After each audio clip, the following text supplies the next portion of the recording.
Hello.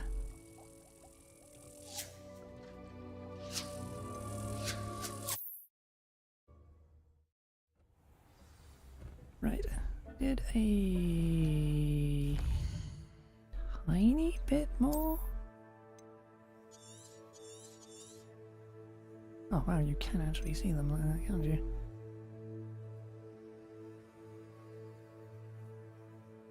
There he's done. Done. Yeah, close enough. Done.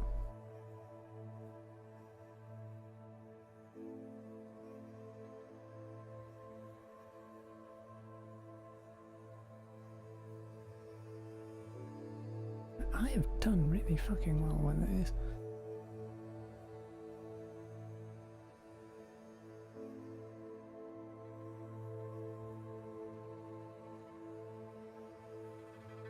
Anyway, most of all the upper section is done. You just gotta do that now. And I found another goddamn side quest as I was doing all that as well. Just typical.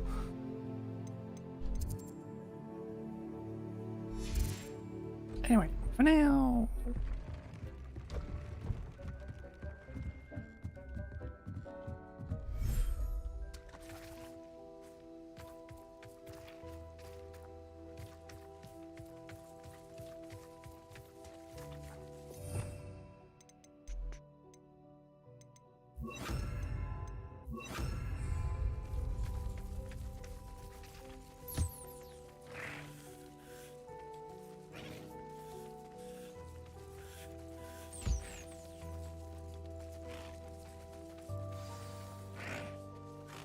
I should let Deke know about the newborn Thestral.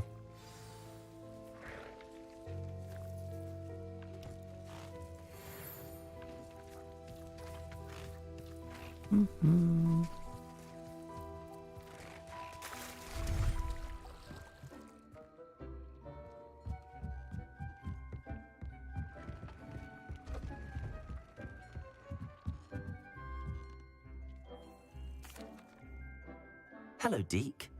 You'll be pleased to know that a little Thestral was born. How wonderful to have more Thestrals in our world. Such misunderstood beasts. I'm sorry that we can both see Thestrals, Deke. Deke is privileged to see such majestic beasts, but sometimes wishes Deke couldn't. Deke is to blame. What do you mean, to blame? Years ago, Deke's master ordered Deke to help him capture a phoenix, the rarest of all beasts, that master had spotted high on a cliff. The phoenix was the most beautiful beast Deke had ever seen. Deke begged master to leave her be. When Deke hesitated to climb up the cliff as ordered, Deke had to punish himself. As Deke punished himself, master grew angrier and angrier, and in his frustration cast at the regal bird. Deke suspects the phoenix was protecting eggs when it swooped down in fear and fury. Before Deke could reach him, master fell from the cliff. Deke stayed on that cliffside for days, punishing himself, before Tobbs found him.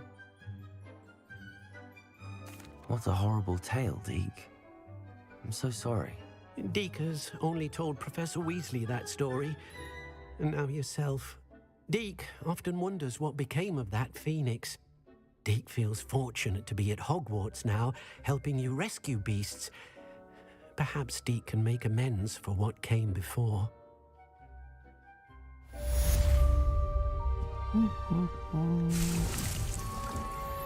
As I can't help but feel I'm drawing at the end of the game.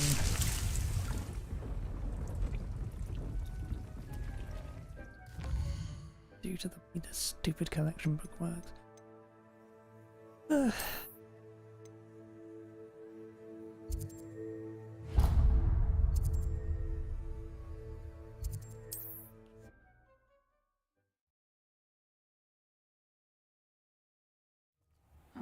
Seems pleasant enough, isn't it?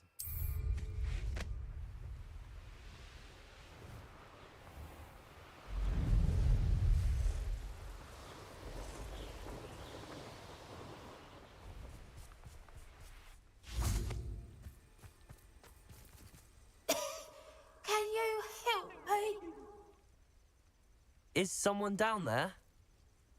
Down there? I beg your pardon. I'm here. There's no one here but me. Some thoughtless wretch casually tossed a bit of parchment into me and it caught. If you could please take it.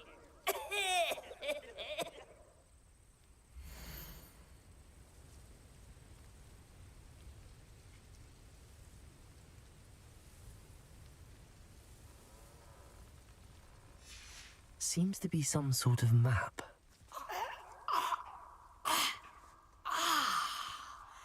Thank you. Oh, thank you. What a relief. I hope the map serves you well. At least better than it did me. That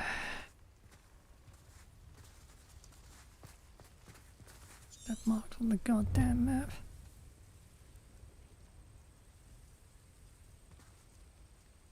Why can't you bring up a permanent picture of the goddamn map? That would be so much to ask.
Oh wow,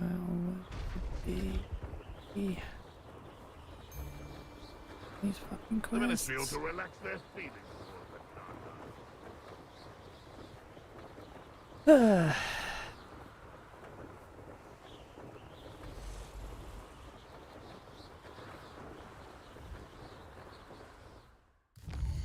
Can't I just bring up the bloody places where they are?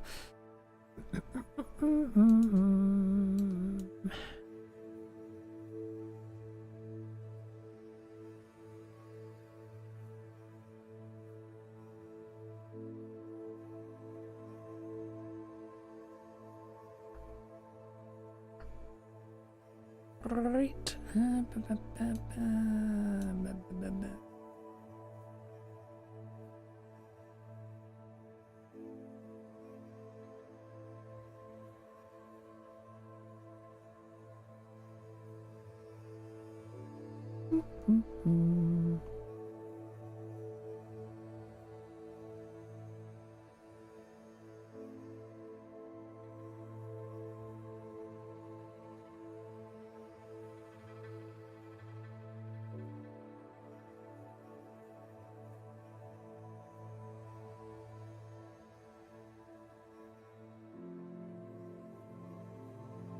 Southwest of Irondale.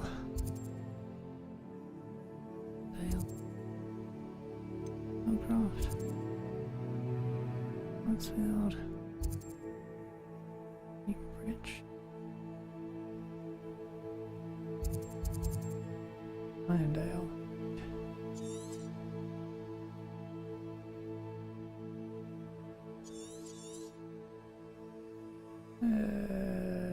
Around there.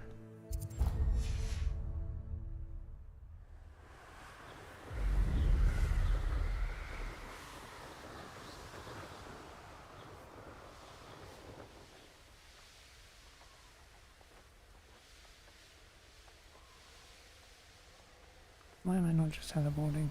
I am. I think.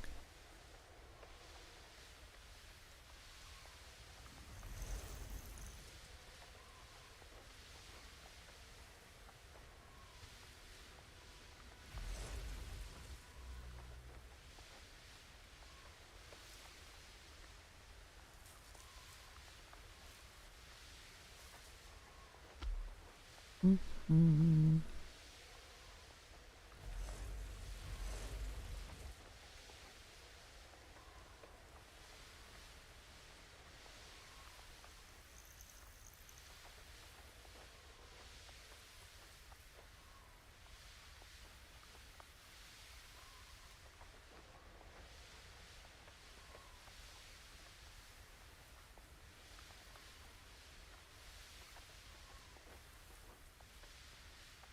So much goddamn trouble with these maps.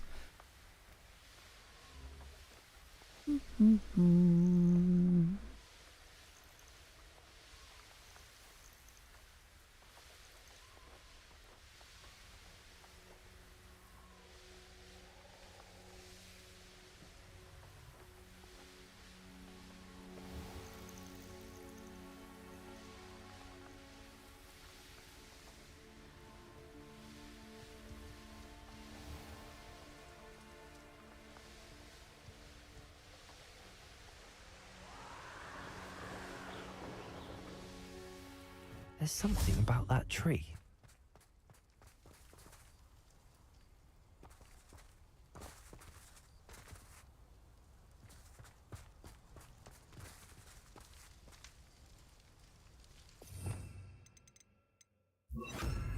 Levioso! Interesting way to hide some treasure. Okay. One annoying treasure done.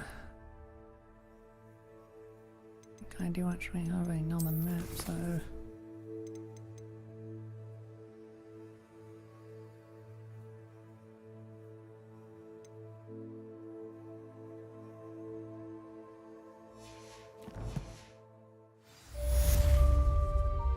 Yeah.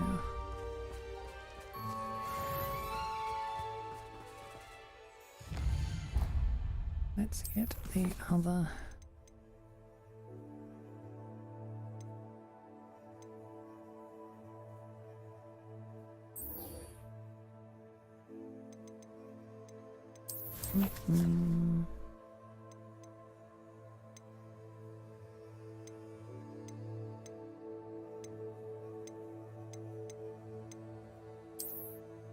He's coming.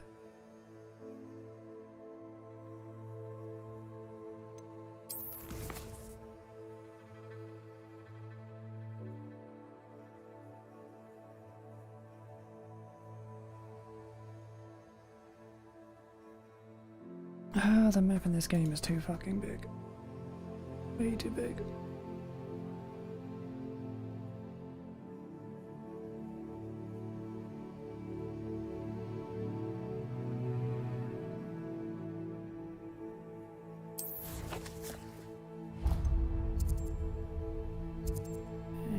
That direction of all down there. Down here. Got the damn thing or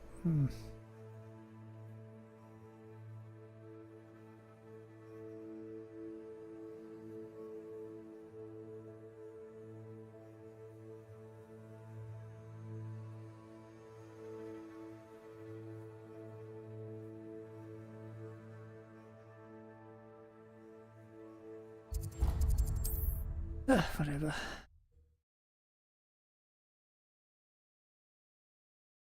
This looks like trouble.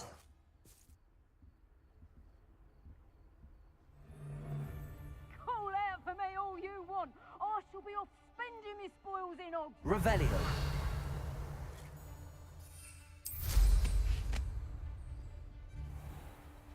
I hope Rookwood knows what he's doing. I used to be stationed near Irondale. I shan't be having none of your nonsense. Leave me like that again, and you'll soon find yourself with now for poachers at your back. You know, I don't think it's here.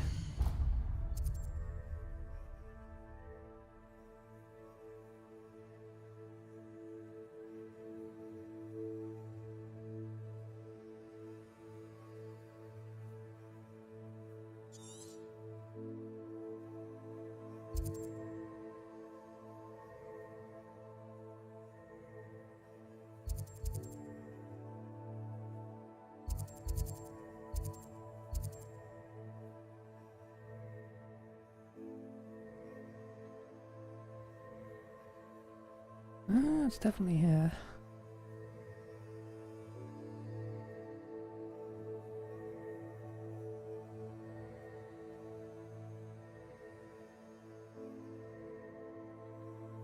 Right. That's what I wanted. Frigging bell order.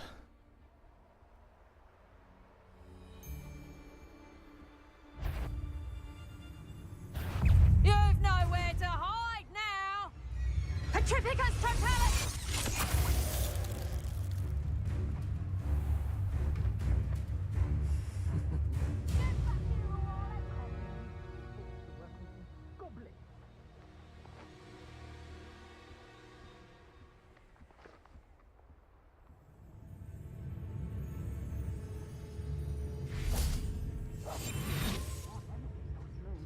Always got me weak about it.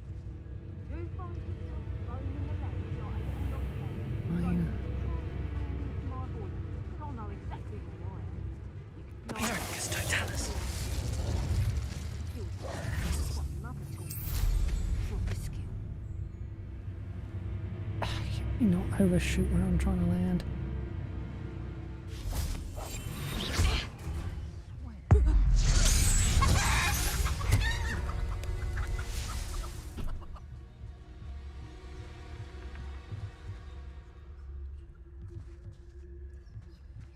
This looks like the spot from the treasure map.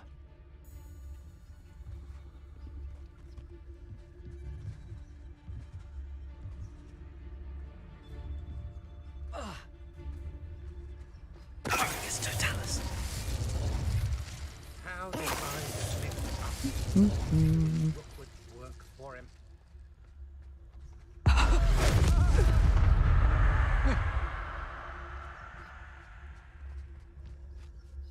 Keep on your toes. Stay alert.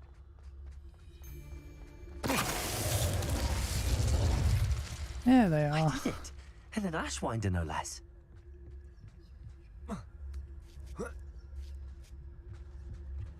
Right.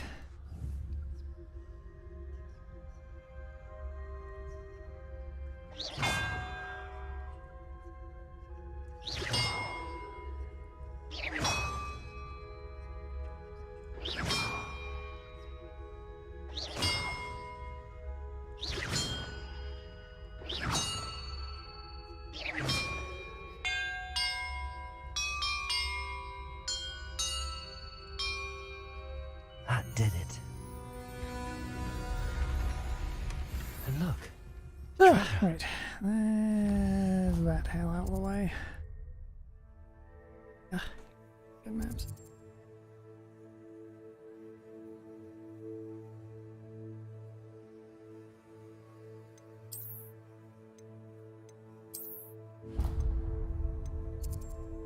Good quest on the world map. Of course there is, because there's the main quest here, isn't there?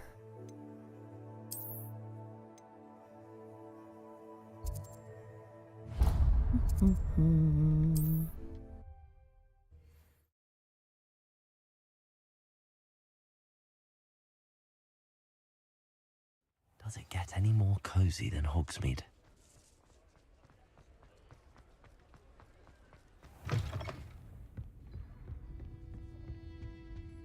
Oh, I do hope Mary and her neighbours aren't home. Excuse me, sir. Are you all right? Just barely.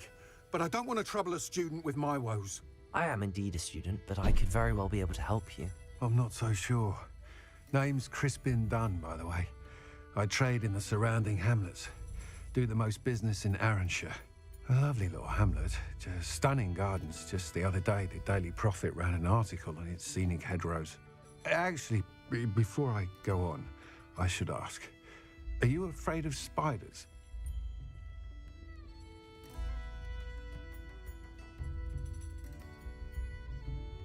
Spiders don't bother me at all. You'd be impressed by how many I've dispatched lately. Lucky you. The hamlet's overrun with the vile things, and they're acting abnormally aggressively. I'm concerned about my customers, of course, but it appears that most of the hamlet's residents fled to safety. It's my friend Mary I worry about. I haven't heard from her, and I fear she's trapped in her cottage. Understandable, but why don't you check on her yourself? I would, but I have a crippling fear of the eight-legged beasts, which I, unlike you, seem incapable of conquering. I don't know what to do. Can you think of anyone who can help Mary? Why are there so many spiders in Arranshire all of a sudden? I honestly don't know. I've never seen so many spiders in all of my life. It's almost as if someone's breeding them. They've trapped the entire hamlet in webs. I was lucky to escape it all. Mary always has a way with these beasts.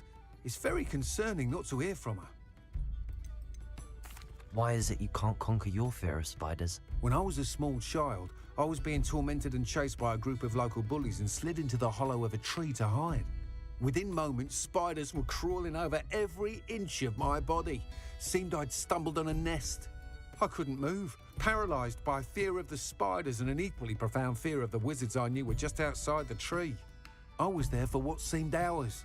I can feel their legs on me now just talking about it. Ugh. Why didn't you ask the ministry for help? I did. Reached out to anyone who would listen. Tried Minister Spout old Spavin himself. But evidently they have their hands full with who knows what else. It seems this little hamlet has to fend for itself. I'll try my very best, Mr. Dunn. Please do. If you can think of anyone that may be brave enough to help, I'd appreciate it. Thank you. They'll find Arranshire southeast of Hogsmeade, just below the train station. Revelio.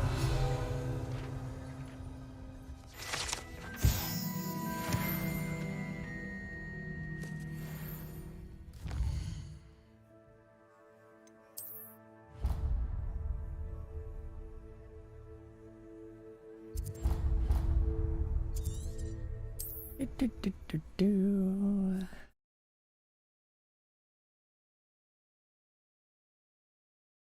This must be Arranshire. I'd best keep an eye out for spiders.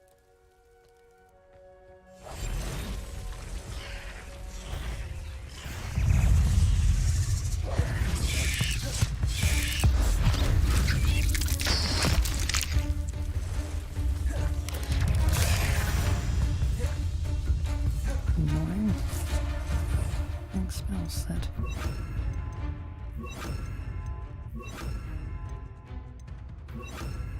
Defender! Confringo! Bombarder!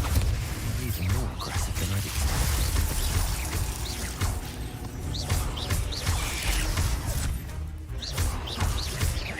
Confringo! Defender!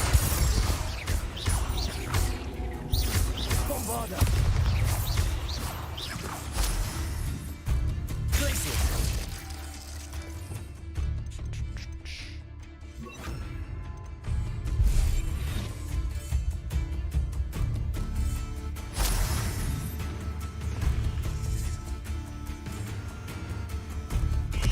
Bombarder! Defender! Confringo!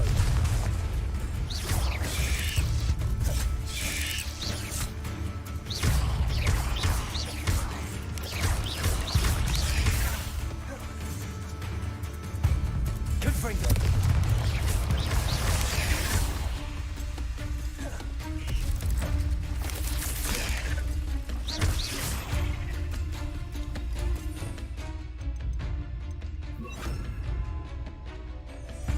Bombarder!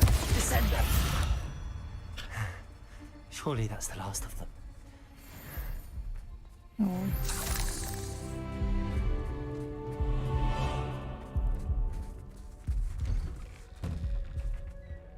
Oh no, this must be Mary. Poor woman. H. I have delivered the spider venom as requested.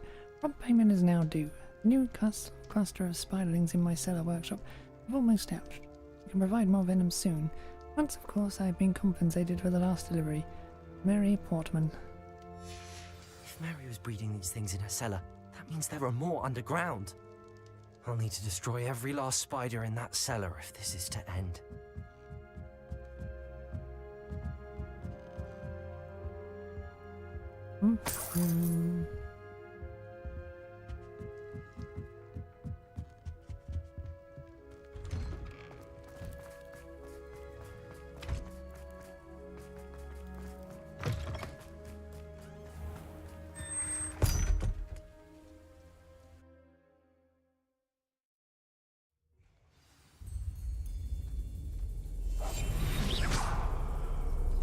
If this is where Mary bred the spiders, they're not here now.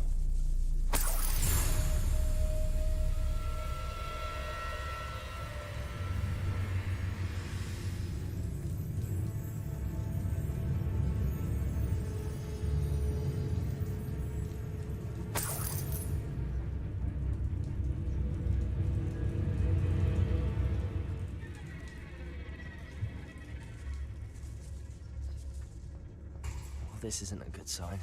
These spiders have gone somewhere.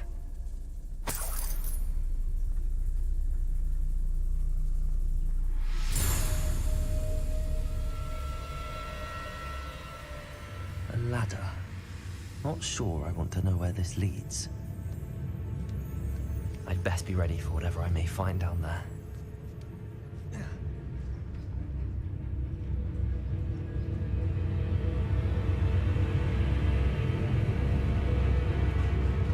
Exacts. I need to find and destroy all of these before the situation gets even worse.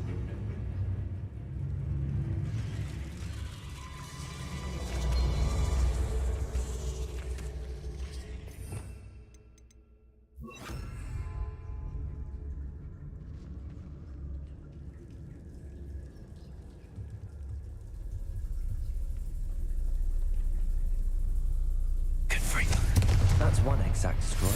Let's get the rest. Can't let you harm Arenshire any more than you already have.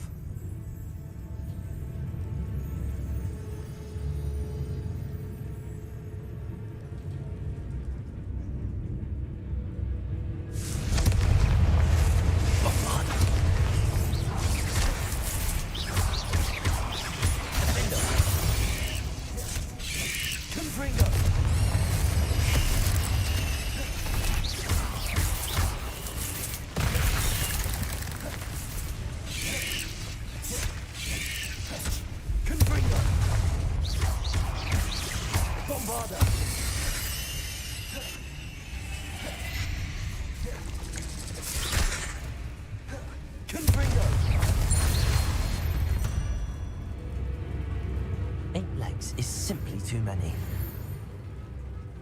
Got the dueling feet as well.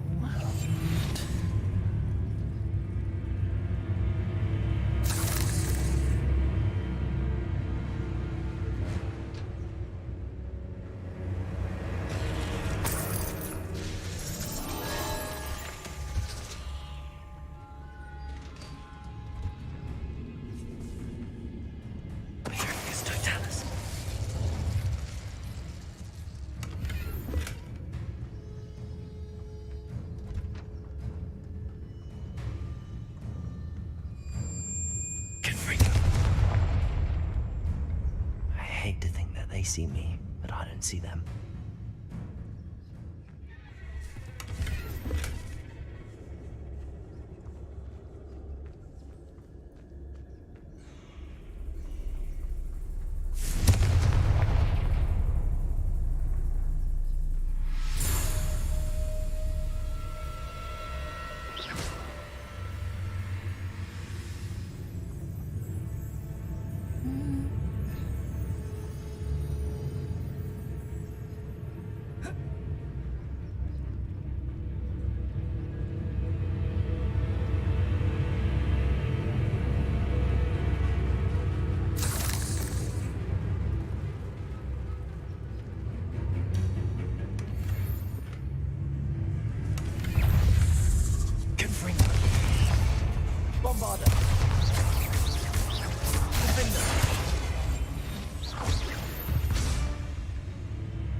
need to stop slamming fucking doors.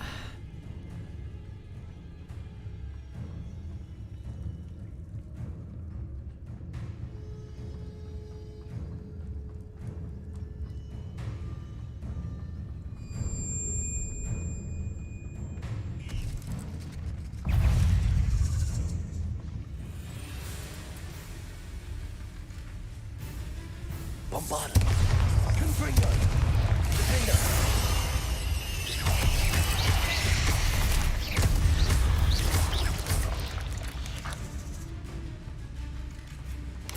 Confringo.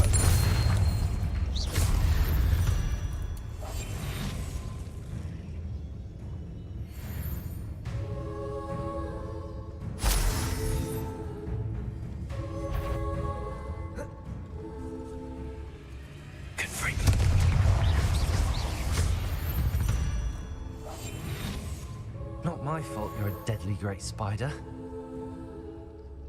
Confringo.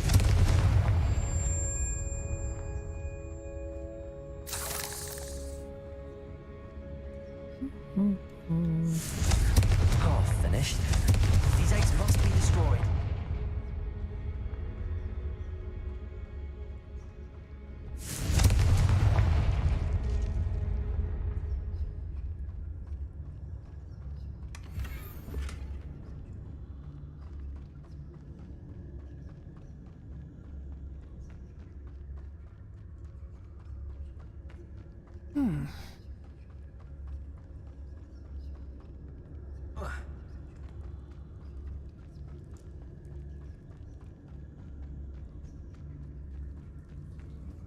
Bombarda.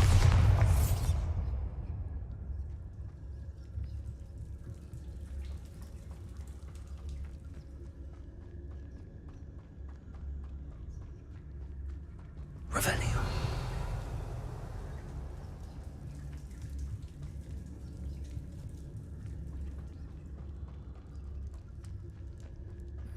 Here it is.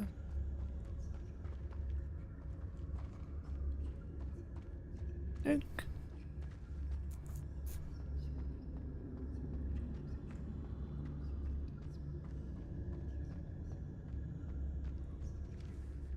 Confringo.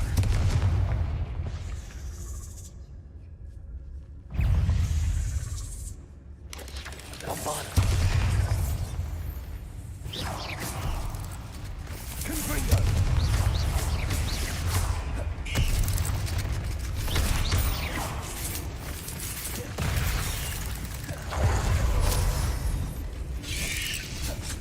Confringo.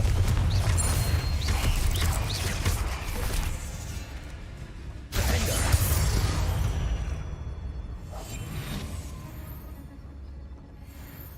Confringo.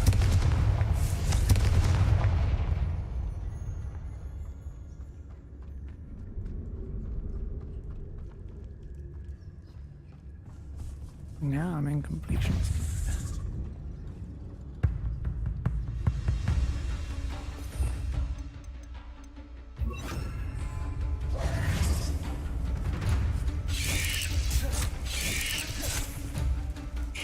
Leviosa.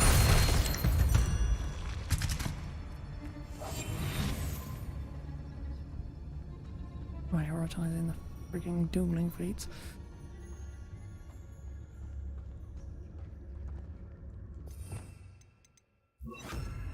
Confringo. That's the last of the spider sacks.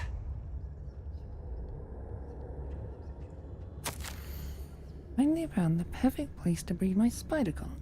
It was quite literally under my nose the whole time. My cellar. I didn't think of this before. Why hasn't anyone for that matter? My spiders are growing big and strong, and the silk they produce will make me a fortune.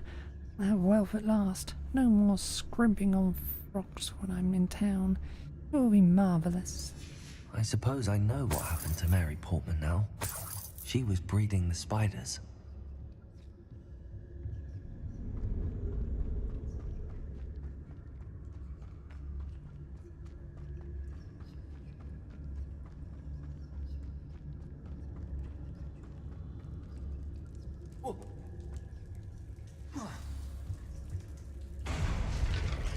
I hope that's the last spider.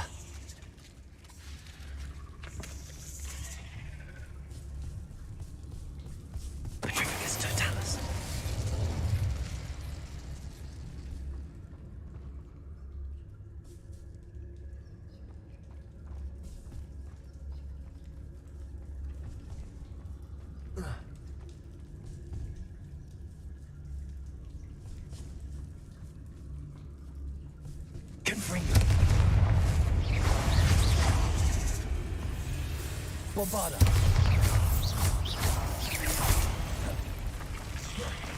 Confringo.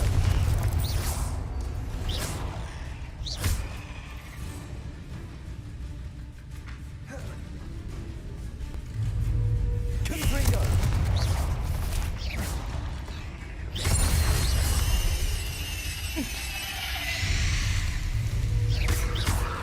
Bombarda.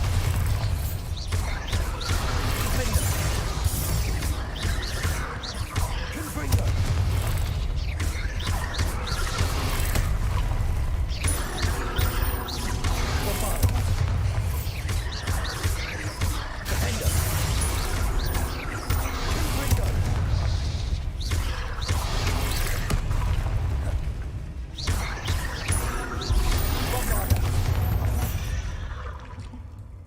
Cursed fiends. I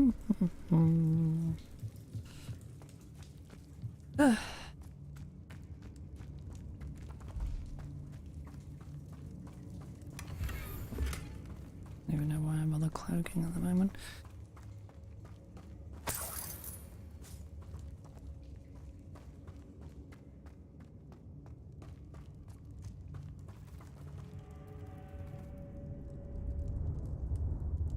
Ugh.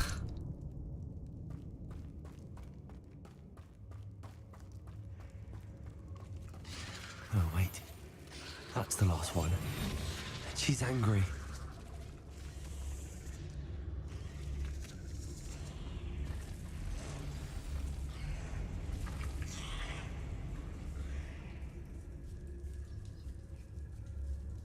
Area matriarch hid in the ground. I do that, but I guess we did.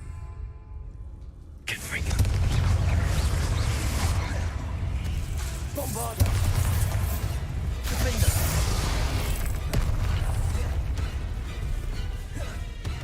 Confringo.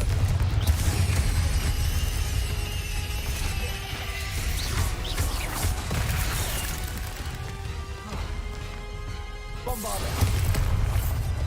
Defender.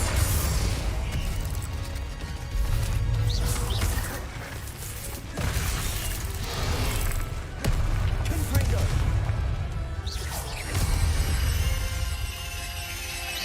Bombarda.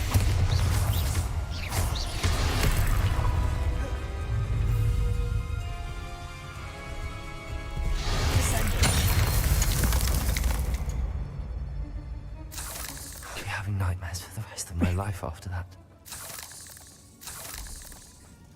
The one hit kill, okay.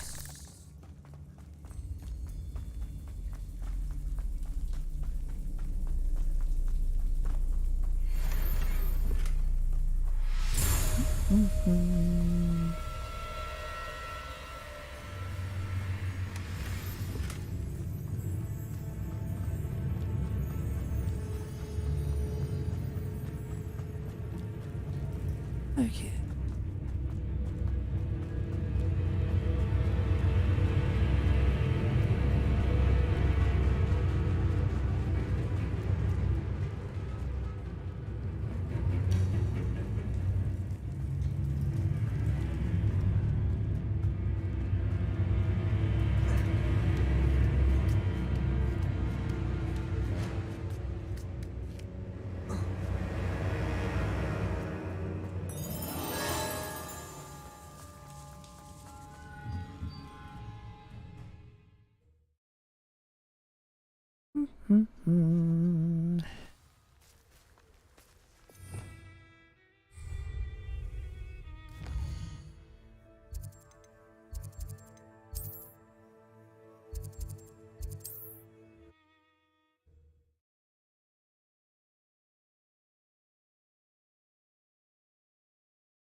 Off on another adventure, are we?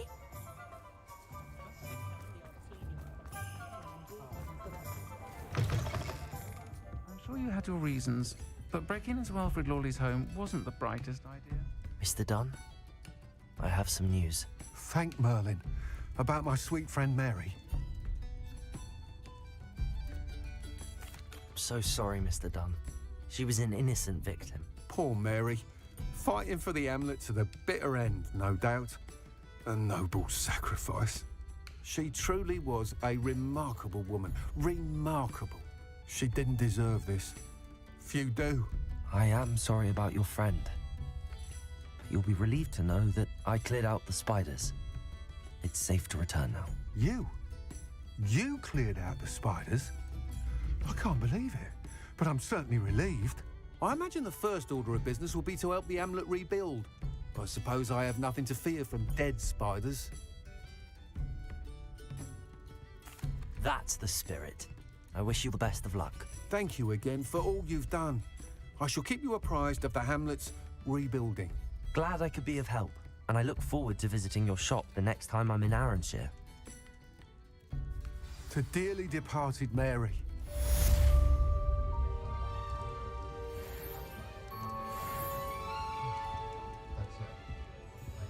Folks still.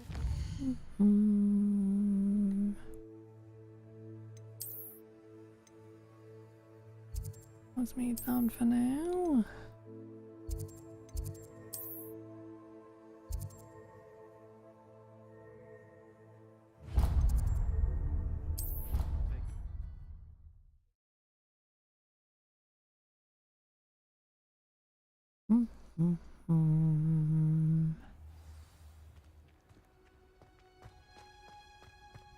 Oh, it's you! Just the person I need. Samantha, is everything all right? No, it's not. It's my brother William. The one I told you about after Charms class. He's been cursed. He ignored my warning and now he's lying in St. Mungo's looking completely pathetic. He simply never listens. I'm sorry, how exactly has he been cursed? Oh, you won't believe it. Truly, but his feet were turned into purple beets. You can imagine his distress. And mine. I won't even go into the attention he was getting from our garden rabbits before he admitted himself to hospital. I'm so sorry. That sounds like a trying situation. I'm glad you understand. Everyone else just laughs at me as if it's a joke. No compassion at all. Well, it is an unusual situation. How did your brother end up like this? It's entirely his own fault. I told him about some research I'd done recently on our ancestor Marmaduke Dale. In particular, my discovery that Marmaduke's tomb was cursed. My brother's always making fun of my discoveries. This time, he laughed in my face. Told me I'd misinterpreted my findings. As if that were possible.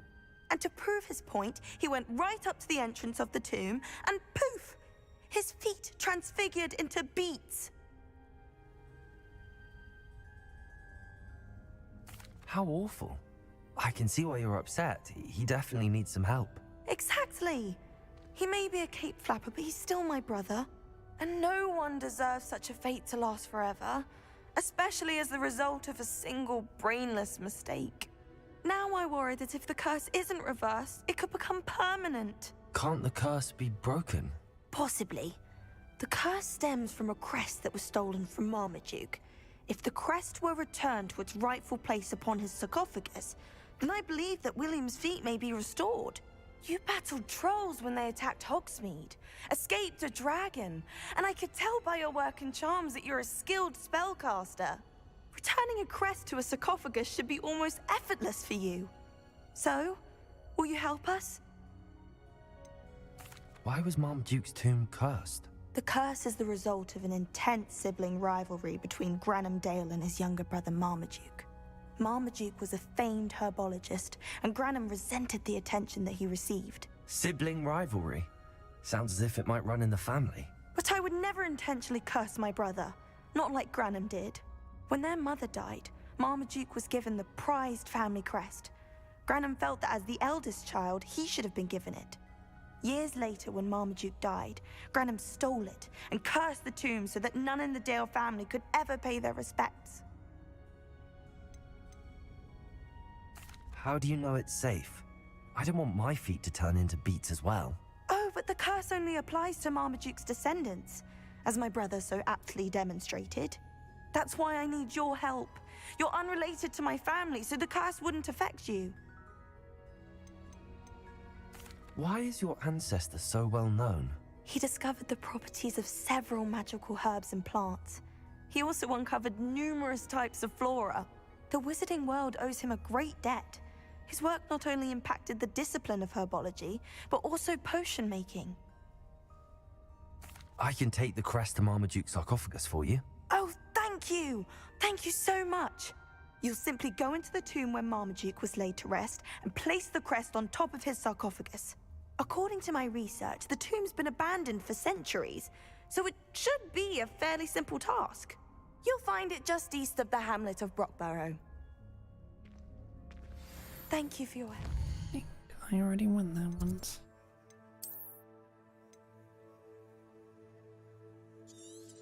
Yeah.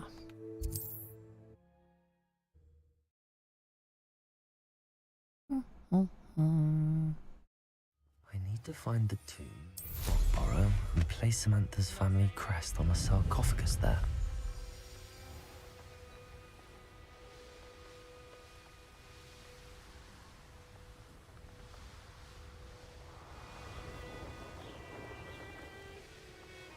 I wonder if I'm safe to explore in there.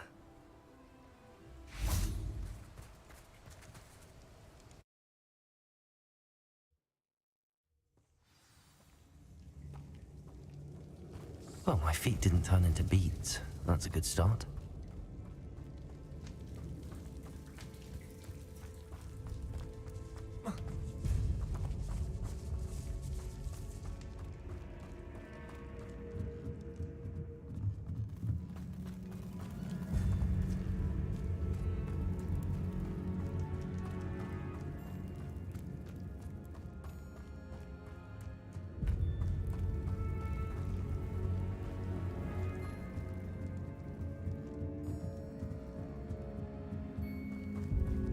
Revelio. Yeah, over there. Alright, slide down. Should have known a herbologist would.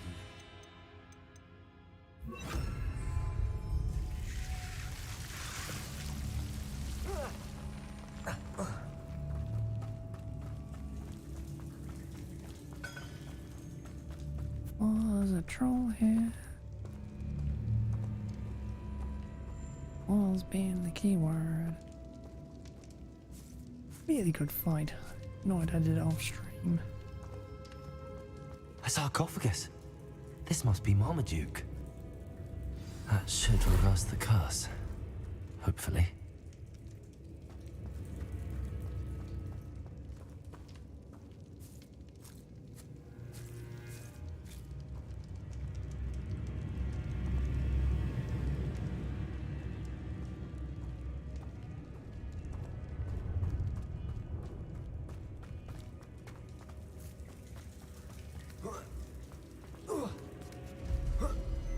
Oh well.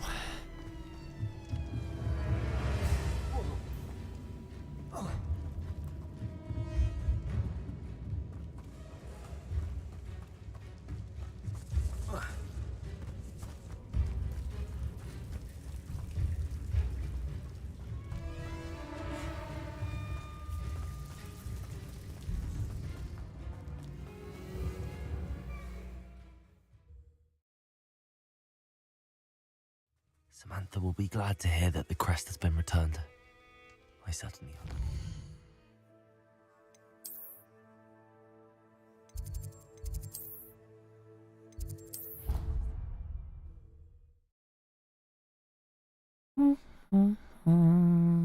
Just do this quickly.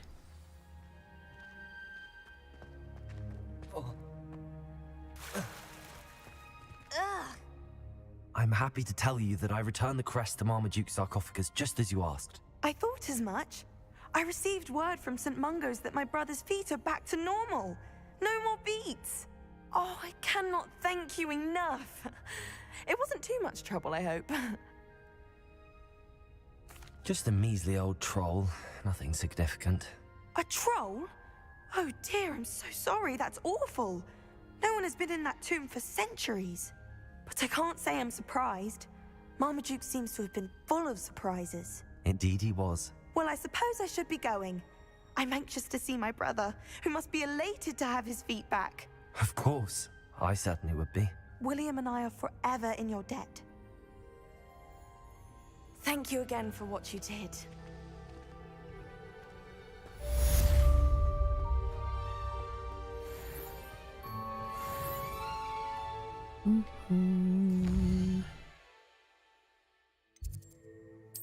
Right.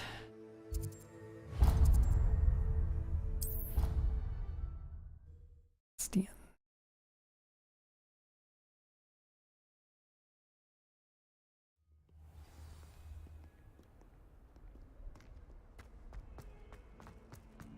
Can you explain why I have received a letter from a muggle claiming to be the mother of a friend of yours asking me to afternoon tea? What did I tell you about making friends with muggle boys? I am friends anymore. And if I hear anything again, I will see to it myself.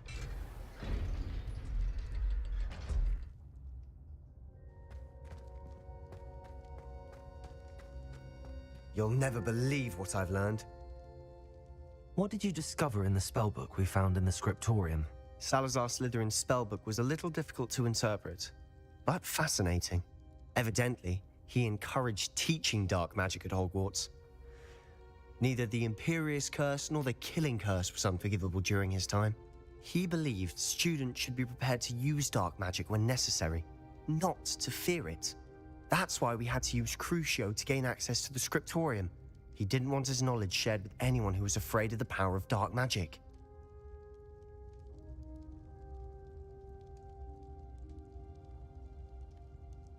I know we had to do it to open the scriptorium, but it's not something I'd want to repeat. And I'm glad we did it, because in the spellbook I also found something else.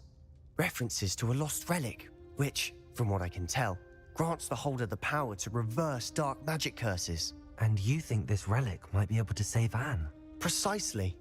I plan to search for this relic, but I don't think we should tell anyone. Especially Ominous. He wouldn't understand. We need to tell him. He's the reason we found the book, and he deserves to know what you've learned. You've seen how he frets about the dark arts. I promise, I'll tell him when I found the relic. When I know more, I shall send an owl. And don't feel sorry for Ominous. Keeping this to ourselves for now is for his own good. I'll decide what's for my own good. Ominous, we were just about to get some air. Care to join? You're a liar, Sebastian. I heard everything. You swore you'd never engage in anything to do with dark magic again. No, I didn't. I said I understood you wanting that. I'd never swear to give up on finding a cure for Anne. You don't know when to stop, do you? I know when not to stop. Leave this alone, Ominous. I'll be on my way.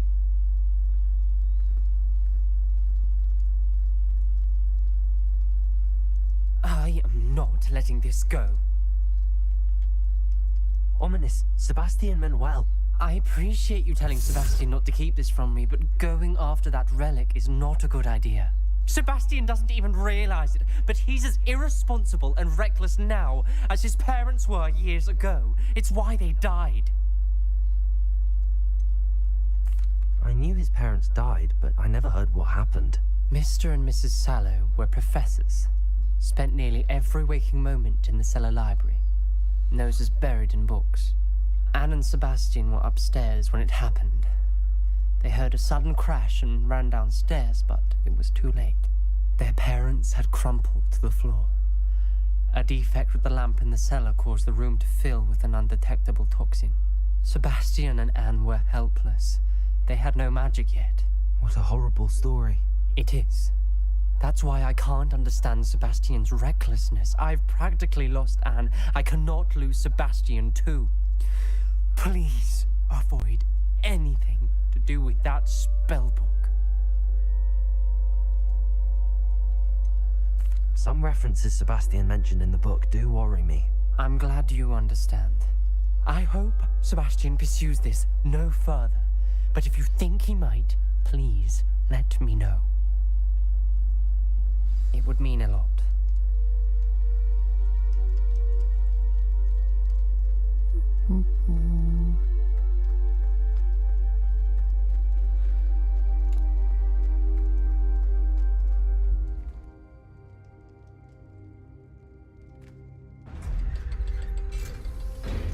gonna pursue it. I know it, you know it, everyone knows it.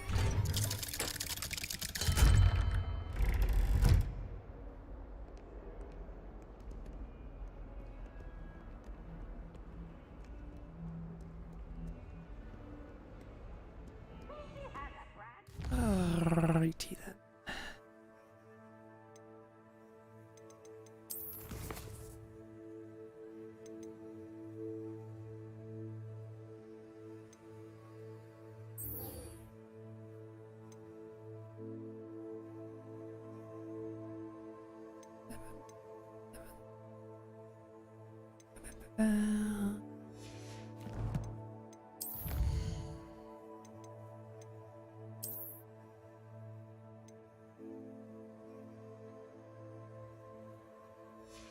Okay.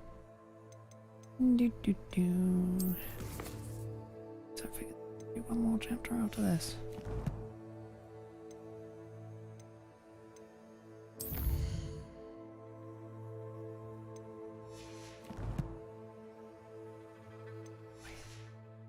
Keep pressing circle, that's the problem. Meant to press X.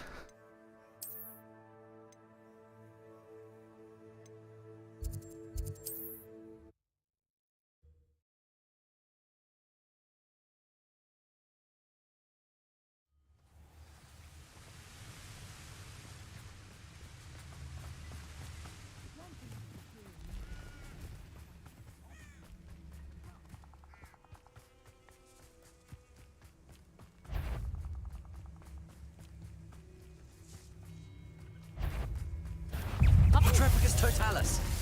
Levioso! Levioso! Stupefy, where is Stupefy? Do I have Stupefy?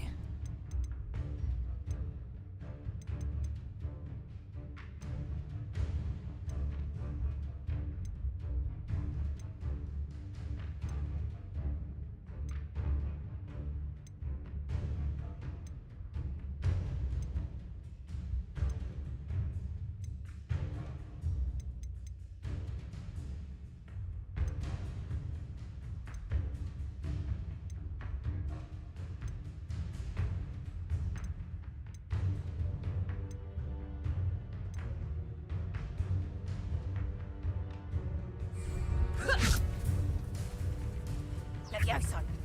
Protego!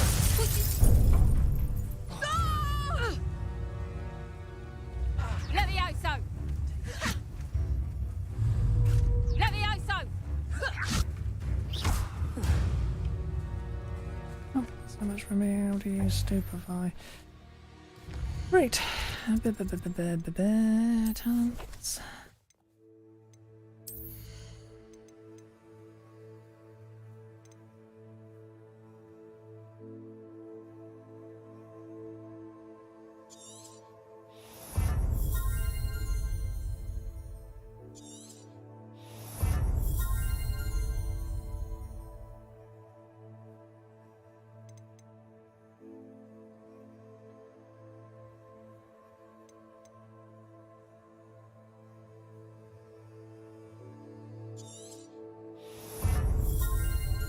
I should have probably gone there ages ago.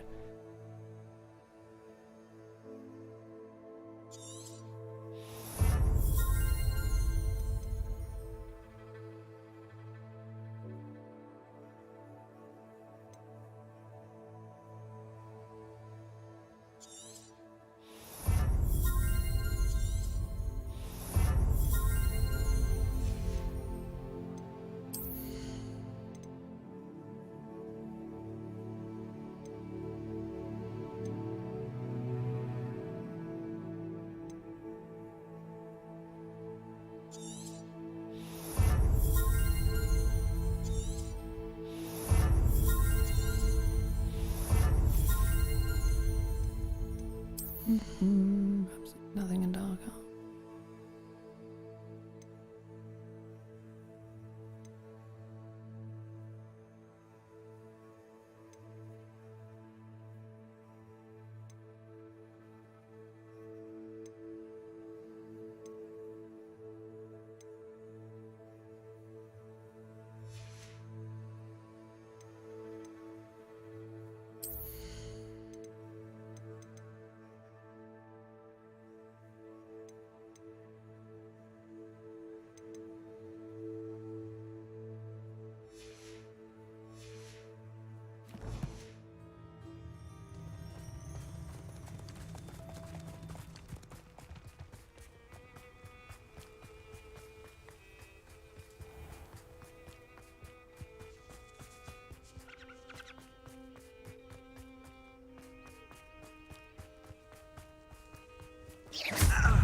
happy days for you.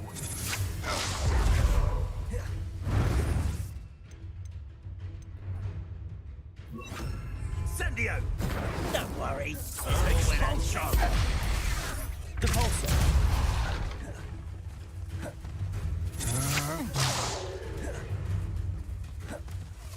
Right.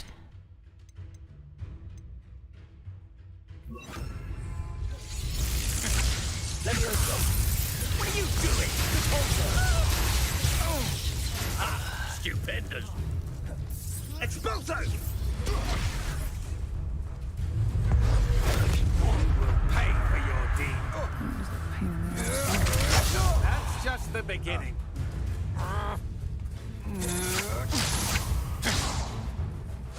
Incendio! Levioso! You little... I've had enough of this. I'll get to it at once. To your knees. Levioso! Bored! I'm bored up here!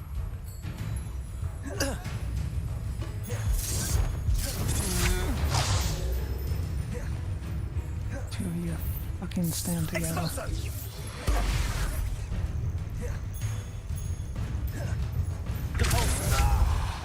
Incendio!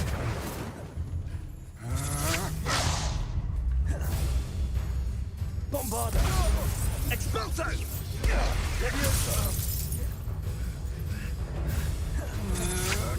Stand and fight me.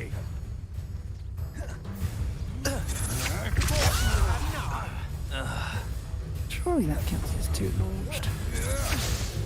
Incendio! Confringo!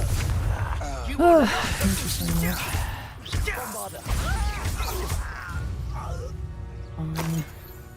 Shame nobody saw you. that.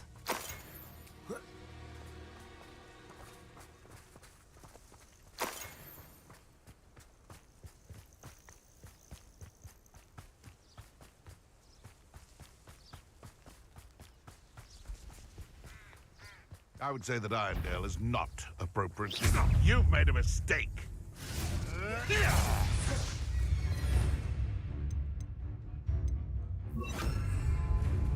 Levioso! Descendo!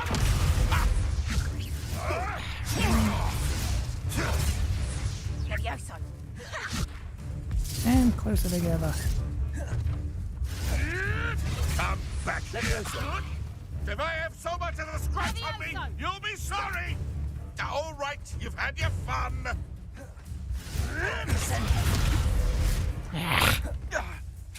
Fucking stand closer together.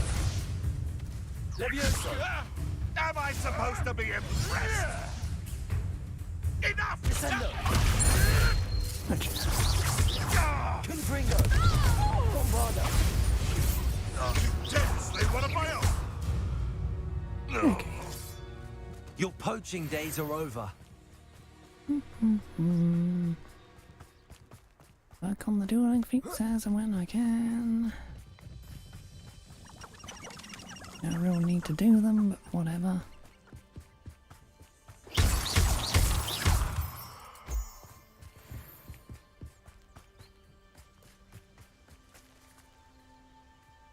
Is Highwing all right? Natty told me what the two of you did.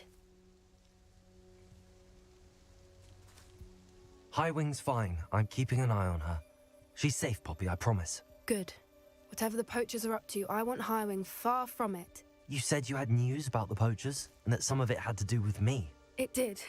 I overheard them talking in the Hogshead, and did you know that they have orders from Victor Rookwood to capture you on sight? Does this have anything to do with Rookwood and Harlow coming for you in the Three Broomsticks after the troll attack? It does, somewhat. But at the moment, I'm more concerned about what else you heard the poachers are up to. Fair enough. But I hope you'll let me know if I can be of help, especially after what you did for Highwing. Does the name Horntail Hall mean anything to you? I'm afraid not. Why? What is it? The poacher's best kept secret, apparently. The name came up twice, but they never went into detail. I also overheard one of them bragging about all the gold they're making, at the expense of innocent creatures, undoubtedly. The poacher spoke of this area, and I thought if we searched around a bit, it might give us clues as to what they're doing. If you ever meet my gran, this trip never happened. Not to worry, Poppy. If I ever meet your gran, I shall not speak a word of this. I normally tell her everything. She might be my best friend after Highwing, but she knows how I feel about the poachers. I think she worries I'll do something ill-advised. Whatever gave her that idea? This way. A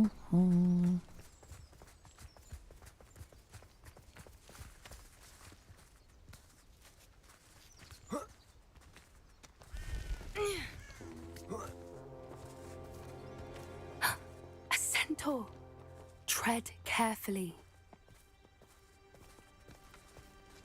An entire castle to roam, yet you choose to wander here.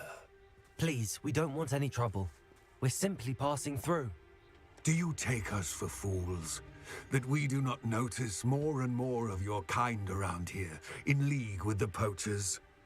We aren't involved with them. If anything, we want to see them stopped. I hope for your sake that is true. Our kind is swiftly losing patience with the poachers and those they work with.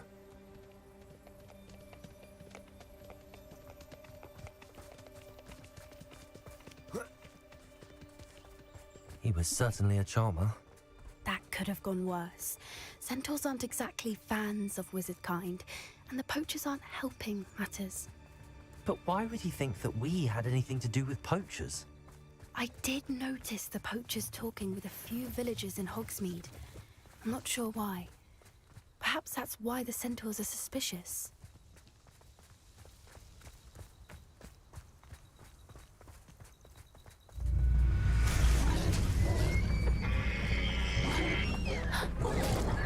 That's the third time I've seen a dugbog behave that violently.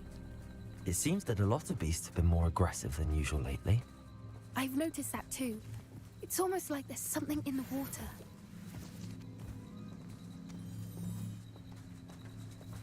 This is odd. What is it? Not entirely sure, but look around. If the poachers were here, perhaps we can find out why. Revelio. Why wouldn't they take their cages with them when they left? Pelts. Poor beasts. Still smoking. They can't have been gone long.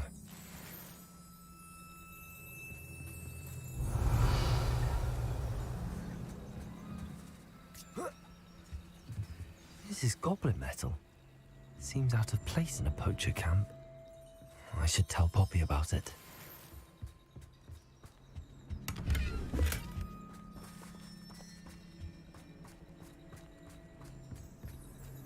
Anything interesting? Poachers were here. All sorts of evidence. But I found something else. It's goblin made. I found goblin armor. Let's keep searching, but carefully. Merlin only knows what's going on here. I don't have a good feeling about this. How do goblin and poacher interests align? Look, down there. Definitely poachers. No creatures though. So what are they doing out here? Let's take a closer look. They won't be happy to see us. Should we use disillusionment? Or perhaps a less discreet approach? Hard to say from up here. Let's get a better lay of the land. May as well do this one stealthy. One foot in front of the next and quiet as can be.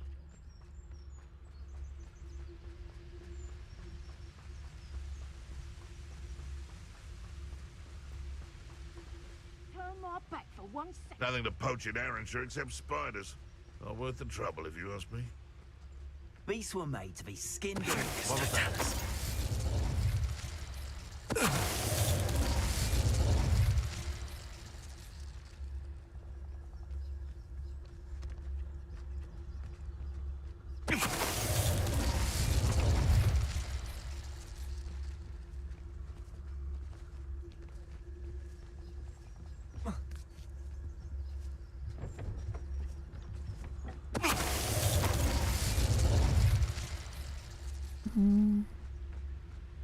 They know the lies and falsehoods no one's mine. Don't tell us.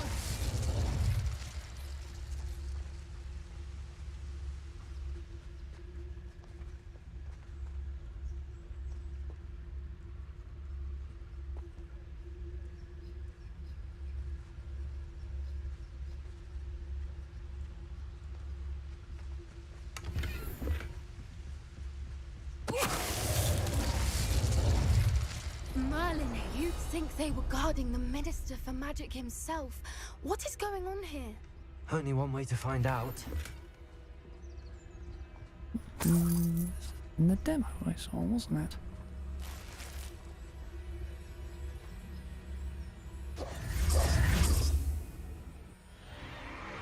What in Merlin's name? Are those dragons?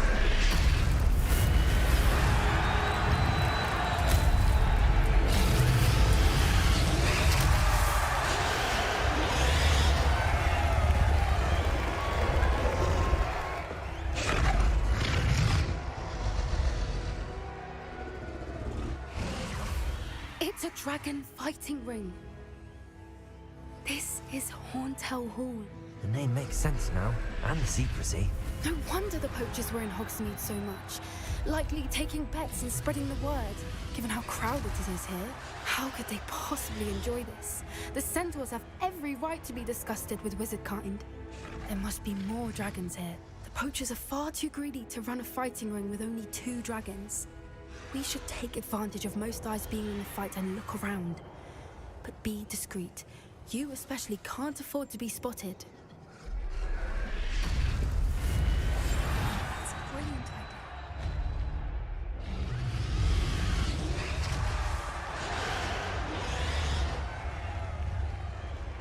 Don't know what Victor was thinking, striking a bargain with them.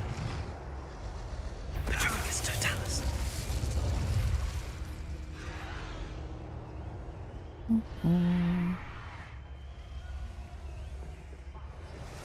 Blind.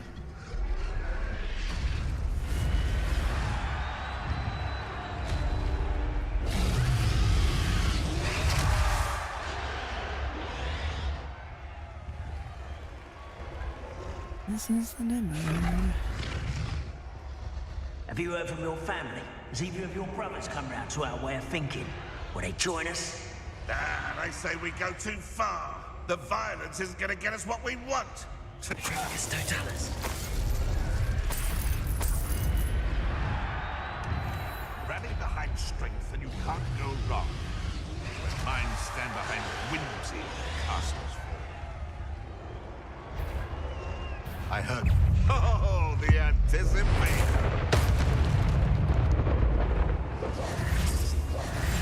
Yes. A more hushed approach is likely wise.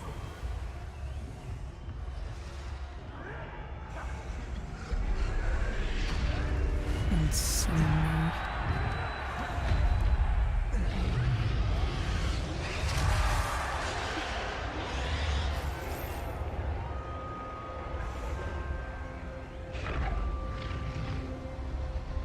You haven't had much of stew like what my mother used to make. Like heads of lettuce. Did you hear those goblins? Ramrock and the poachers must be working together. Poppy, something's going on behind you. What's going on down there?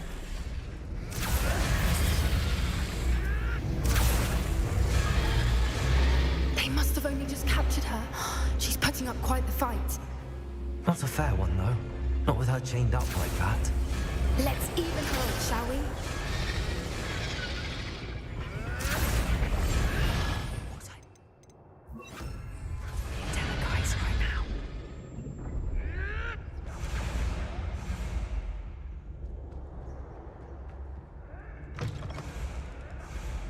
Look, they've got a dragon egg. Hebridean from the looks of it. We can't leave it here, not with the plans they likely have for it.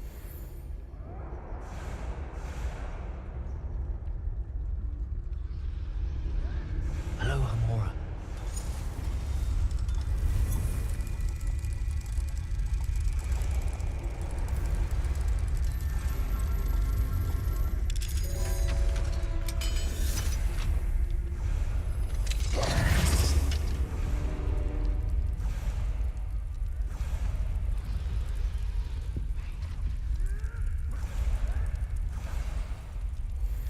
All right, I have the egg. Ready. The element of surprise will only buy us a few seconds. Let's make them count.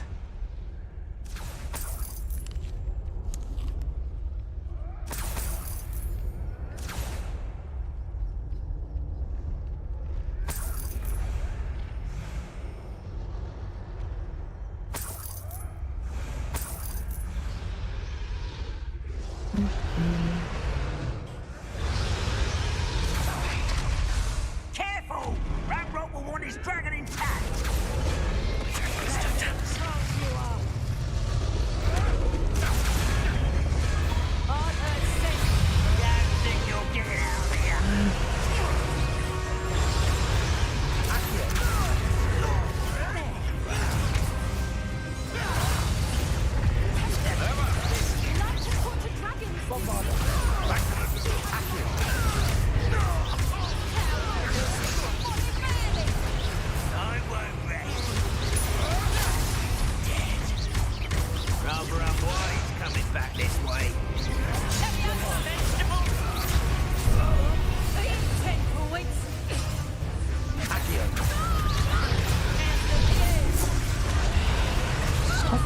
Fucking it in there.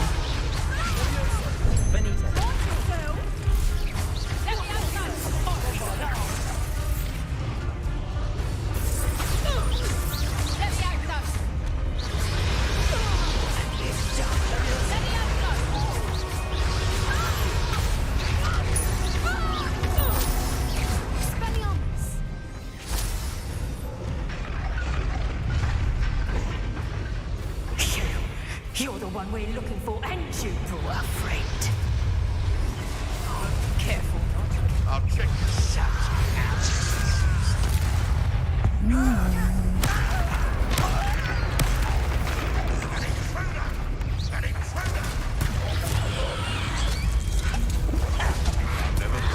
Fuck's sake, let me use a fucking move.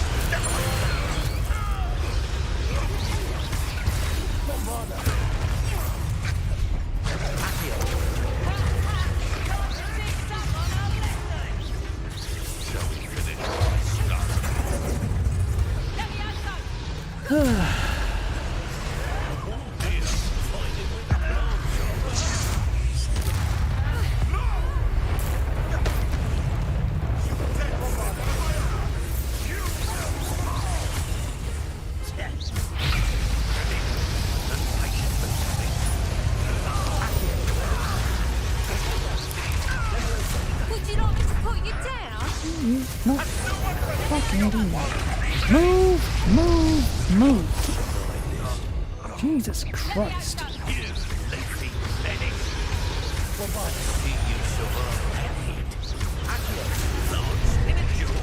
Stop fucking doing that.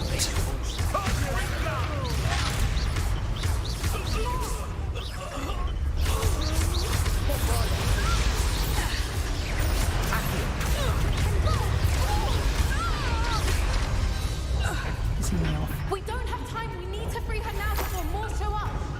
Couldn't free the right fucking start, right? Sensible.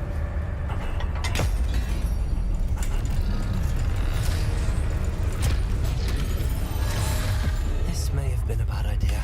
I suppose we'll find out.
This way.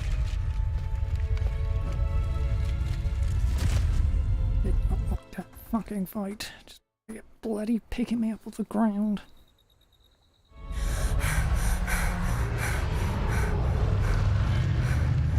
That was a Hebridean black. I'm guessing the egg we have belongs to that dragon. I don't think she knew they had her egg. She wouldn't have left without it. What now? She didn't exactly leave us a calling card. I don't know. Nothing about this day was expected. Not the goblins, and definitely not the fighting ring. The last thing I planned on was a dragon egg. And the poachers saw us, which cannot be good. Since the dragon we freed flew off, does that mean we get to keep the egg? I'd much rather we have it than the poachers, at least for now. But I don't think we should keep it indefinitely. It'll be hard hiding something like this from Professor Weasley for long. Should we expect trouble from the poachers, given the trouble we just caused? It'd be foolish not to expect it. They're not a forgiving lot. I'm sorry to say that you likely have a larger target on your back now because of what we just did. We aren't helping ourselves standing here. Let's get to safety. We can sort this out later. You're right. If there's anything the poachers are good at, it's tracking their prey. And right now, we're it. Be careful, won't you? I shall see you back at the castle.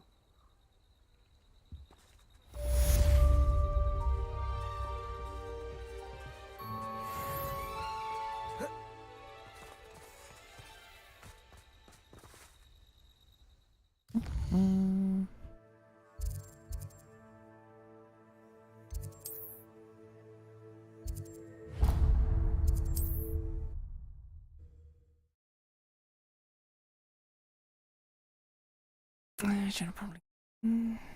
Hogsmeade, here I come. Transformation spell. After you've completed the required tasks, which I'm certain will prove useful in finishing your field guide, attend my class to learn the new spell. Afterwards, we will discuss your progress thus far in the term. Finally learning that damn spell then. The Minister for Magic didn't get where he is by sitting on... Please.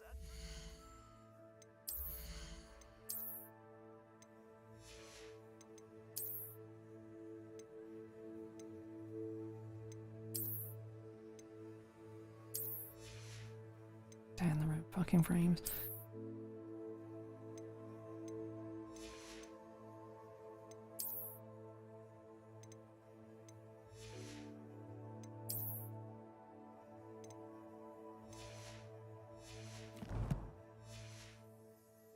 Let me know if you need help finding anything. Plenty for your perusal today. Take your time.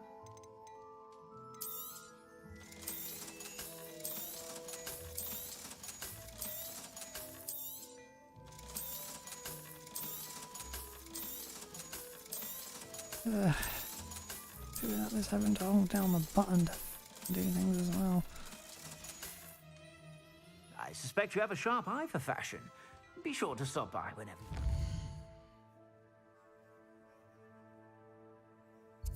No, it's there to prevent you from misclicking, but still.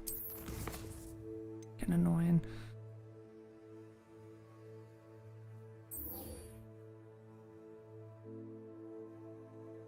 The Ground Harbour.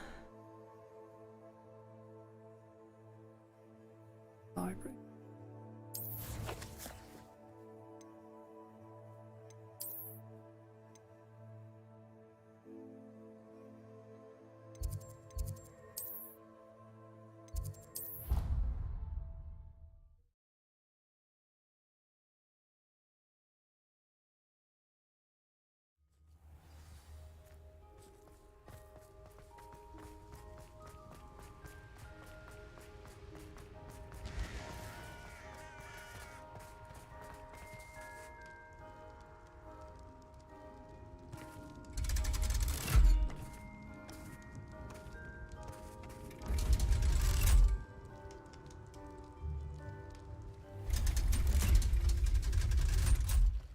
So this is the underground harbour.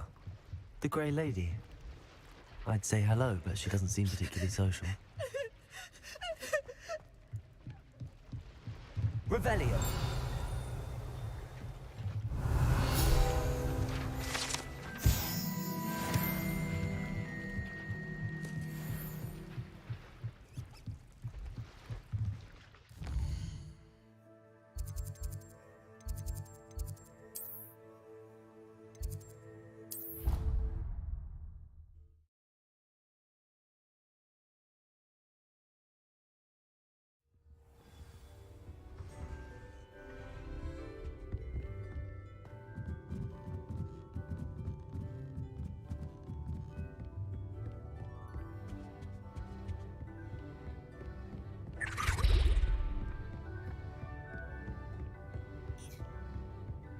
book Professor Weasley asked me to find should be around his... Looking for the book Intermediate Transfiguration? Professor Weasley asked me to, get something from that book. May I have it? Did she now? I'll give you this book if you humour me by answering a few questions from my quiz. Quiz? Some people call bits of knowledge trivia. I would argue that no knowledge is trivial. Hence, I have created a small quiz, just for fun, focusing mainly on the lore of the wizarding world. None of the other students will try it, no matter how many times I ask. They all say they have enough with schoolwork. Ugh, they don't value knowledge the way I do. Surely you're interested. I'll even start you off with a few of my easiest questions. A quiz sounds like fun. Splendid! Just a few questions and then I'll hand over this book. Let us begin. Before the invention of the golden snitch, which magical creature was used in a game of Quidditch?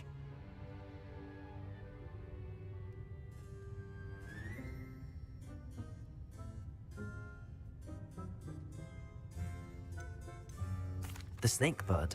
No, incorrect. The answer was the golden snidget. The snidget was first introduced to Quidditch in 1269 by a wizard named Barbarous Bragg. Sadly, they're thought to be extinct. Next question. Which potion is commonly referred to as liquid luck? Felix Felicis. Felix Felicis. Well done. Since it makes the drinker temporarily lucky, Felix Felicis is a banned substance in all organised competitions. The tale of the three brothers involves which magical artifacts? Definitely. Hello.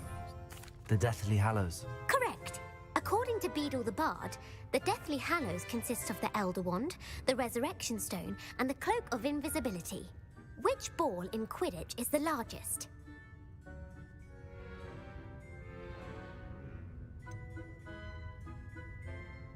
The bludger.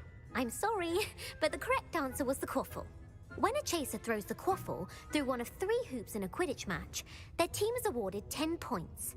True or false? Polyjuice Potion allows the drinker to change species. False. Correct. While Polyjuice Potion can be used to change things such as age or race, it cannot be used to change species. Well, I suppose this has gone on long enough. I'll put the book back on the pedestal now. If you're inclined to test your knowledge again, I have plenty more questions I could ask you. And I won't be giving you any more easy questions either. The next ones will be more difficult. I really shouldn't, but...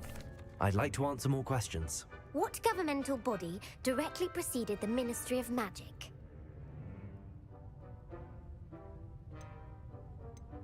The Wizards' Council. That's correct. The Wizards' Council disbanded in 1707 after the creation of the International Statute of Wizarding Secrecy, which required a more structured government to support its enforcement. Which dragon breed is the smallest?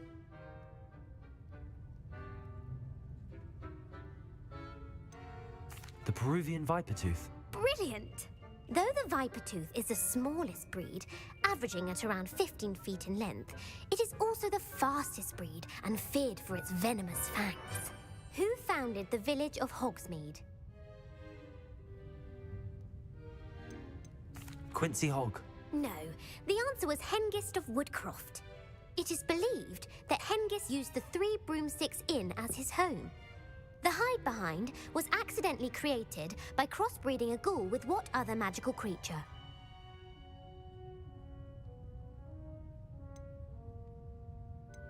A demiguise. Yes! While the hide-behind has the power of invisibility, those who have seen it have described it as a tall, thin monkey with silver hair. What is the only spell known to repel a lethifold? God, I really am just... guessing on all these.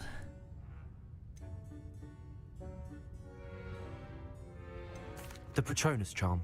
Well done. The only known survivor of a lethifold attack was a wizard named Flavius Belby, who was on holiday in Papua New Guinea at the time. Who published the law of elemental transfiguration?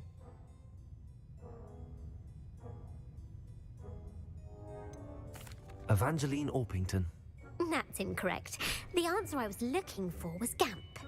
One of the principal exceptions to Gamp's law is that food cannot be conjured, though it can be summoned. What does the Hogwarts motto translate to?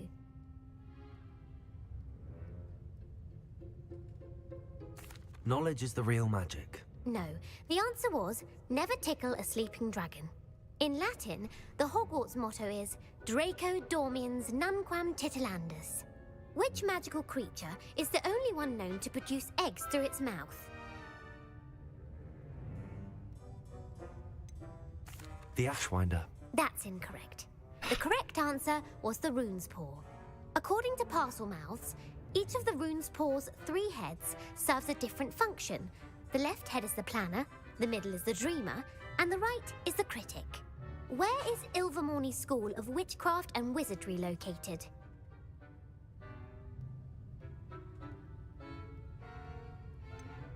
The Pyrenees. No, Ilvermorny is actually located on Mount Greylock. The American school was founded in the 17th century by Iseult Sayre and James Stewart. What is the most powerful love potion known to wizard kind? Amatentia. That's the answer.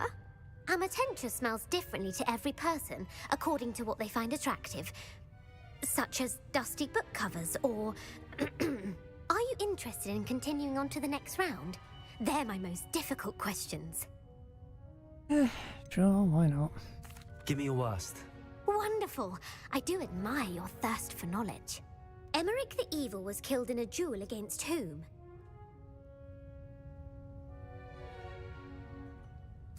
Egbert the Egregious. That's right. Emmerich gained notoriety for terrorizing villages in the south of England during the Middle Ages, when he was the master of the Elder Wand.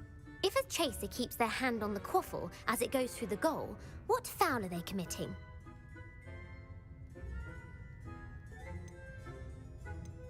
Stooging. The answer was actually haversacking. Blatching is flying to intentionally collide with a player. Stooging is when 2 chasers knock the other team's keeper away from the goals so that a 3rd chaser can score. A bite from a mackled malaclaw has the unusual side effect of causing what?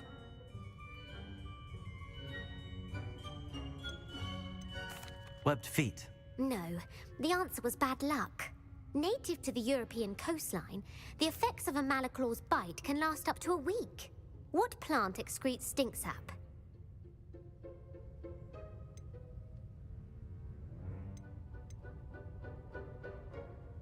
Fluxweed. I'm afraid the correct answer was Mimbulus mimbletonia. The Mimbulus mimbletonia plant secretes stink sap as a defensive mechanism when touched. The pepper-up potion evolved from a remedy created by which 12th century wizard? I know you meant to know all this. Linford of Stinchcombe. Very good. Centuries later, Glover Hipworth would expand on Linford's previous work to create the pepper-up potion we know today. In The Wizard and the Hopping Pot, what does the elder wizard leave for his son in the hopping pot?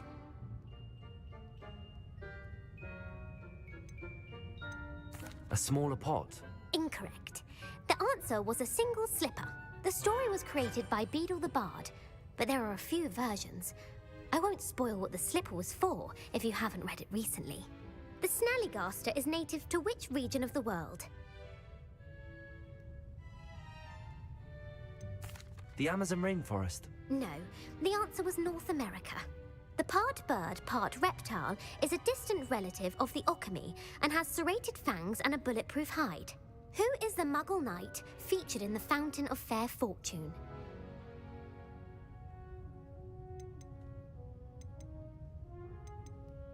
Sir Lancelot. No, the answer was Sir Luckless. The 3 witches in the story are named Asher, Altheda, and Amata. Oh, I adore a story that ends with a twist. The world's largest kelpie is also known by what other name?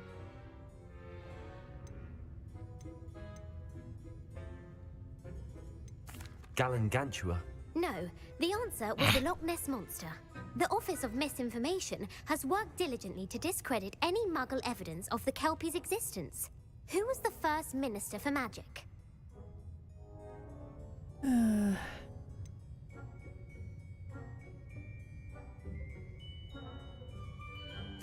Cadmus Peveril. No, the first minister was Ulick Gamp. Gamp's greatest legacy was the founding of the Department of Magical Law Enforcement. It outlawed the unforgivable curses. You've answered all of my questions. It's nice to know there's another student who appreciates the value of knowledge. You might not have got very many right, but I'm sure you learned something regardless. Thank you for humoring me by participating. I had a splendid time. I put the book back on the pedestal for you. Revelio ought to make quick work of this. Professor Weasley's tasks are complete. I should attend Transfiguration. This game is very fucking forgiving.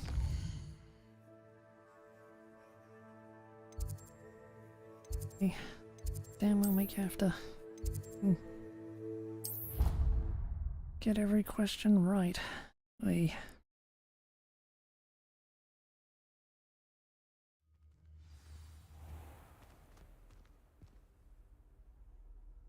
Revelio.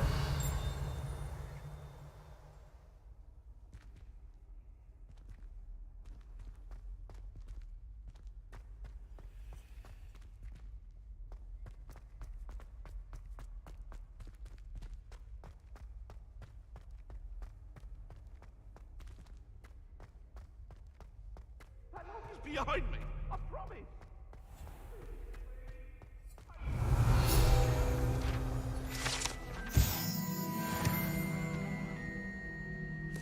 House ghosts can procure rancid meat and no one says a word.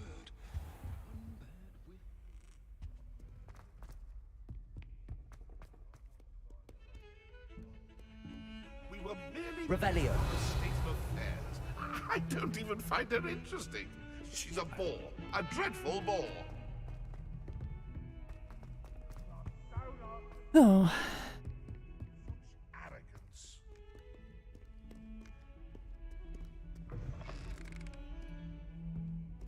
In trouble. Don't really want to fucking know.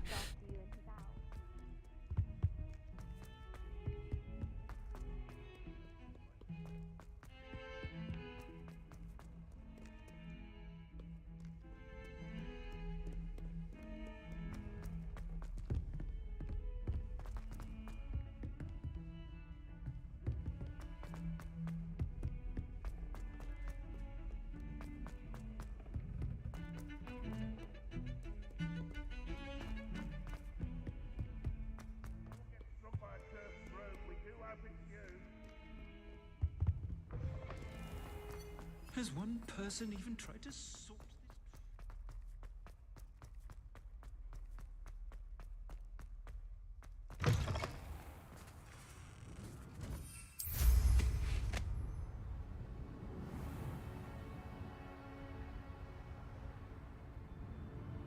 Revelio.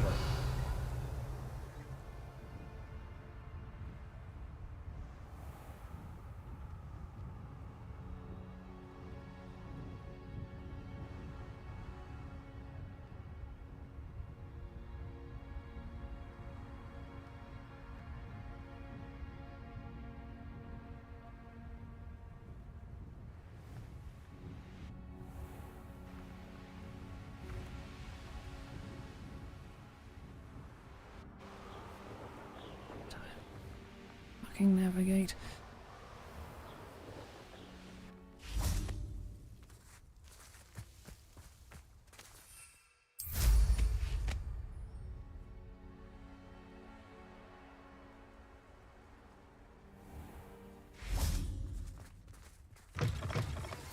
My mother would like to speak with me. I believe she has learned about some of what we've been up to. I am hoping she may be easier on me if you are there. If you put a foot Can wrong... we meet at the Three Broomsticks? It may finally be safe since we rescued the dragon from Horntail Hall.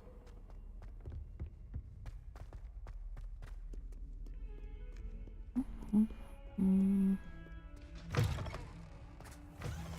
would have thought someone as young... Uncle Roland sends his best. He often asks after you and he's out.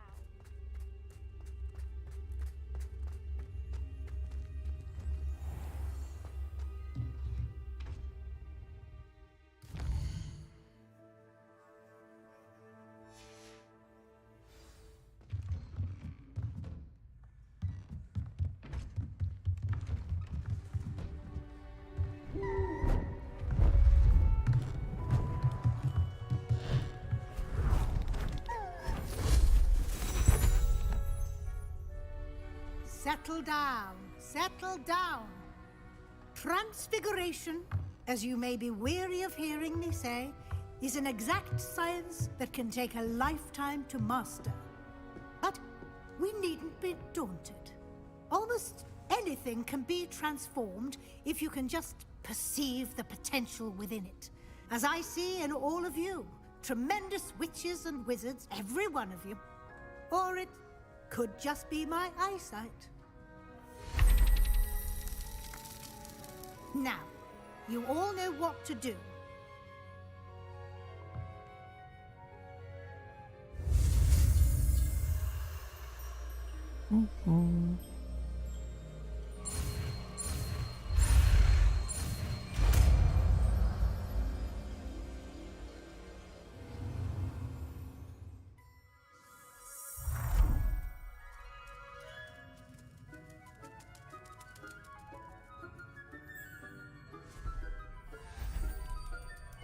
Beautifully done.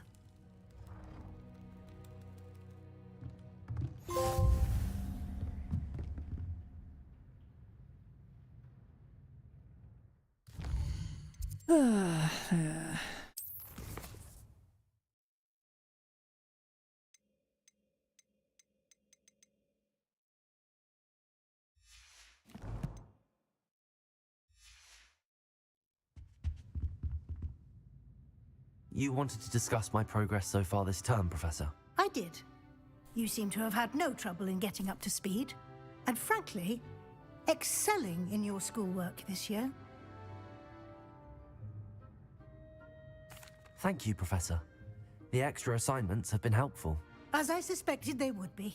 Now, it seems you've been making excellent use of the opportunities presented by your field guide. Of course, the guide isn't the only measure of success. Deke tells me you captured a unicorn and brought it back to the Room of Requirement. Protecting so rare a beast is an accomplishment of which you can be quite proud. Thank you, Professor. I will say I'm especially impressed with all you've accomplished in light of the rumors of your extracurricular activities. Was your extended conversation with Mr. Ollivander after you'd obtained your wand, or subsequent search of the owlery, connected in any way to Professor Fig?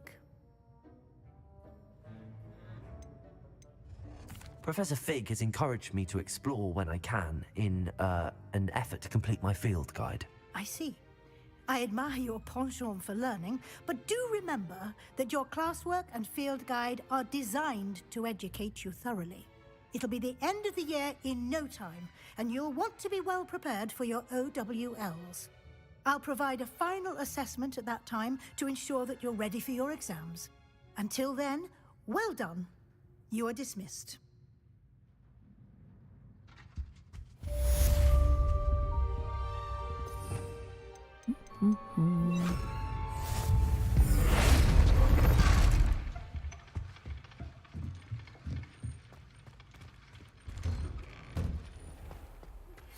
Since our visit to Feldcroft, something dawned on me about the triptych.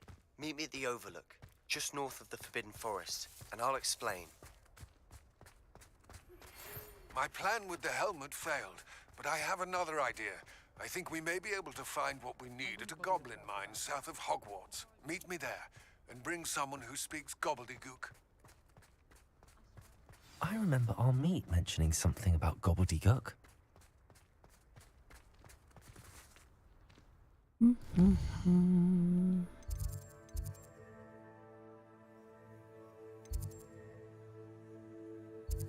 Right.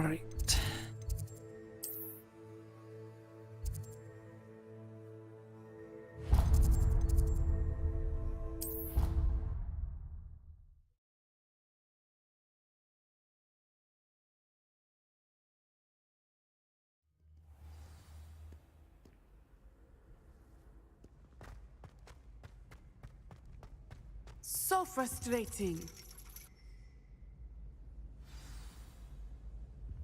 You wanted to speak with me, Mother? I had hoped to speak with you alone, Natsai. Your message mentioned your concern about an unusual creature that was spotted in the woods near Hogsmeade. That could have been anything. You know what it was, Natsai. I am allowed to leave the castle. I am always careful, Mother. Careful. Officer Singer disagrees. She sent me an owl telling me that you have been trying to collect evidence of some kind against dark wizards. She berated me for not keeping a closer eye on you, and she is right. I do not want you visiting Hogsmeade for the near future. But Mother! My little gazelle, you are well-intentioned, but you must not meddle in the affairs of dangerous people. If someone had meddled in Matabeleland, Father would still be with us. I must get to class. Perhaps your friend can get you to listen to reason. So frustrating. She never listens to me. She called you her little gazelle. Is that a term of endearment where you're from? It is specific to me. I am the unusual creature in Hogsmeade she mentioned. Self-transfiguration is not taught at Hogwarts, so I am gently discouraged from practicing it. However, I am an animagus, and it is in my gazelle form that I have been able to wander the Highlands rather freely until now, much to my mother's chagrin. That is how I managed to spy on Rookwood and Harlow. Were you born an animagus, or did you learn to become one? Animagi are not born. The process is quite elaborate. It involves holding a mandrake leaf in one's mouth for an entire month, then placing the leaf in a crystal phial so that it is imbued with moonlight, then adding one of your own hairs. And that is just the beginning. Self-transfiguration is common among students at Wagadu, but Professor Weasley considers it much too dangerous to teach at Hogwarts. Can you choose what form your animagus will take? Oh no, a person's animagus form is determined by their personality. My mother is convinced that my form is a gazelle because I adapt well to any situation. I believe it is because I can sense danger and keep my wits about me.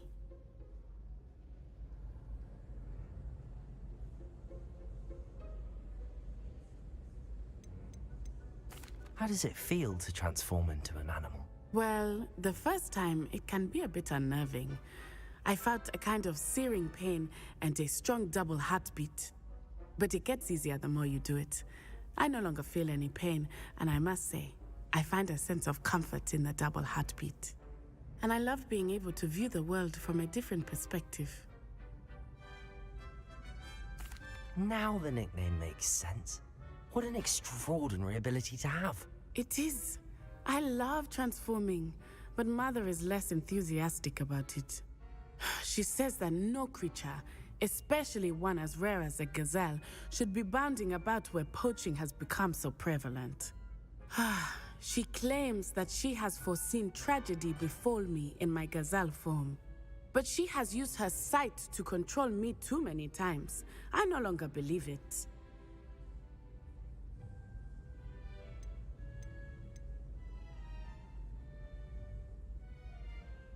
We're making good progress. We can't quit now. I agree. I have never considered quitting, even for a moment. You could have fled the moment you discovered that Rookwood, Harlow, and Randrock were after you, but you did not. I choose to act as you have. I must deal with Rookwood and Harlow, not hide from them. My mother cannot know where I am all the time. Thank you for being here during that rather awkward conversation.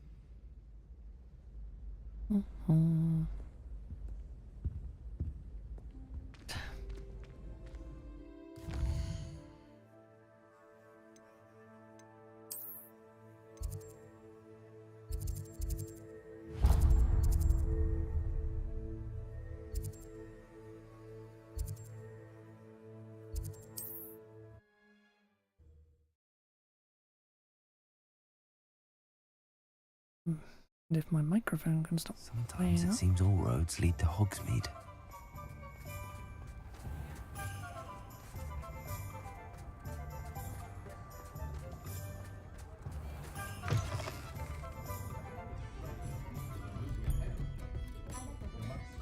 Over here. This This is a change of pace from our last outing. Don't remind me. The thought of that tent still makes my blood boil. I've been thinking about those poor dragons in the fighting ring. The collars they were wearing, they appeared to be goblin silver. I think a collar is precisely what we found at that poacher camp. I've never known poachers to use anything like that before. The dragon that attacked my carriage was wearing a collar, and Professor Fig was genuinely baffled by its behavior. That attack always did strike me as a little strange, seemingly coming out of nowhere. Surely you aren't suggesting that the collars somehow control the poor creatures? Exactly. Merlin, I don't think the dragon we set free was wearing a collar, but we should check.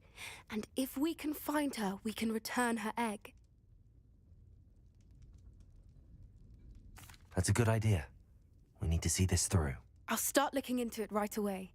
There was something else that I wanted to discuss with you. I didn't want to press it before. It seems I may have caused you more trouble with Victor Rookwood. Why is he after you?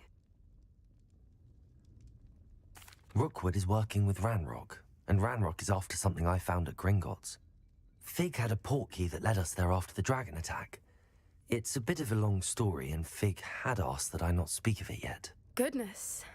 Well, that certainly helps to shed light on what we saw at the tent. Don't worry, I'll guard your secret as if it were my own. I shan't press for more details. In fact, I should probably be going. I'd like to track that dragon down as soon as I can.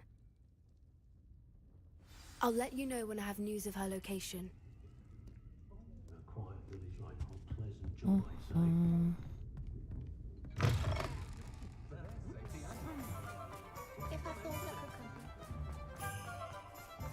Hello, pardon me. Hello there. Was there something you needed? Hello, I was wondering if you would be interested in having your own shop and a house elf to help you with it. Penny's the name. Penny's mistress is selling this shop, and Penny is most eager to start working with the new owner. It might surprise you to know that Penny can sell practically anything. Oh, it would be wonderful to have a place to sell things and someone to help me. You'll be able to give Penny almost anything that you want to sell.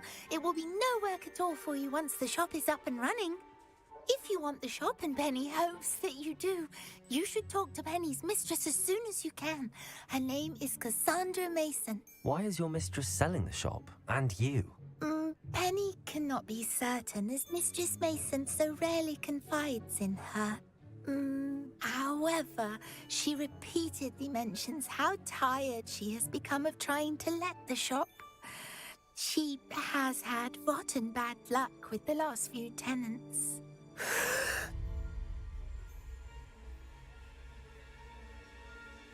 Are you all right? Are you holding your breath? Penny's fine. Sometimes Penny simply needs to remind herself to stop talking.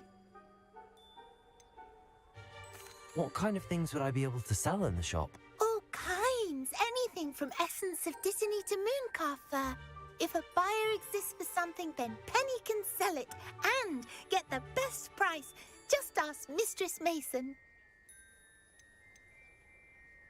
Why are the premises in such disarray? Oh, the previous tenants were not able to manage very well. They seem to have given up rather quickly.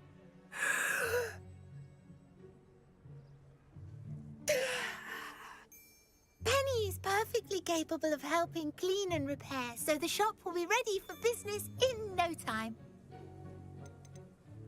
How is it you're so good at selling? Seems unusual for a house elf. Oh, before he died, Penny's previous owner, Master Mason, trusted her to do all sorts of things to help him with his shop. Penny supposes it is a bit unusual for a house elf to possess such skill, but Master Mason commanded it, and Penny was happy to oblige. Master Mason was a wonderful master. All right. I shall go and find Madam Mason. Oh, this is splendid news indeed. You won't be sorry. You can find Mistress Mason at her home on the north edge of the village. Penny does hope she gets to work with you.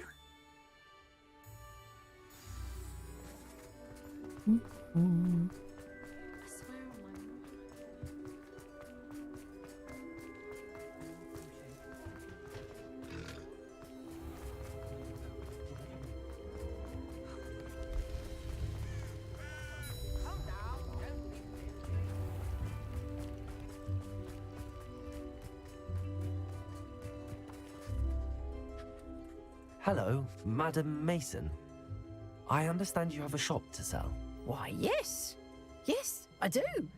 Are you interested? Yes, I am. I've always wanted to own a shop. How marvellous. I think you will find my terms quite generous. But, and do please forgive me for asking, don't you think you might be a tad young to own a shop? I have a knack for this sort of thing, if I do say so myself. If I can meet your terms, I hope that you'll sell to me.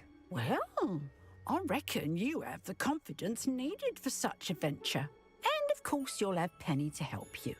That elf could sell tea to a troll.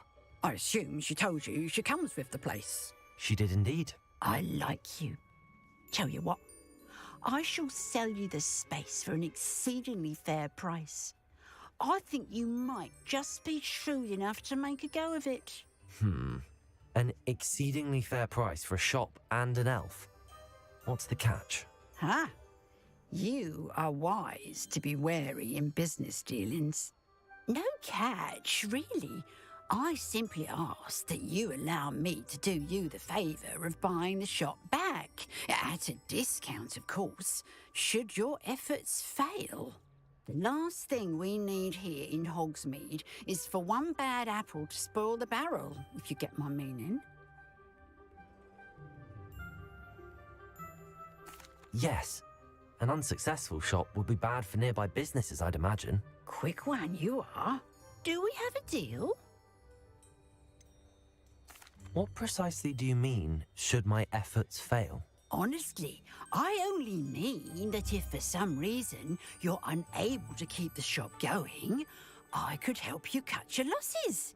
That's all. But, as you've implied, the odds of that happening are remote. You are shady, Cassandra. The shop seems to be in an ideal location. Why has no one purchased it yet? It is indeed. But I've just decided to sell. I've grown weary of being a landlady. My late husband was the one with a passion for shopkeeping and business in general. You'd be wise to take advantage of this opportunity before the offers start rolling in. It looks to be rather a mess. Why haven't other tenants been able to make a go of it there? As you've no doubt considered, running a shop is not as simple as those less savvy might think. The new owner, however, will have something that previous tenants did not. The benefit of Penny's particular prowess. Her assistance will make all the difference, I should think, in both getting the shop ready for business and ensuring its success. It does sound intriguing, but I need to consider my finances first. I'll come and find you if I'm interested. Very well, but I won't be able to keep the shop available for too long. If you do want the shop, I'd advise you to return to me as soon as possible.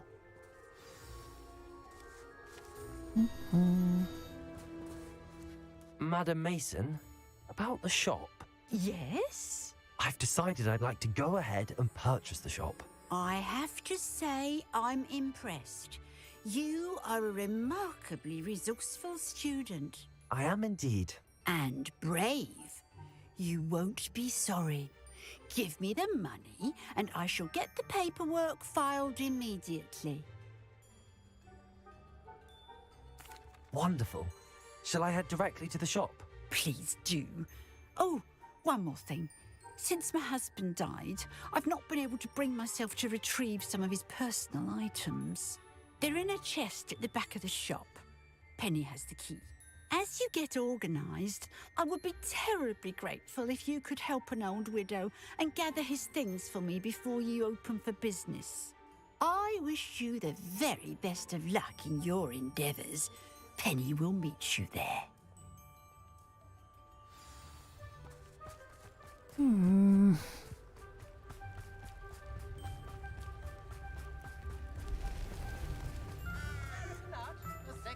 If something threatens me,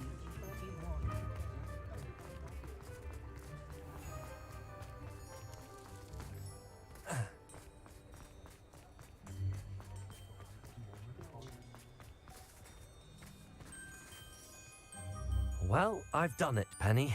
The shop is mine. Oh, Penny is so pleased. Penny was hoping you would be the one to purchase it. I'm glad you're here to help me. Goodness, what a kind thing to say. Penny will do all that she can to make this a success. There is much to do. The last tenant left in a bit of a rush, so we'll need to clean up and do some repairs. Well then, let's get to it. Penny is ready. Between the two of us, we should have this place up and running in no time.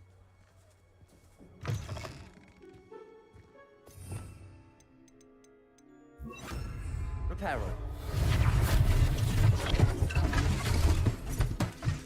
Oh, Penny can already see the potential. Nothing like a bit of hard work.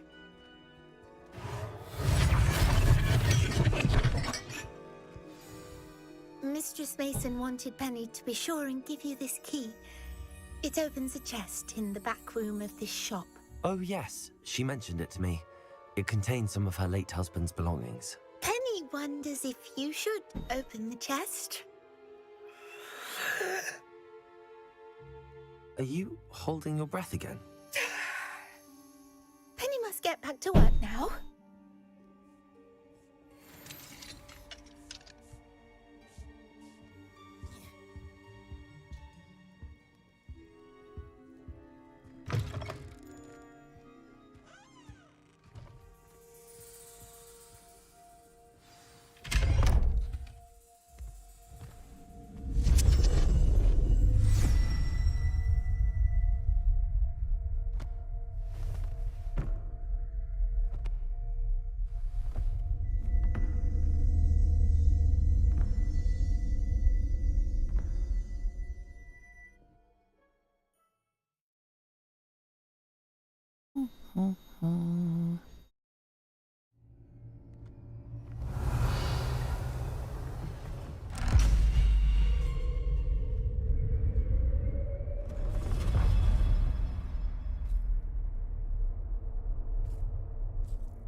Lumos.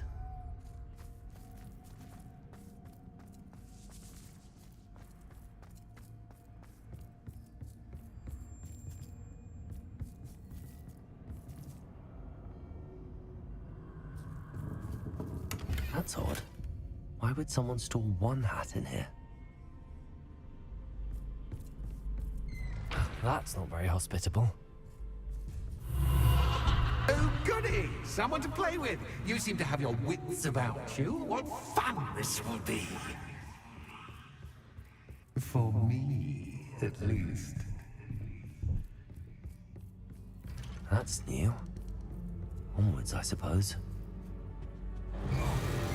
What in the... Who's there?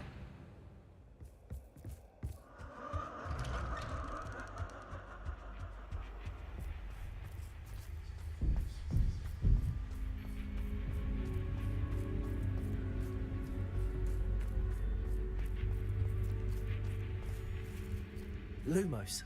Bombarder!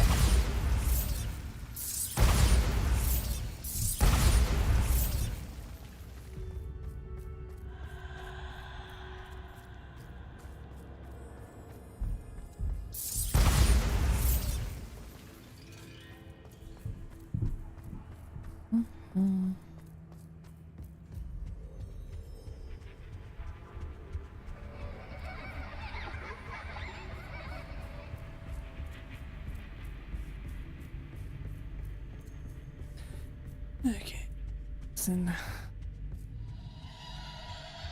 Lumos.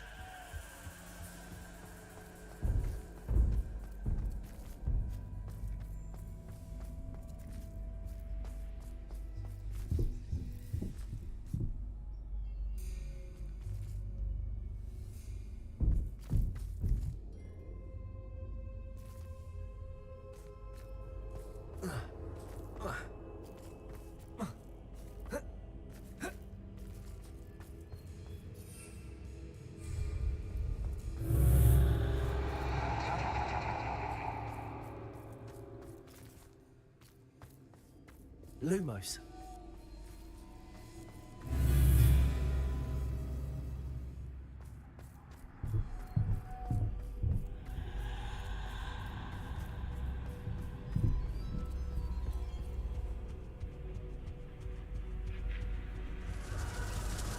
That's lovely.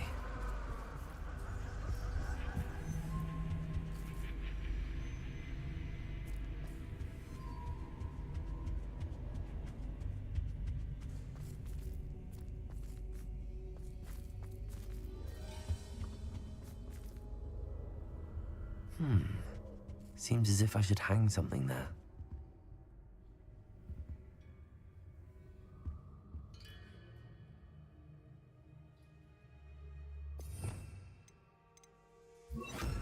Wingardium Leviosa.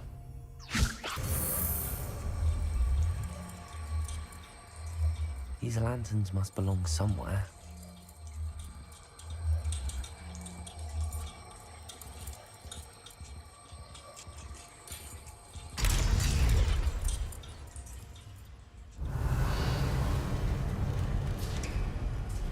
Perhaps. How enlightening! You might survive a bit longer than the others.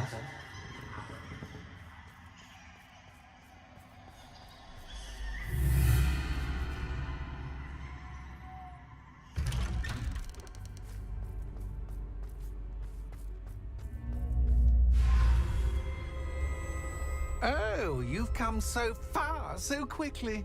Well done. You might be just the playmate I've been looking for. I do hope you enjoy my playground. I encourage you to tell everyone about it. If you make it out, that is. Please try. If you get to the end, perhaps we can come to some sort of arrangement. I do want your shop to succeed, after all. What's the saying? Two sides to every story. Unfortunately for you, both sides here are to my story. And you'll have to complete both to get to the end.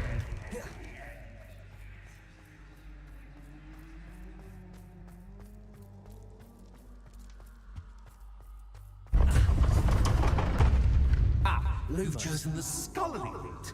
You'll need more than you've learned from books to best me.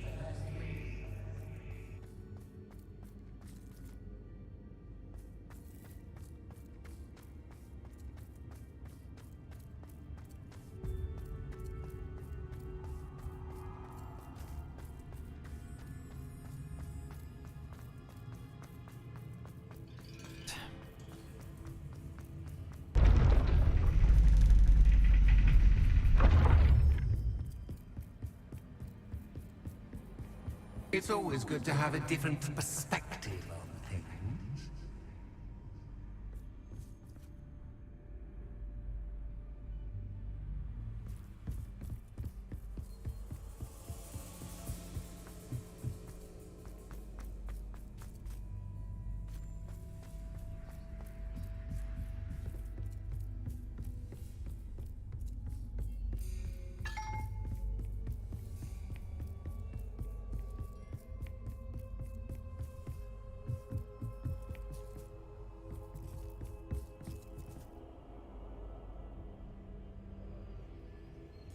Wingardium Leviosa.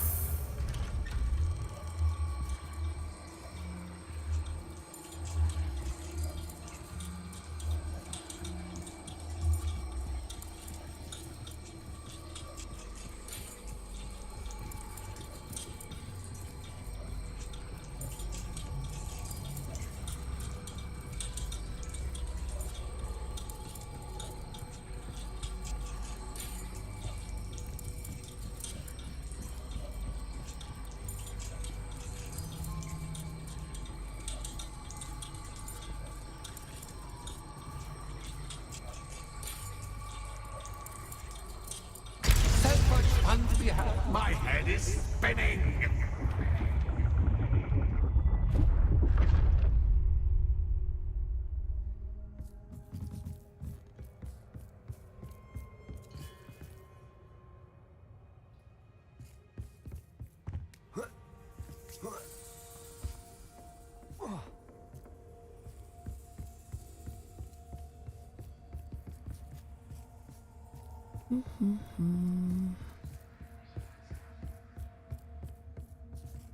Lumos.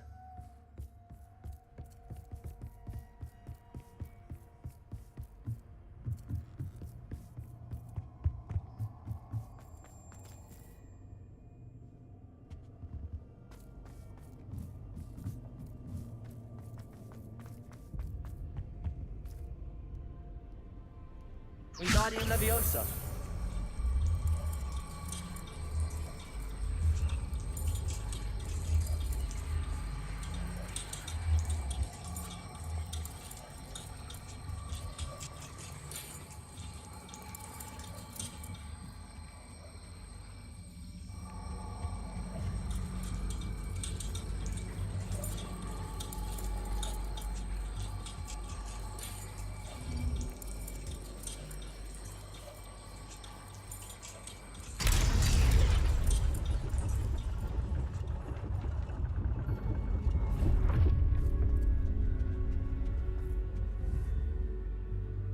Wingardium Leviosa.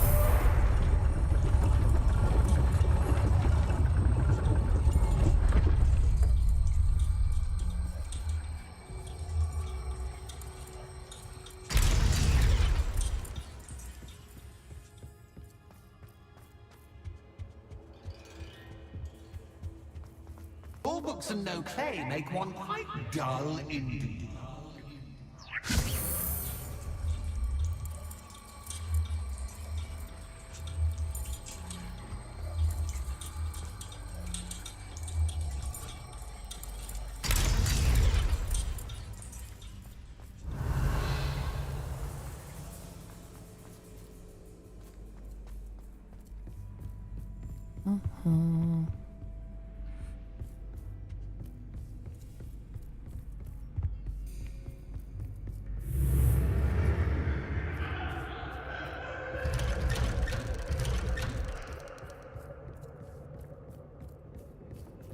Lumos.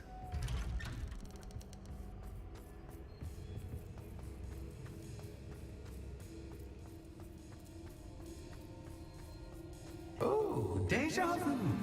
Watch it.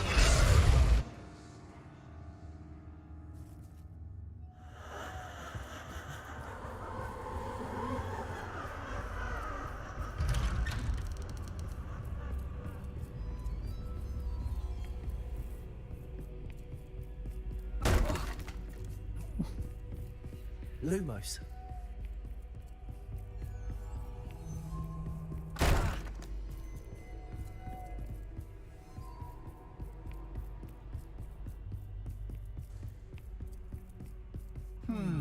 Running in circles, are we? Perhaps you should retrace your steps.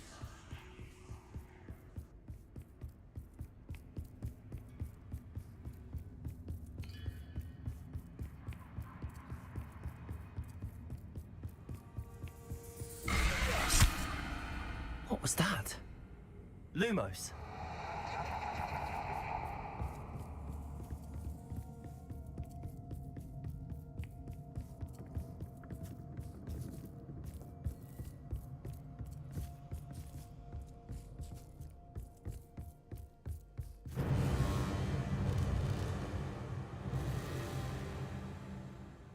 Wingardium Leviosa. Bombarda. Lumos.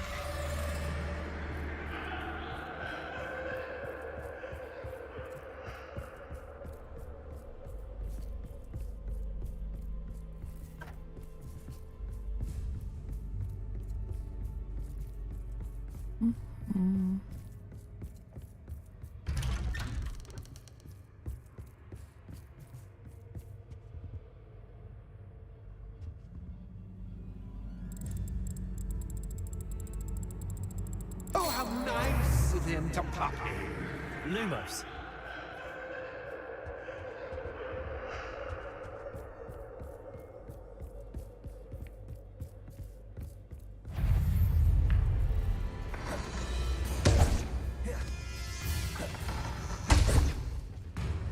Bombarda.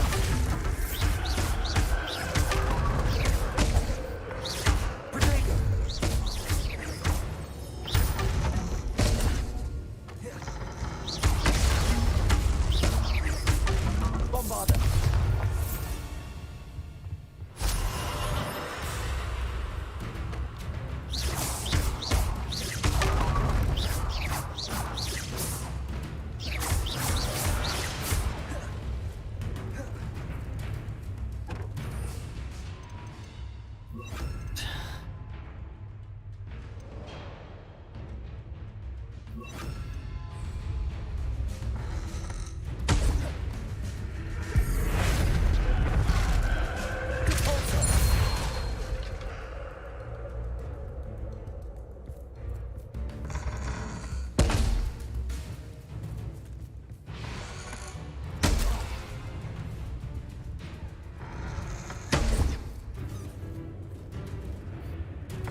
Lumos.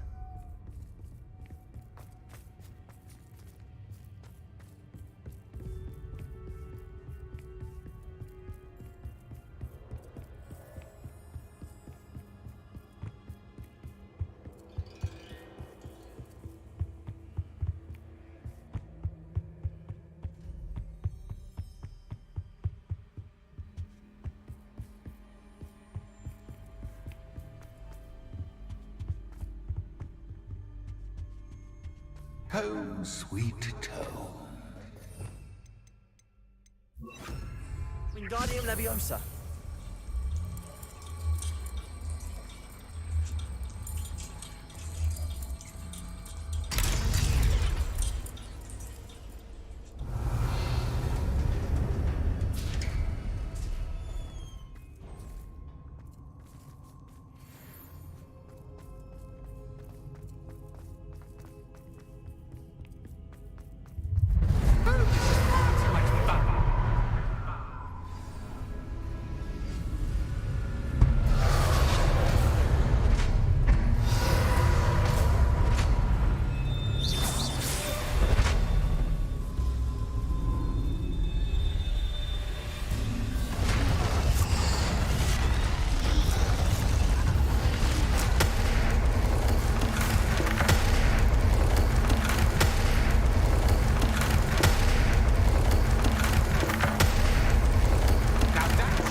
Well done.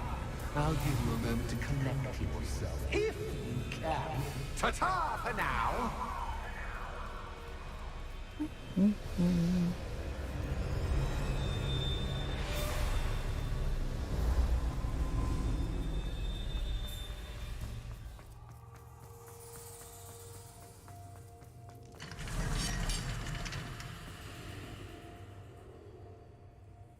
That was only one side.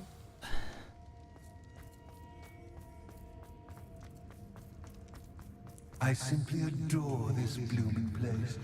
Don't you? You know, foliage, like most living things, won't survive for long in the darkness. Confringo.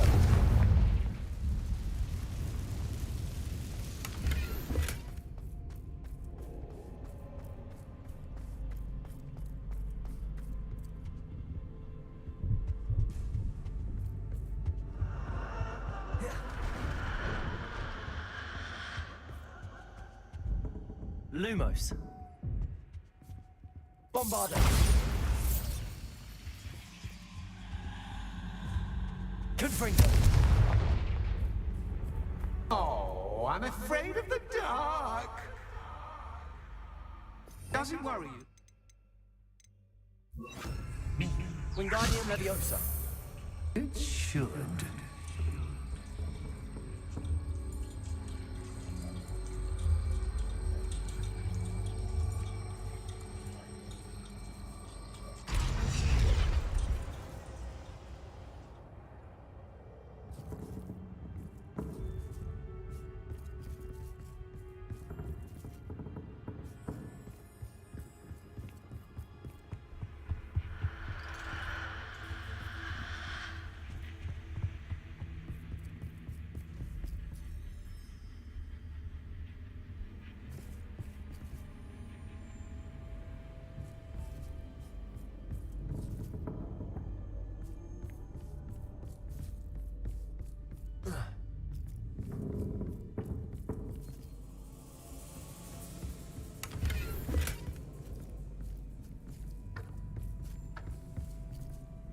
Confringo.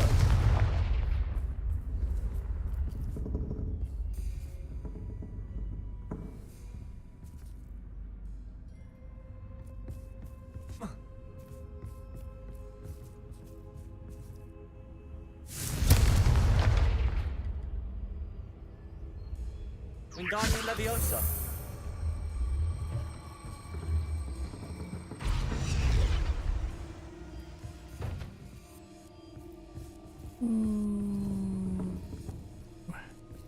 Confringo.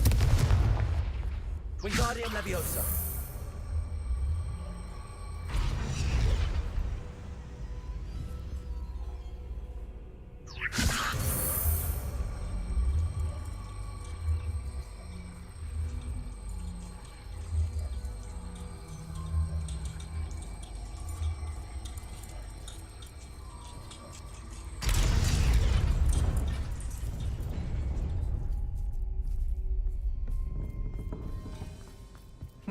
I'd offer you a seat, but I'm rearranging the furniture. Plus, don't want you getting too comfortable. Confringo!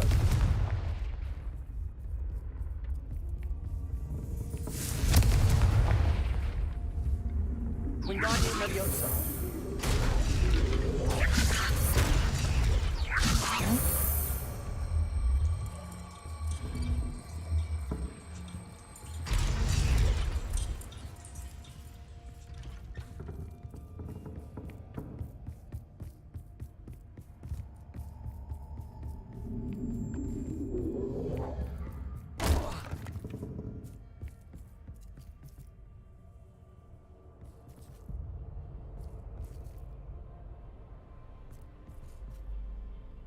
Confringo! Wingardium Leviosa.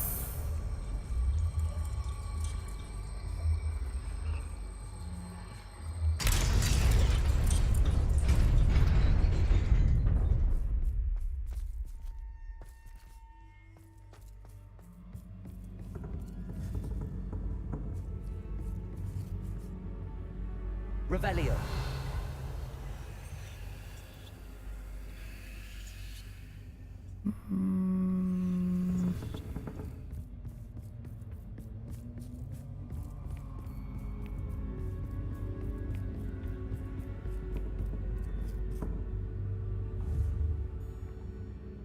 Wingardium Leviosa.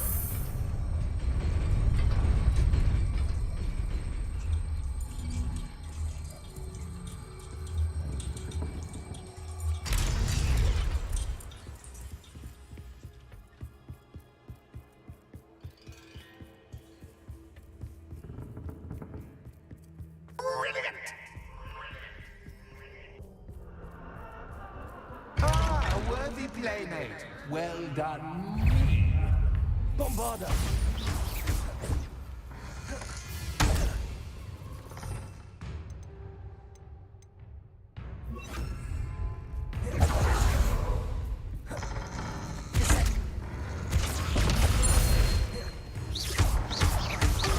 Bombarda.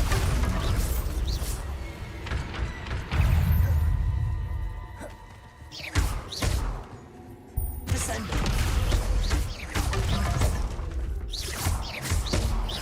Bombarda.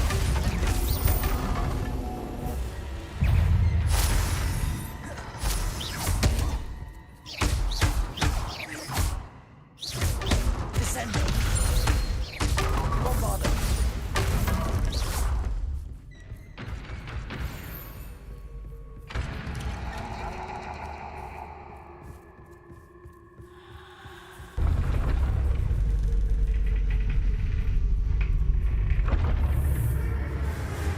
Lumos.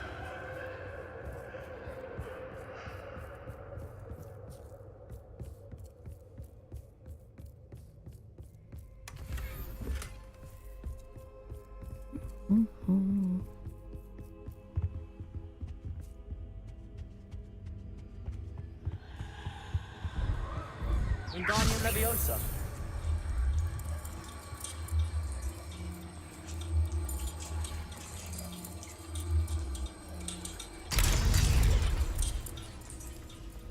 Bombarda. Confringo.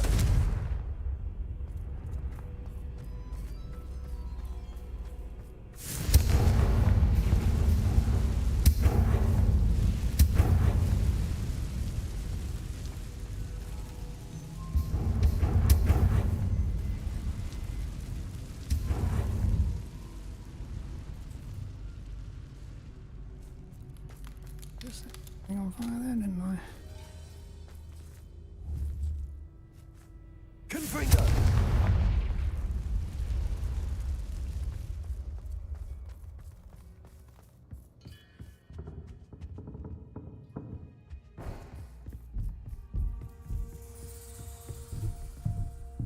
Wingardium Leviosa.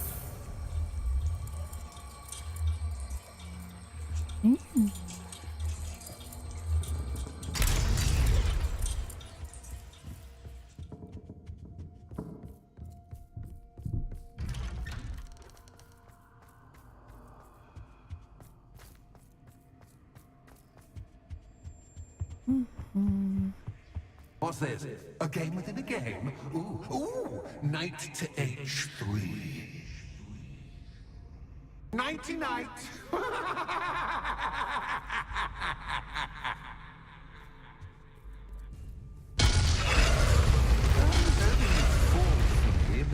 This is a bit... That was the wrong square. Bombarder!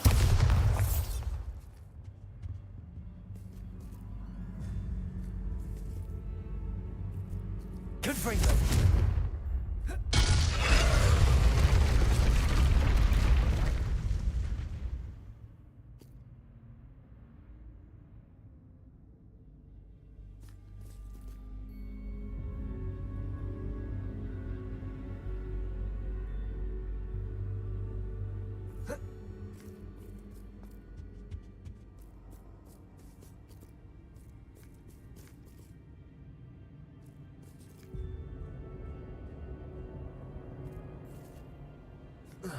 What?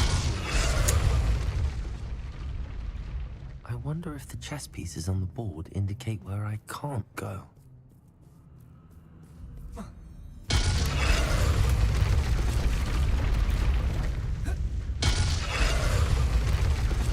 That wasn't too difficult. And I can't just jump over the Oh, places. goodness! I do hope you're having as much fun as me. I think I'll keep you around a bit longer.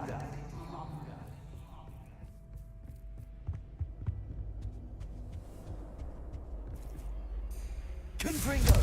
Wingardium Leviosa!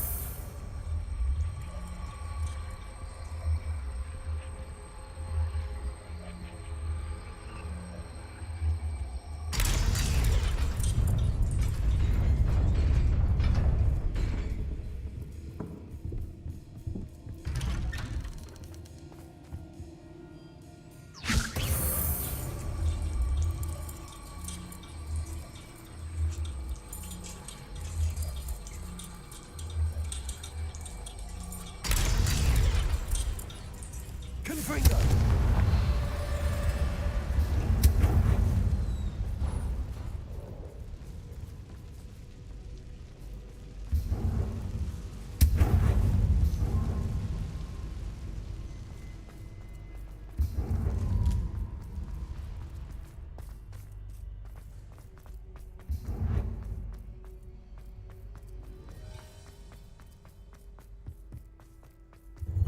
Ready?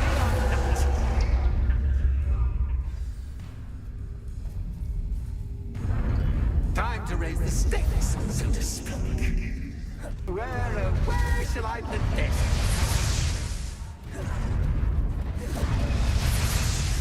Where shall I put this?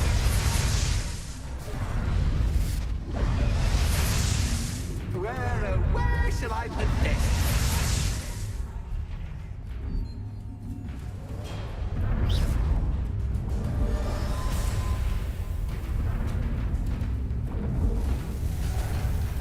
Bombarder! Confringo! Kansas cat, but Kansas cat. I mean, you can't. Now that should get your attention. Well, this has been fun. Much to do, much to do. See you in a bit.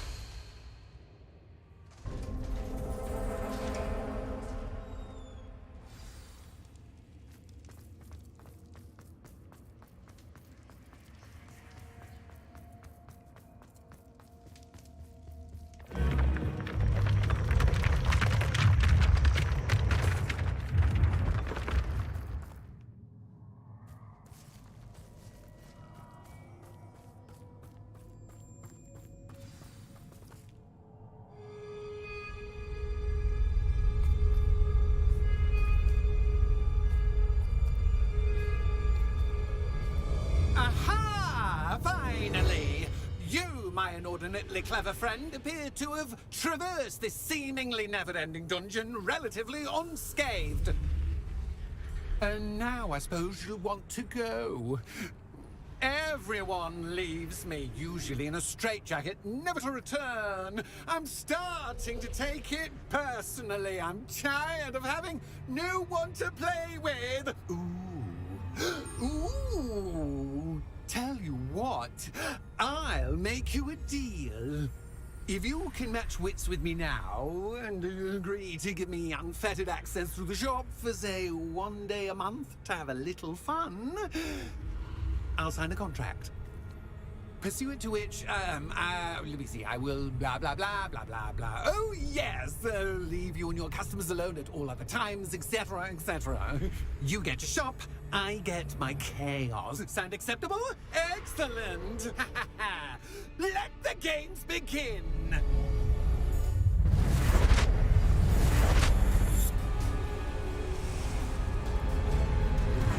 Cats is cat, but cat.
Try seeing things from my point of view.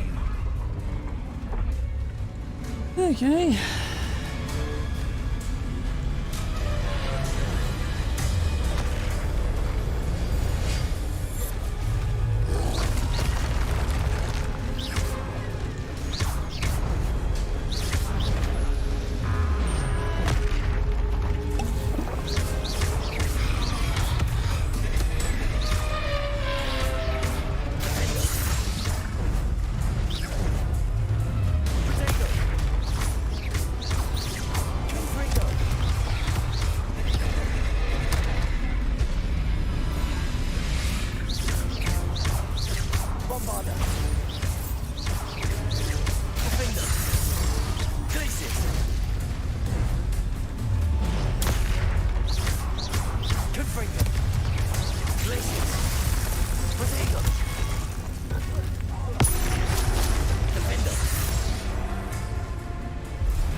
Finally, someone deserving of the playground I so meticulously crafted. Such a treat to have fun again in my little dungeon.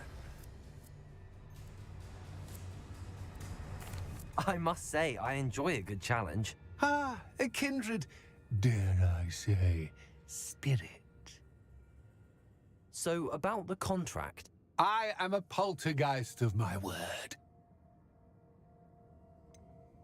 Just to be clear, what does this agreement entail, specifically? Pay attention. You guarantee that I can have my fun at least one day each month without fuss. I let you work the rest of the time, mostly in peace. Why would you enter into such an agreement? Much as I love banging about the place, it's no comparison to seeing customers' faces when I bonk them on the heads with a chocolate frog. One doesn't really understand the value of an audience until one is without it. Very well. I shall agree to your contract with one small addendum. Hooray! No more of this unsatisfying banging about all day in a pitiful void. Wait, did you say one small addendum? I did. In order that I have a successful shop with lots of customers, would you agree to causing chaos only after 9 o'clock in the evening? Would you agree to at least 2 days a month instead of one? I would. Pleasure doing business with you. You've worn me out. Well done. I had a feeling about you.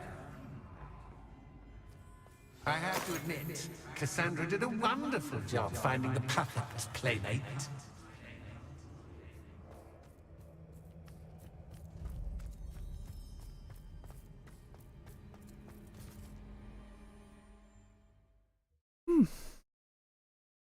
A quest and a half?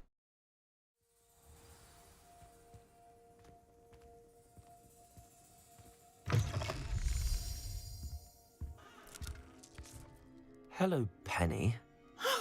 Penny is so glad you're back. You knew exactly where I was going when I entered that chest. Penny was beginning to think yet another shopkeeper was going to end up in St. Mungo's. Another shopkeeper, St. Mungo's. I think you should explain, Penny.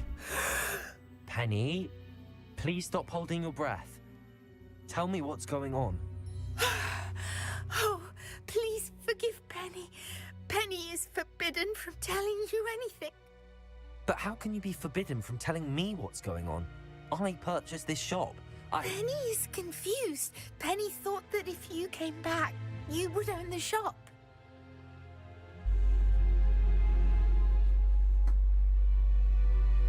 Thank you, Penny. I think I'm going to need to talk to the authorities. Oh, Penny is certain that's a brilliant idea. Officer Singer will know what to do. Penny will wait right here.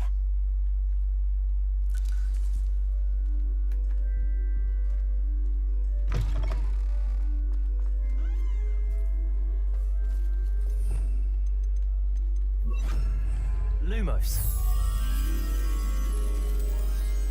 Oh, looking at trees, looking at a bridge. Once again, does not narrow it down. Ugh. I'll find the thing eventually. I was told that if you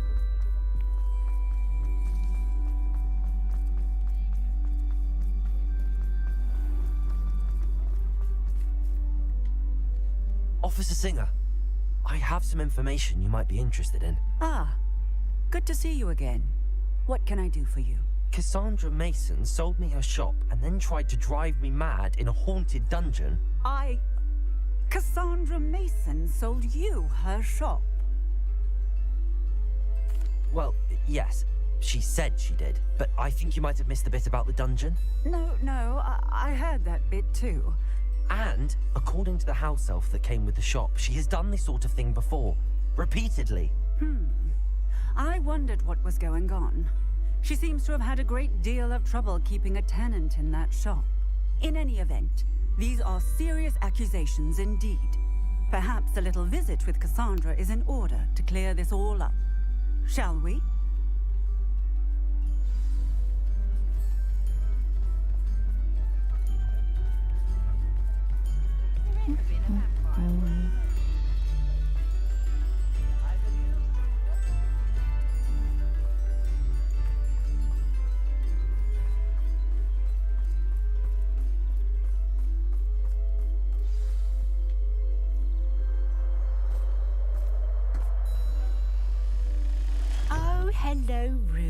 I see you've met my new tenant.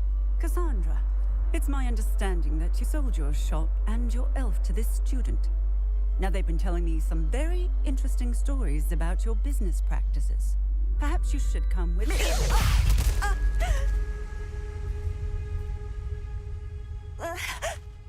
Stop her!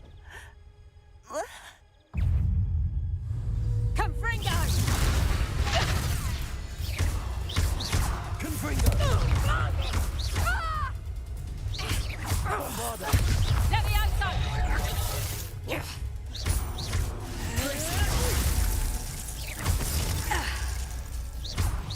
Confringo!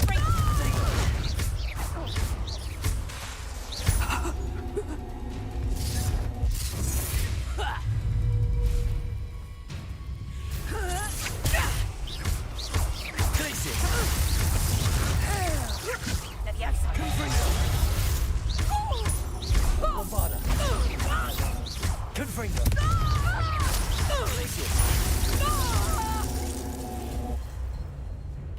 I should have known better than to do business with a wily student.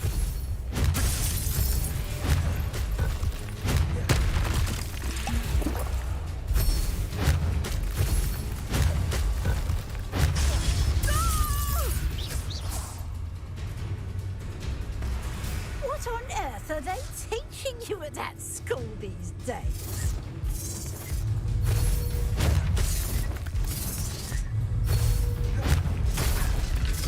Potato! Confringo! Bombarda!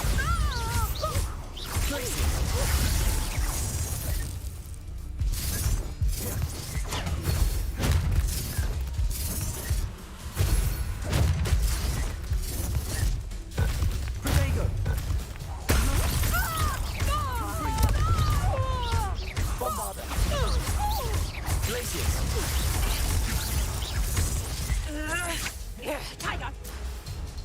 Confringo!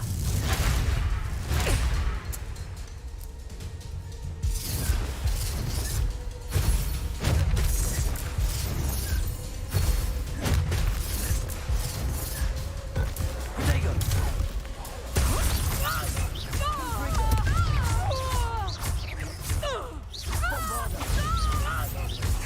Life is about to run out. Potato! Confringo! Protego!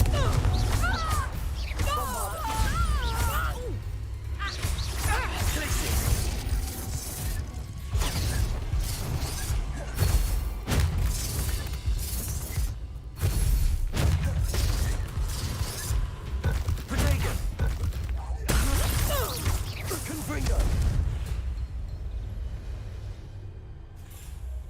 Ah, I'm disappointed in you, Cassandra. Incarcerate! You don't know what you're doing! Don't I? I always wondered why you couldn't seem to keep a tenant in that shop of yours.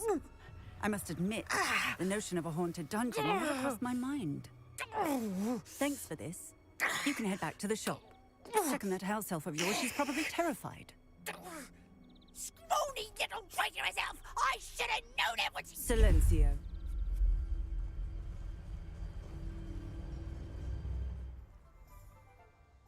Oh, and not to worry.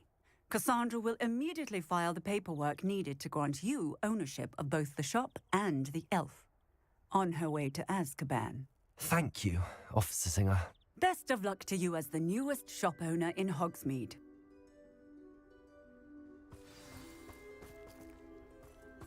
I was expecting something, but not a frickin' fight like that. Oy.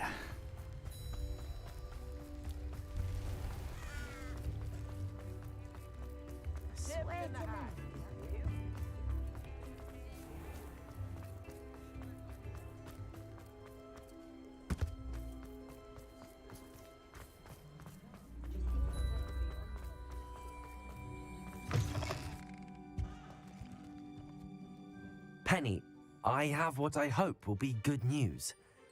Officer Singer confirmed that ownership of the shop has now transferred to me. Oh, well, that is good news. Penny is so relieved. Penny had the most difficult time keeping the truth from you. Penny promises to work as hard as she can for such a kind new owner.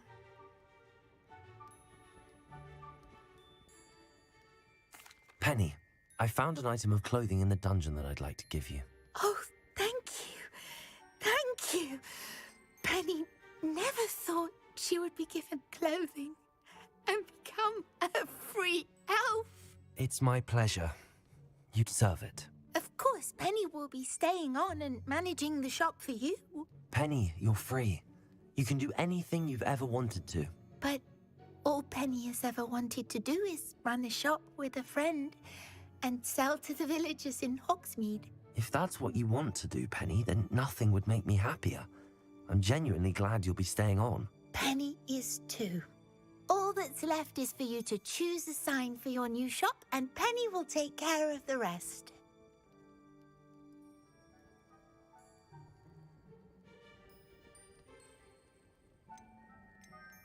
I choose Vestas and Venom.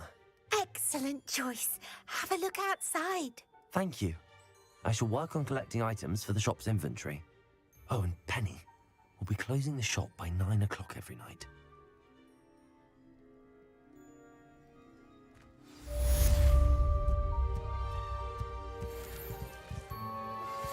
Anne is getting worse. If there is any chance that the relic from Slytherin's spellbook can help her, I must find it. I'm requesting your help. Meet me outside of Feldcroft, near the catacomb. Didn't you already...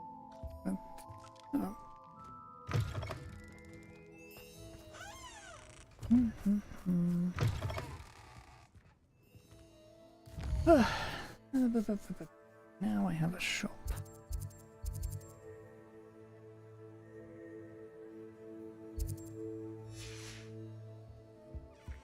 Oh, perhaps today you have something you'd like Penny to sell for you? Oh, Penny will fetch a good price for what you'd like to sell. Penny wishes you promising news about the location of our Hebridean dragon friend and where to return her you-know-what. Meet me in the town circle in Hogsmeade.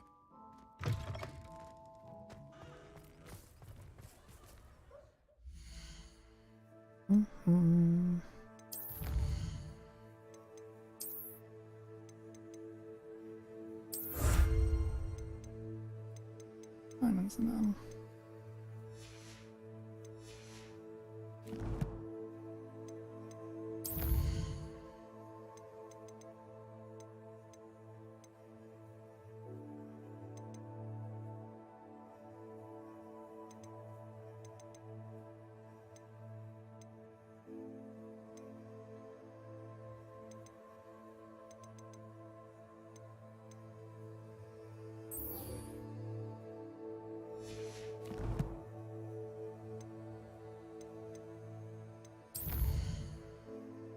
anyway.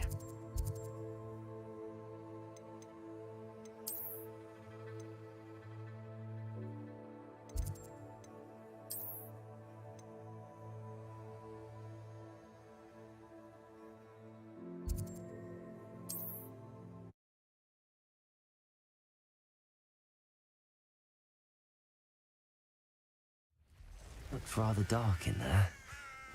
Never stopped me before. You're here. Good. Sebastian, that relic you mentioned... I believe one of Slytherin's students stumbled upon the relic during an assignment to study sarcophagi in this catacomb. From what I read in a report by the student, they weren't permitted to take it with them, so I must assume it's still here. As I mentioned earlier, this relic grants its holder the power to reverse dark magic curses. If it's in this catacomb, I have to find it. For Anne. I need to see her. I'd be interested to know what else the student discovered. Have a look. Unfortunately, there's no name on it, but I suspect if it was important enough for Slytherin to stash in his spellbook, it's worthy of further study. I'm ready to explore the catacomb. Perhaps we can visit Anne when we've finished. Perfect. By the way, Ominous has been asking about you. You didn't tell him what we were doing, did you? I didn't. I promise. Good. Ominous would be livid if he knew what we were about to do. Student report. The catacomb assignment yielded more than I'd imagined. Learning about our ancestors was illuminating. However, I stumbled upon something else I could not ignore. In an area behind the great room, which had suffered decay, amid the turned-over sarcophagi, I discovered an oddly shaped relic. Immediately I sensed its power. I would be thrilled to study the relic further. Only the removal of objects were allowed. I'll be interested to compare what lies inside to what I've read about this catacomb.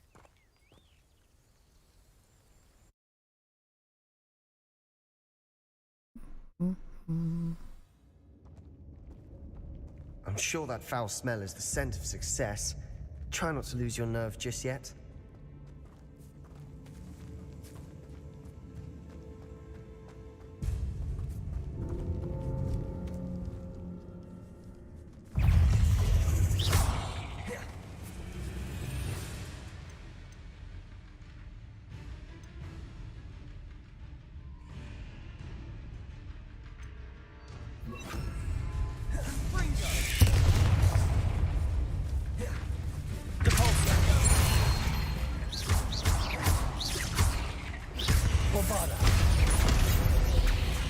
At least now we know we're not alone in here.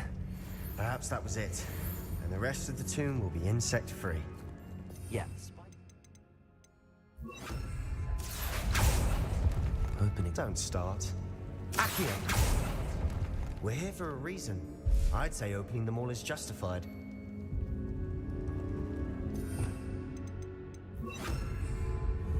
Confringo!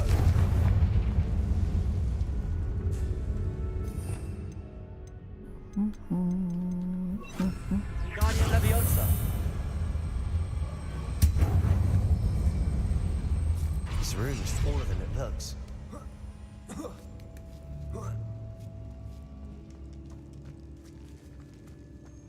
Finding a chest in an inconspicuous loft. Brilliant. Oh, stop being snarky, you little shit. Accio!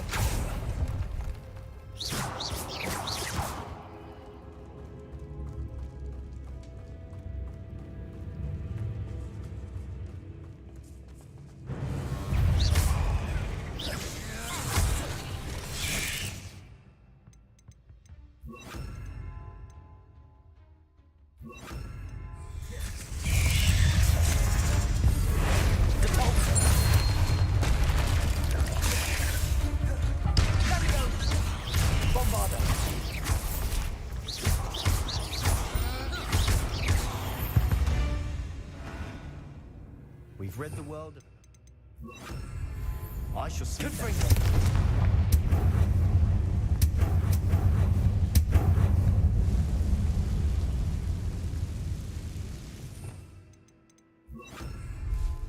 Accio!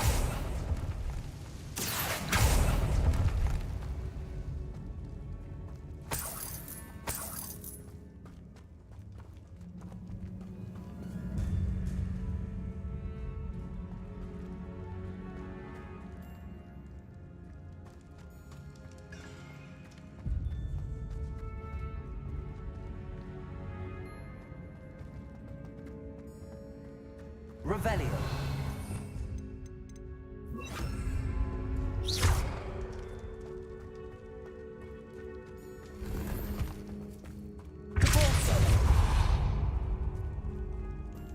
Watch your step. I nearly slipped there.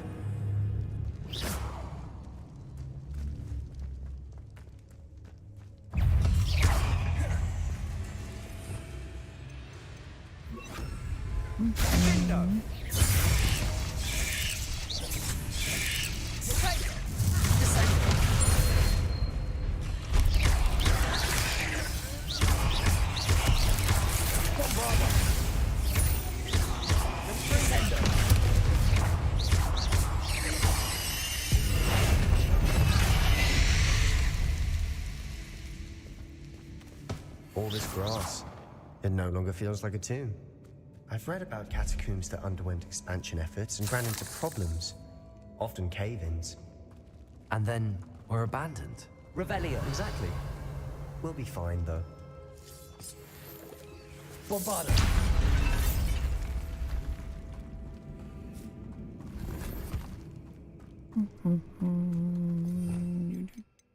Confringo.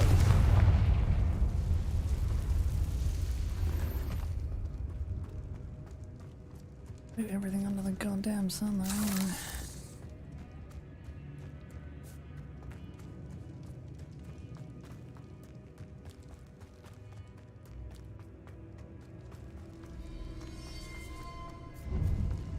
Now this is the sort of great room I want to be buried in.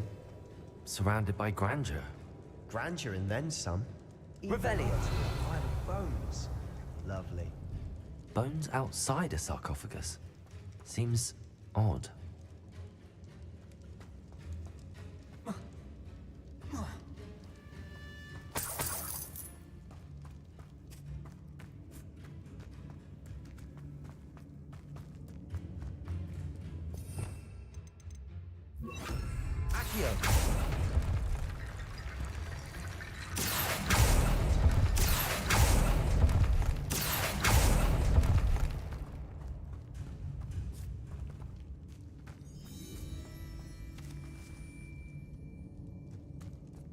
There's something here by the altar. Wingardium Leviosa.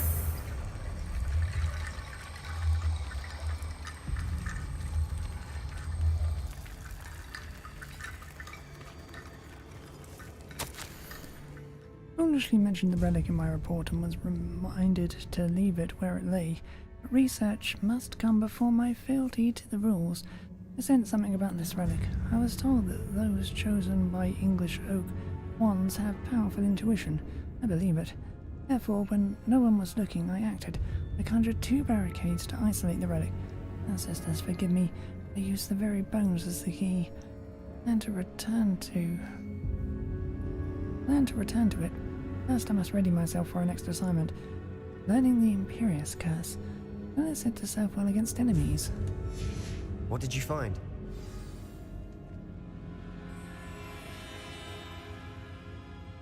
Looks like part of a student's diary. It mentions plans to return for the relic and conjuring barricades using bones. Of course. The student's summary referenced a space beyond the Great Room, which means this can't be a dead end. Let's divide and conquer. You work on sorting out the bone barricades, I'll look around and see what we missed. Hold on to that diary entry. There may be more to it. It does mention something else.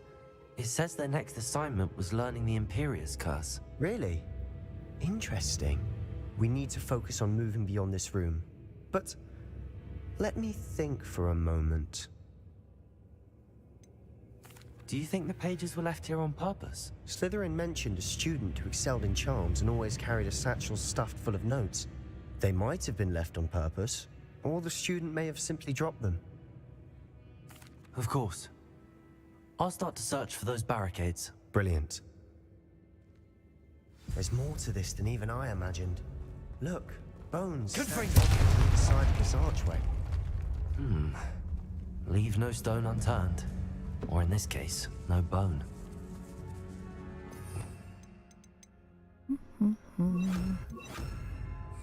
Accio!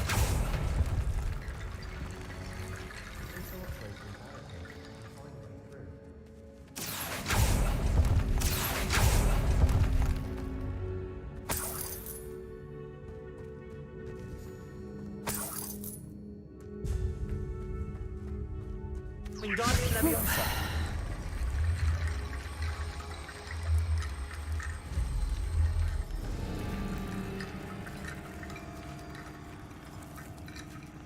Revelio.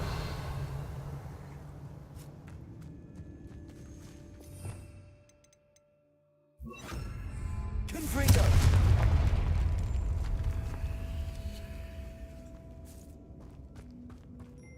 We've made it this far, but clearly we have more to do.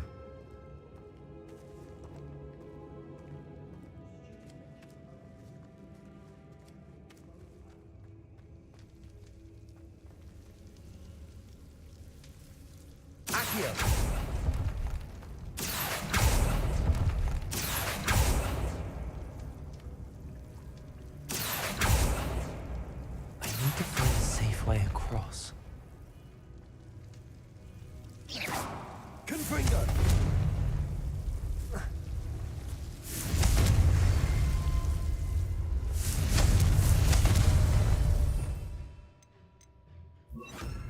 Lumos.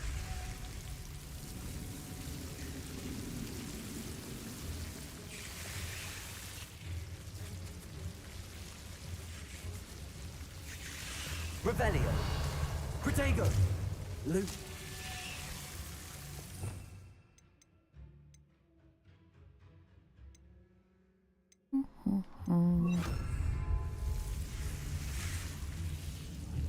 Incendio. Lumos.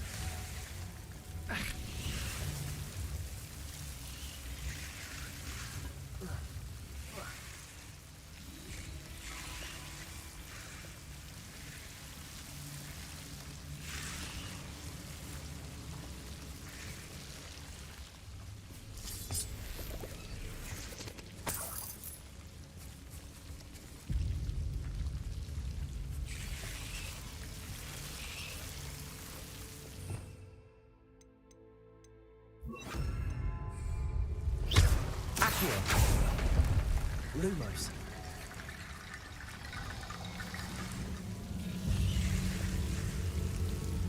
Accio. Lumos.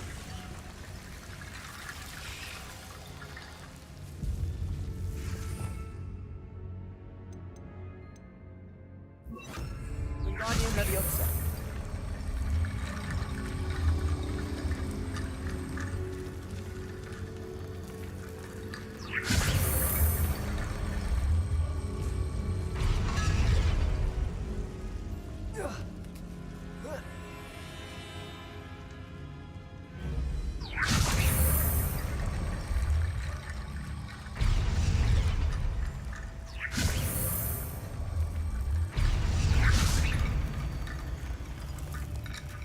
Wingardium Leviosa.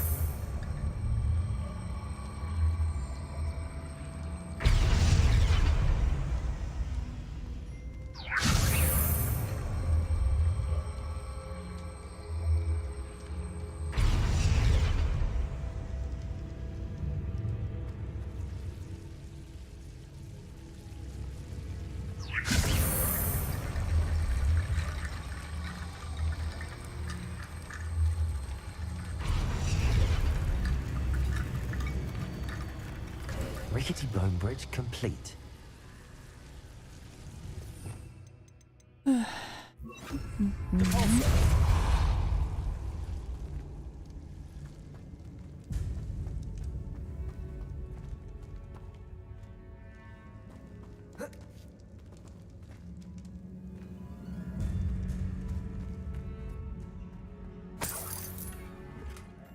Revelio.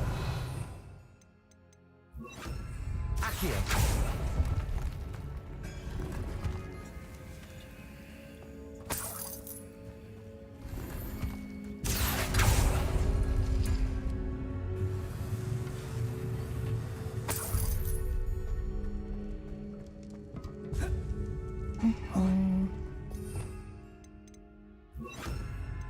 Wingardium Leviosa. That's a lot of bone rattle.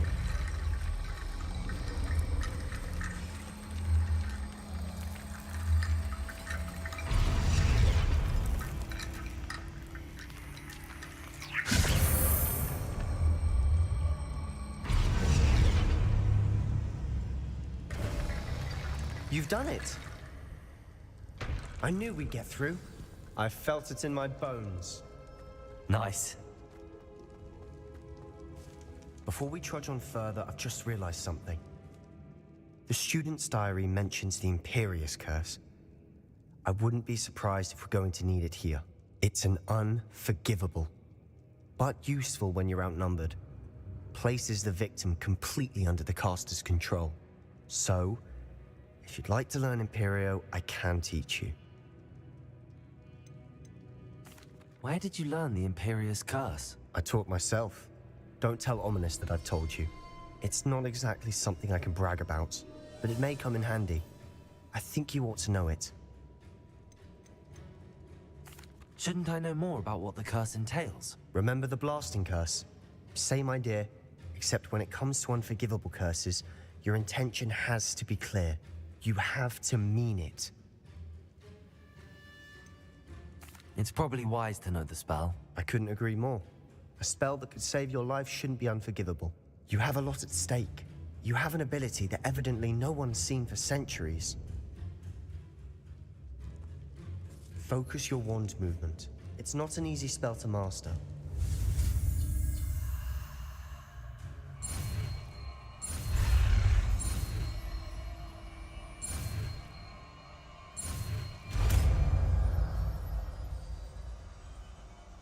There we go. Something troubling ahead. Be on your guard.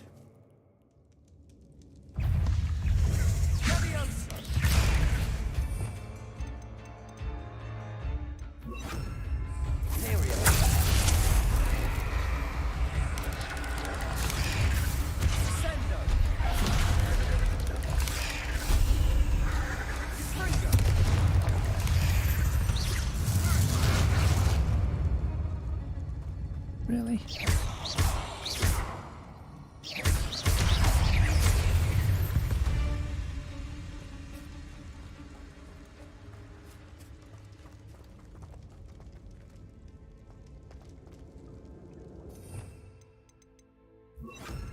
Confringo.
Spiders can make such a mess.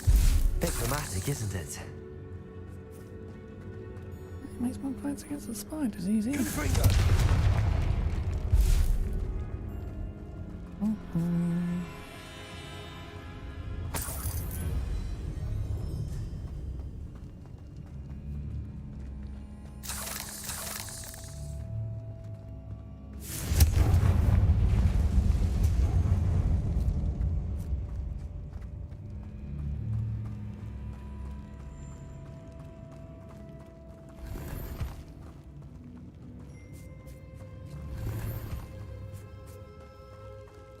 Do-do-do-do-do-do.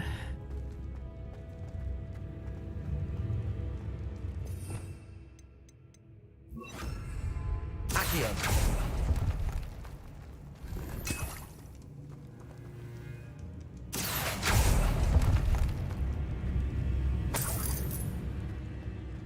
Confringo.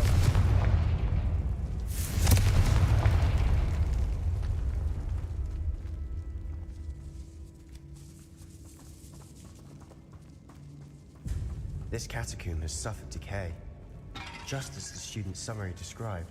I doubt anyone's been here in quite some time.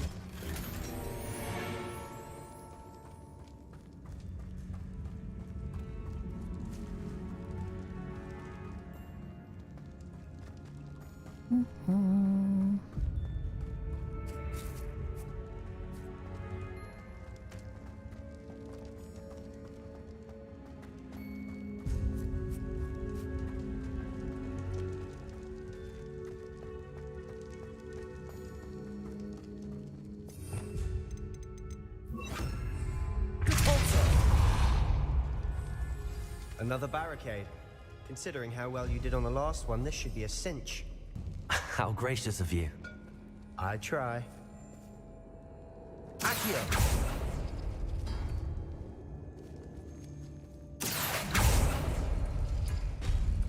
That works.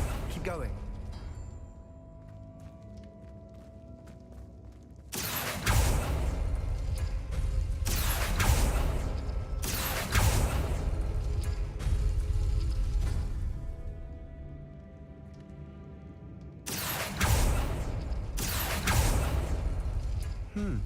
This looks different from what we faced before. Now we're also dealing with rune symbols.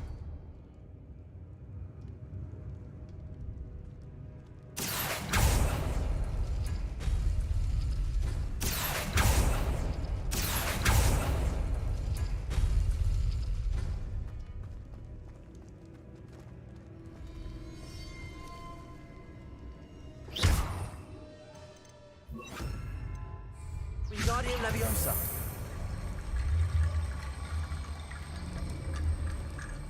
Come on. Being annoying, actually, the damn thing.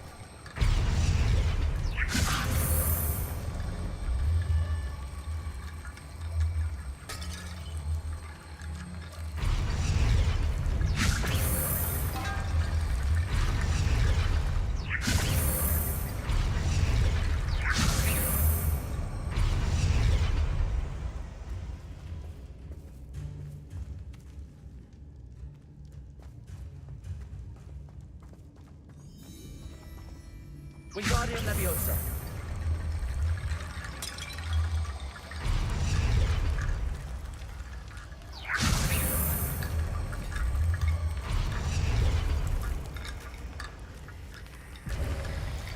You are head and shoulders above these bones.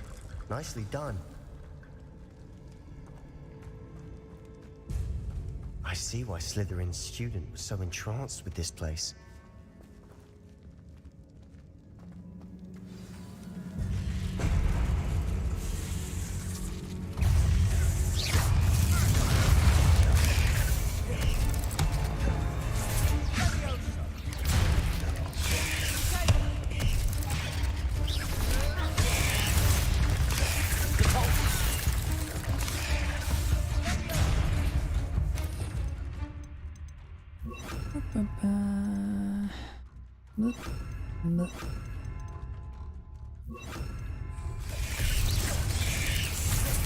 Bombarda.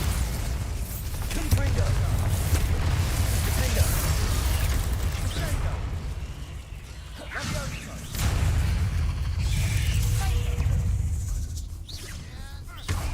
Descendo. Bombarda.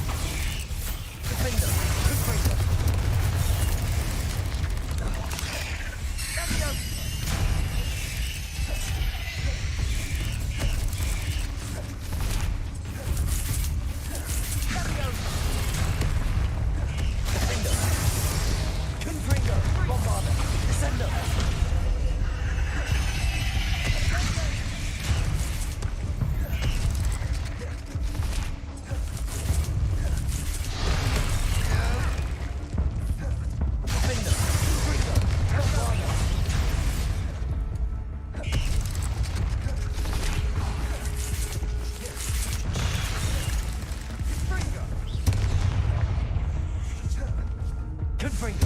Leviosa.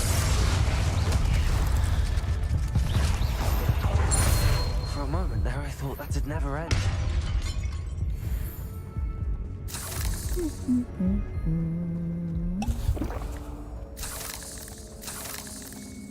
Come on, point some dueling things.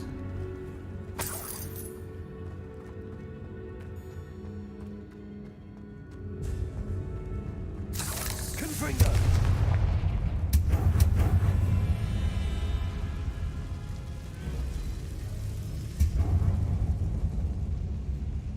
Dead end. Lovely. All that for nothing. Hold on. Don't give up yet.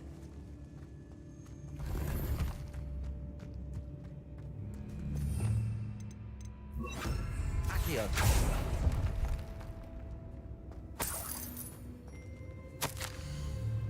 Relic contains abundant potential. Its possibilities could benefit not only wizard kind but the world. The dark sacrifice involved to release its inner intent may be too great. Till we know more, please do not remove this relic.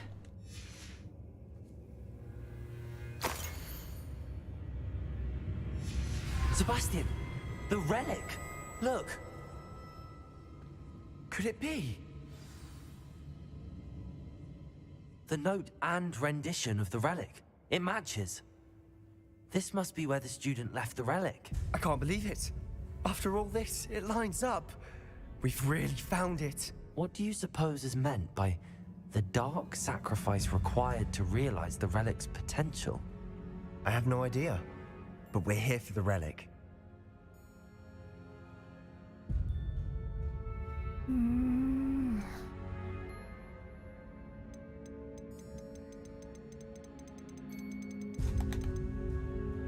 The note advises to leave the relic alone. I assure you, we were meant to find this. For Anne's sake, I'm taking it. Let's get to Feldcroft. I must keep this relic secret, especially from my uncle. Oh boy. Is that ominous? Ominous. The sounds we kept hearing. It was you. You gave me no choice. I had to follow you. Sebastian, please, leave the relic alone. We can find another way to help Anne. I'm sorry, Ominous, but I'm taking it. No, you're not. If you won't put it back, then I will. Hold on, both of you. Sebastian, please, take a step back. Fine, but Ominous knows I won't step back from a fight.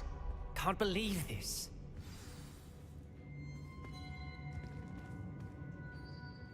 How much did you hear?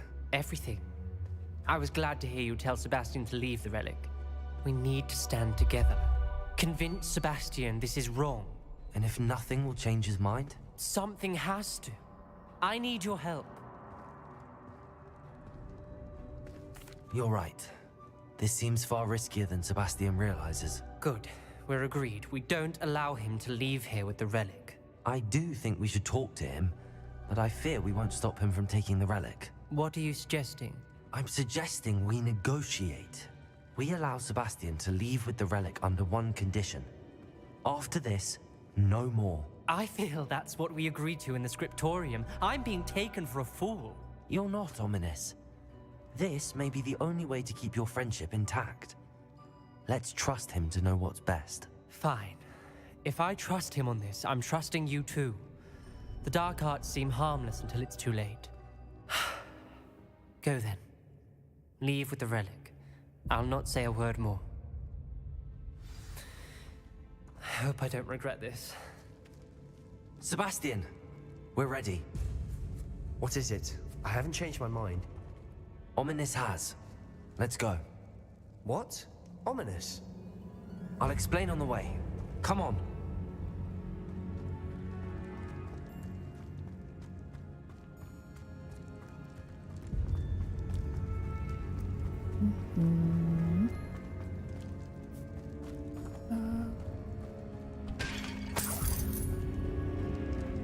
Which way was the way out?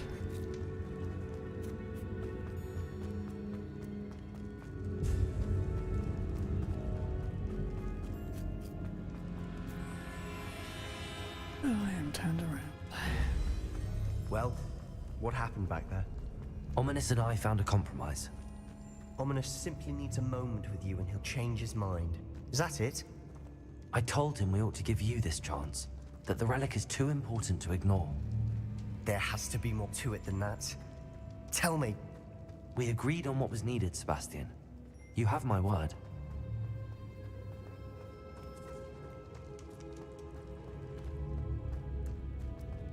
I never wanted to keep all this from Ominous. He just doesn't understand. And I didn't want to worry him all over again.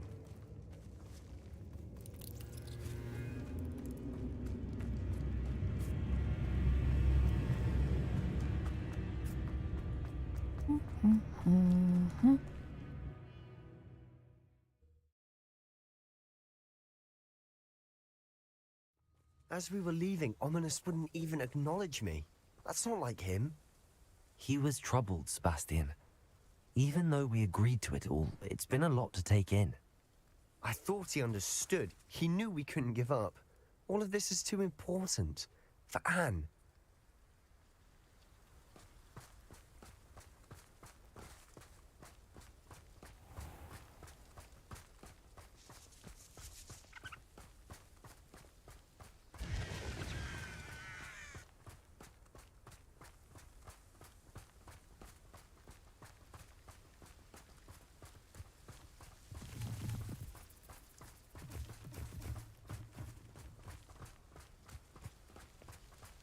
Why is there so much black smoke?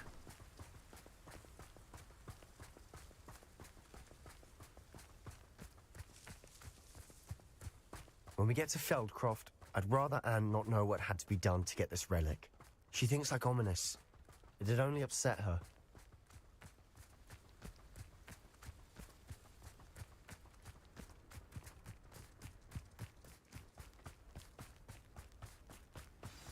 Oh no, this isn't good.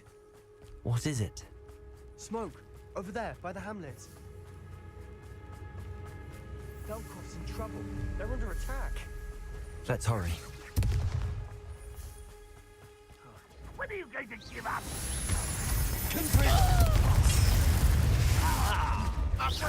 You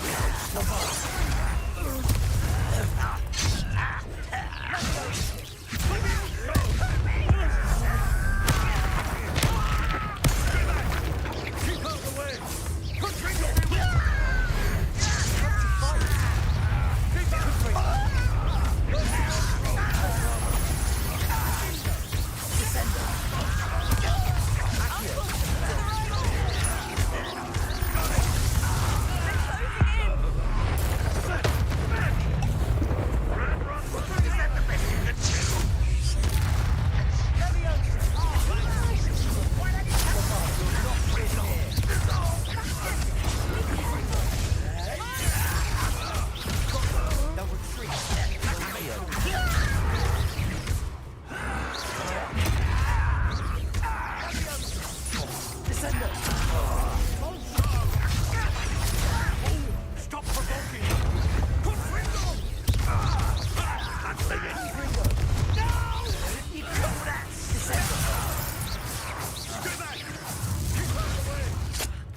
Boy! What have you done? Saved my sister. With an unforgivable curse. From that damned book, no doubt. Your father would be ashamed. You've gone too far, Sebastian. Stay away from her. From all of us.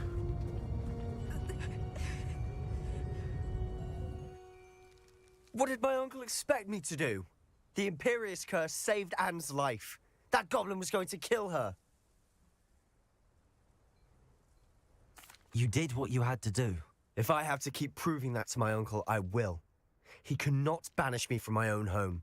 From my sister. It might be best to let him calm down a while. May I speak to him? Perhaps I can help to ease the tension a bit. You may be right. Very well. Probably best if I get away from here for a while. I'll head back to Hogwarts.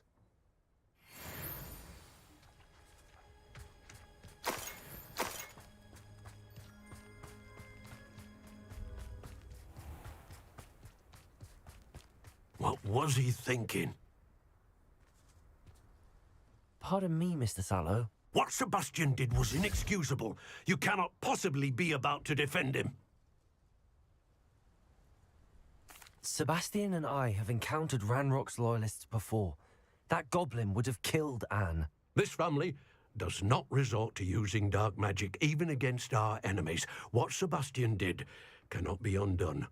That you are defending Sebastian's behavior at all tells me everything I need to know. You are as guilty as he is. Sebastian is to come nowhere near Feldcroft, nowhere near Anne. Unforgivable curses are so named for a reason.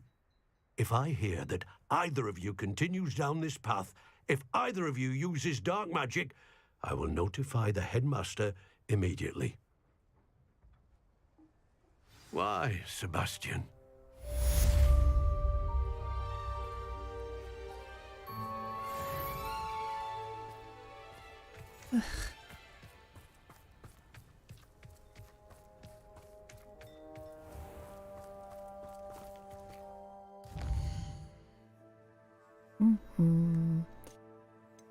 Anyway.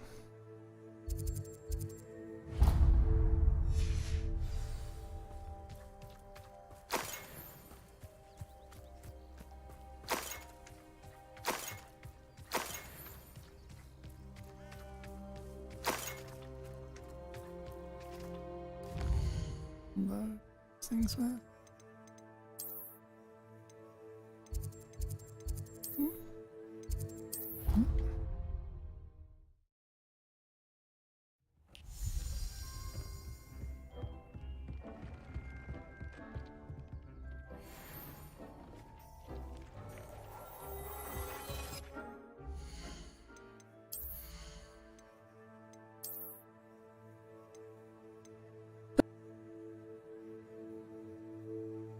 Ah.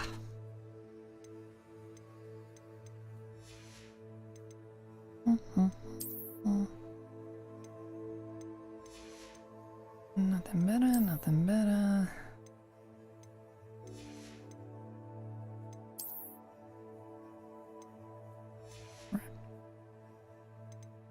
Mip.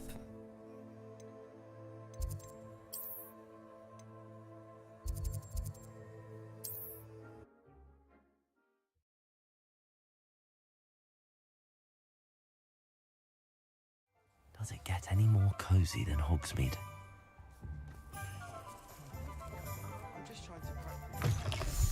It is wonderful to see you back here. Oh, perhaps today you have something you'd like Penny to sell for you?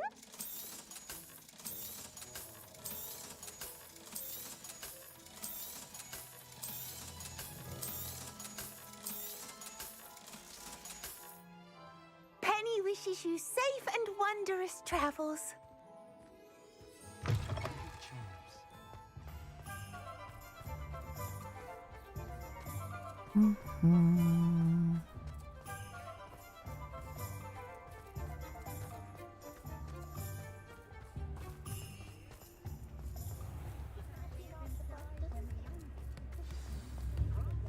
House elves are wizard kind's best friends. It's not like her to forget.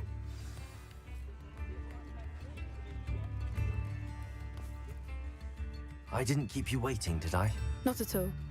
I was just at the post office. Gran told me to expect a package, but it looks as if she forgot to send it. She didn't send me an owl this week either. Perhaps she's busy with her research. What was she sending you? Only some feed she's been developing. I was going to give it to Professor Howen for the measles. What kind of research is she doing? It varies from week to week, but it's always to do with creatures. Last week she was studying leg knots in Plimpies. What did you find out about the dragon you were tracking? I realized that she didn't know the poachers had her egg, so when she left Horntail Hall, she would have headed straight to her nest. I went back to the tent and tracked her flight. How do you track a dragon long after she's gone? Tree canopies, burn marks, things like that. Well done. You certainly know what you're doing. I can't be certain, but I have an idea of one place she may have been heading. I thought we might go and see it for ourselves. Of course. Shall we leave now? If that's all right, I want to see how she's faring if she had a collar on. And she's likely frantic about her egg.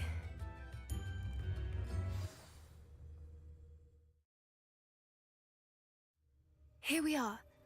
I do think this is where we'll find her. The terrain's typical of where the breed would nest. I suspect it's how the poachers found her to begin with. They likely camped here and logged her patterns. Perhaps nabbed her first and then her egg. Dragons are hard enough to wrangle, let alone maternal ones. You got all of that from simply standing here? You'd be surprised how easy it is to think like a poacher. Shall we see if she's home? We only need to return her egg. That sounds straightforward enough. We should be in and out. Then we can be finished with the poachers once and for all.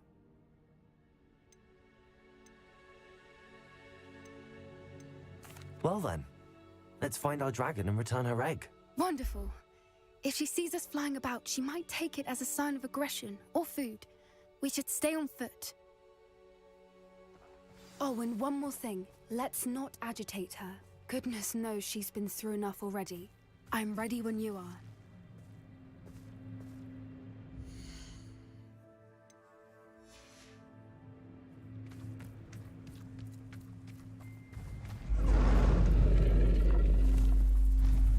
There she is, above us. She did make it home safely. Oh, good. It looks as if she wasn't collared like the other dragons.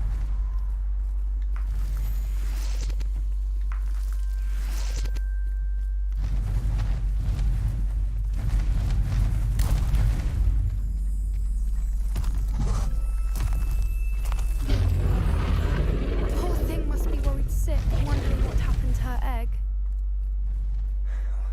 For what it's worth, she doesn't seem to have spotted us yet. Let's hope it stays that way. At least until we've done what we came to do.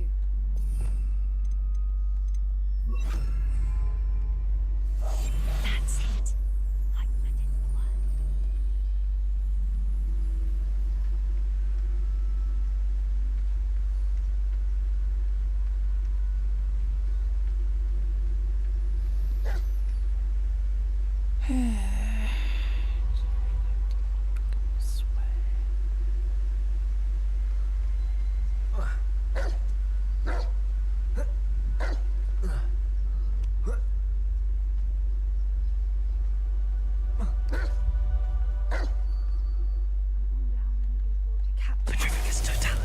At least 10 usually.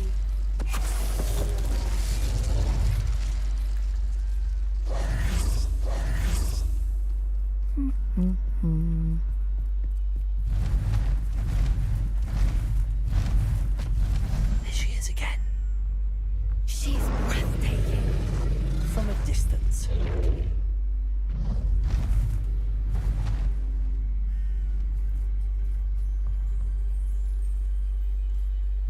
I see the bridge wasn't spared her wrath either. Good thing it's fixable. Reparo. Fantastic.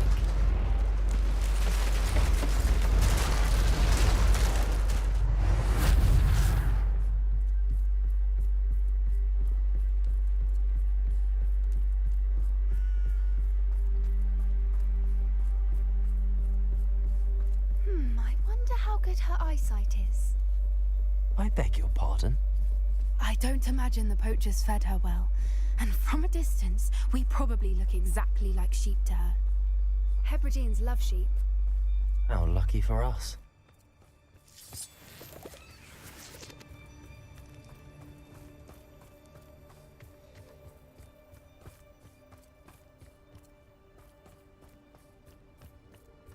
Watch your step.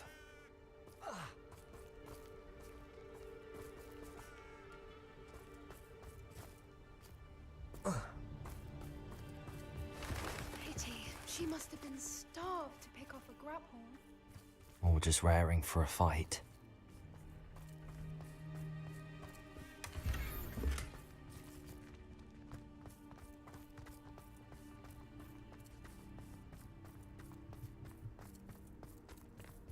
Quiet. What was that?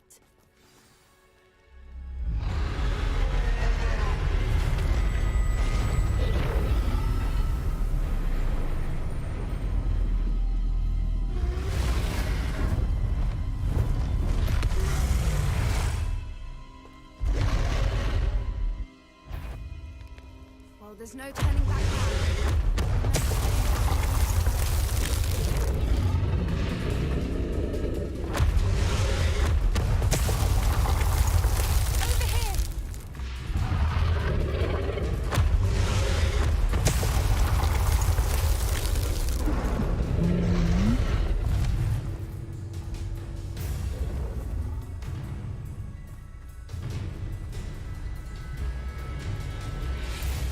Watch out! It's her domain. She'll make sure we know it.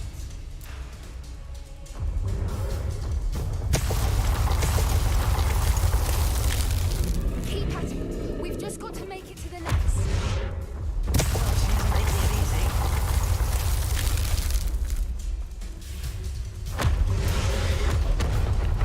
Not a warm welcome.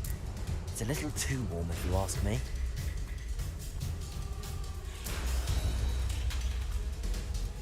I don't suppose she listened to reason. I'd normally try, but we're well past that.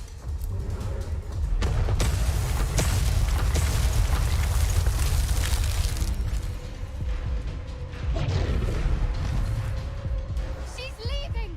Quickly! Brilliant.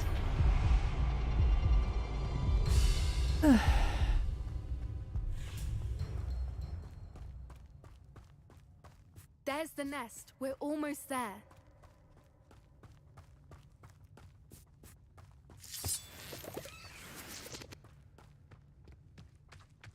Why is every bridge here broken? Repair her.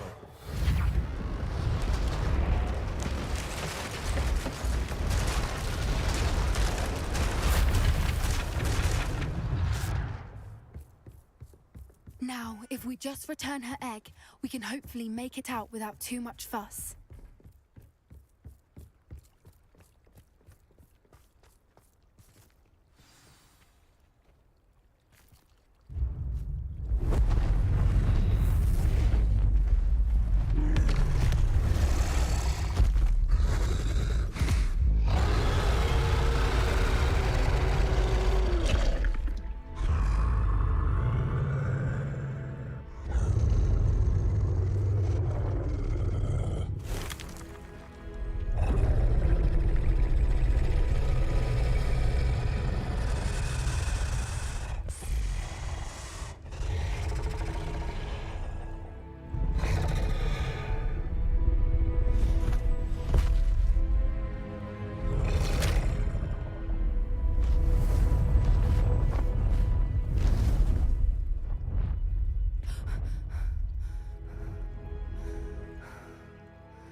That was brilliant!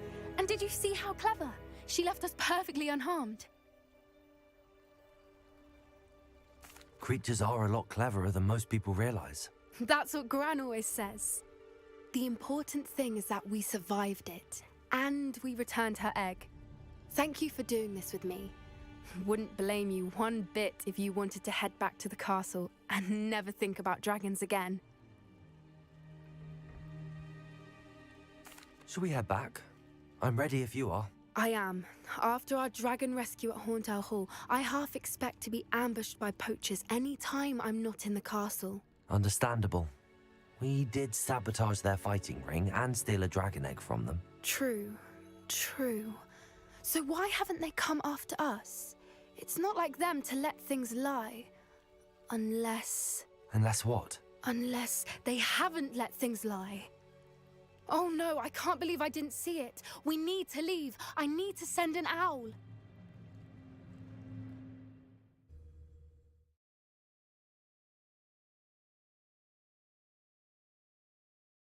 How could I have been so blind?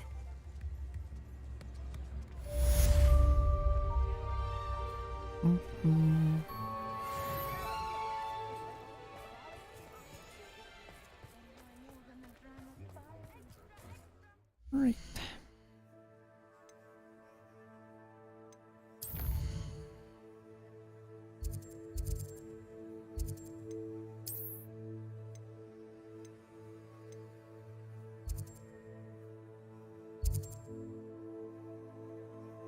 Nothing else in the way anywhere, is there?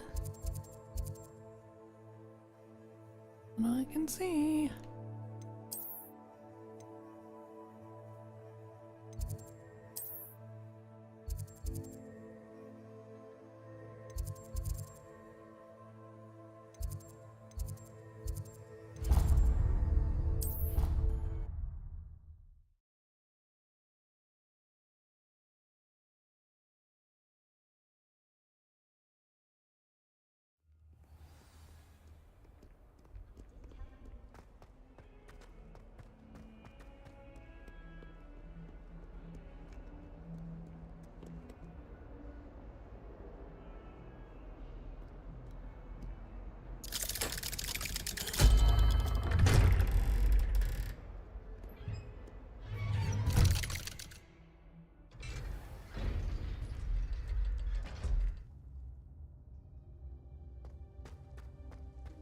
Did you speak with my uncle?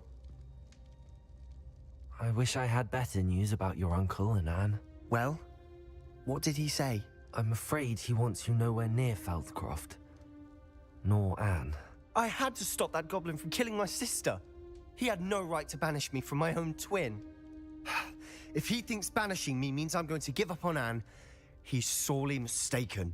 He also said he cannot excuse the use of dark magic in any form, and that if he hears of either of us using it, he'll go straight to Professor Black. Huh. That relic, dark magic or not, is the key to saving Anne. To reverse that curse. I will not lose Anne for good. I should send the crest to Anne. She'll know that we need to meet. I'm afraid I don't follow. Nothing, just a thought. Now I'm more determined than ever to learn what power that relic has. What did you mean you'd send Anne a crest so that she'd know to meet you? We just lost our parents, and we were packing up to go and live with Solomon. We couldn't take everything. She was carefully organizing her prized possessions, a box of artifacts she'd collected to do with our family. Jewelry, cards, old photographs. She got to her favorite, a handmade crest, and without a second thought she handed it to me. "This will keep you safe," she said. "It holds no enchantment, but I've kept it with me since. That's how I can reach Anne. I'll get the crest to her with plans to meet." Be careful, Sebastian. Your uncle could intercept it. We'll be expelled. Even if Ominous is upset with us, he has no love lost for his family. He'd use their connections to the headmaster if we needed his help. I shall wait to hear from you then. Thank you. I very much appreciate you standing by me through all of this.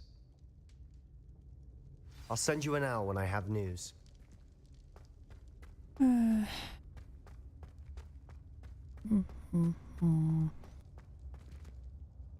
Right.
Hello there. Revelio. Hello, Amit. Do I recall you saying that you speak gobbledygook? I did. I mean, I do. Speak it. Is this to do with the goblin I saw you with in Hogsmeade? It is. His name is Lodgok. We could use your help with something. He's waiting for me near a goblin mine. Would you be willing to help? Of course. How exciting. I mean, well, might this be dangerous? I think he simply wants to show me something that involves gobbledygook. If it helps, he's a friend of Sirona's. Good to hear. Good to hear. If Sirona trusts him, then I feel much better. You said you know gobbledygook, but how well? I've been reading it for as long as I've been reading English. My parents have an extensive library. Once I grew bored with the classics, I devoured goblin writings. I'd tell you some titles, but you wouldn't understand them. Have you ever spoken directly to a goblin? Unbelievably, no. I'm so looking forward to it. Actually conversing in gobbledygook with a native speaker. Cannot wait to confirm subtle bits of pronunciation and tone that may have eluded me, being self-taught and all. Lord Gok is waiting. Shall we go? Of course. I just want to check the pronunciation of a couple of key terms first. So I will meet you there. Thank you for being willing to help me, Amit. You are... Lord Gok is... Okay. Good God. Thank you very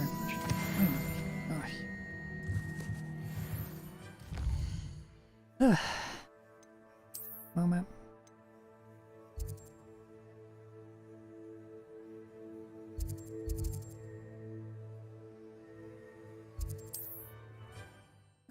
This place. Handy resource indeed, your field guide. I'm most pleased to be included.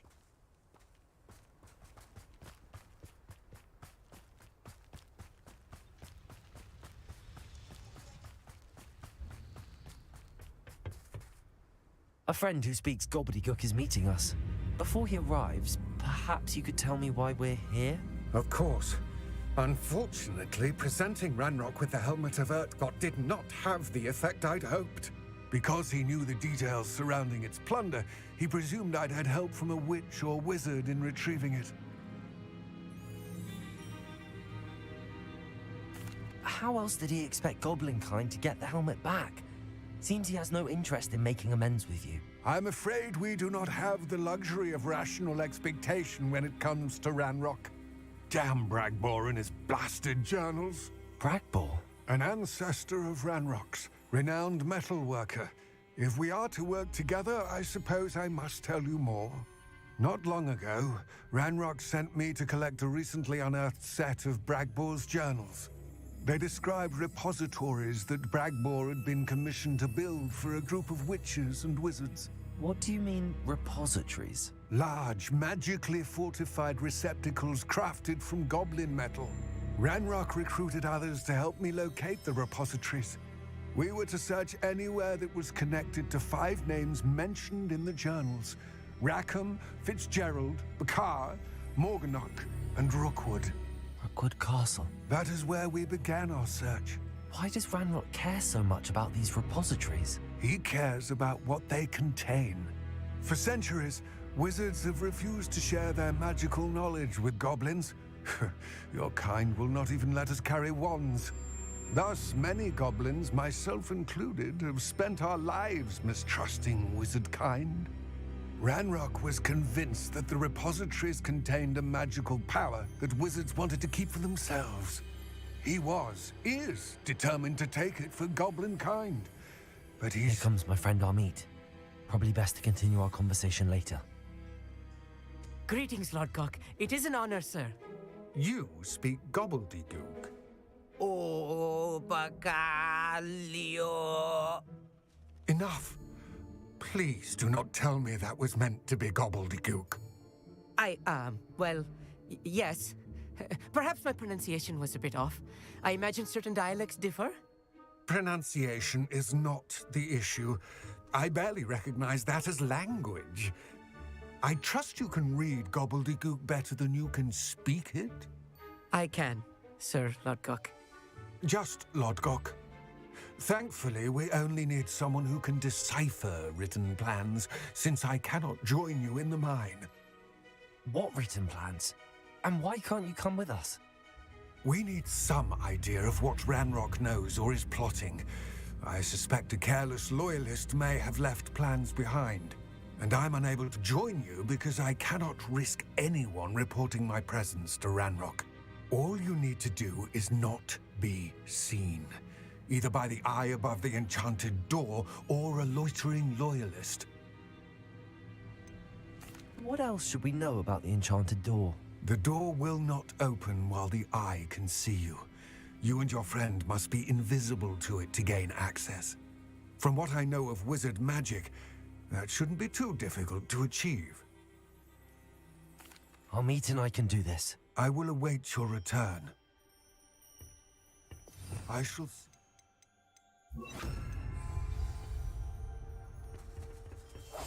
Clever.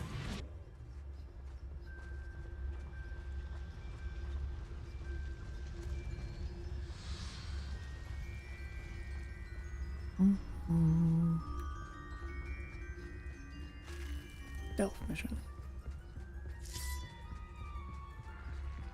The door is looking at us.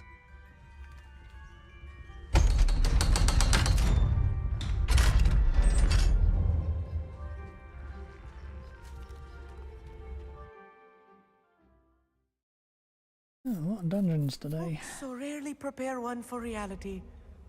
A real goblin mine. It's even grander than I had expected.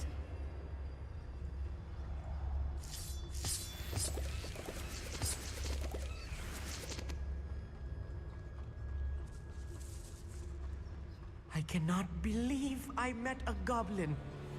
Let's just learn what we can and get out. Look at this lift. Impressive workmanship for so simple a device. Impressive workmanship aside, it's the only way forward.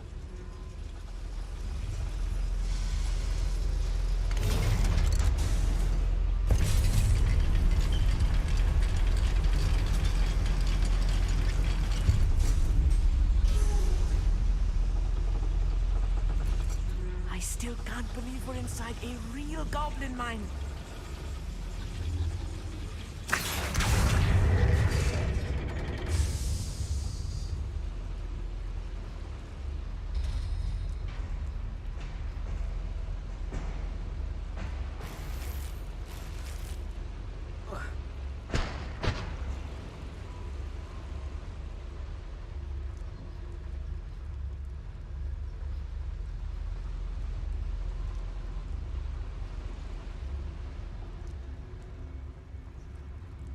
I've read about mines like this, but seeing one is something else altogether.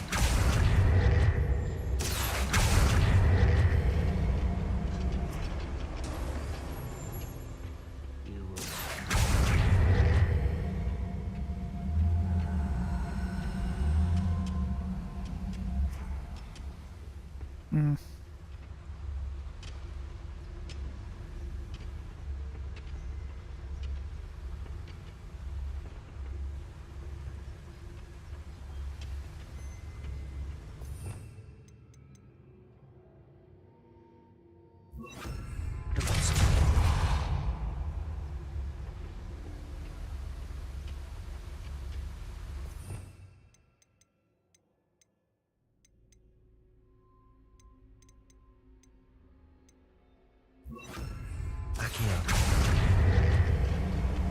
Yeah.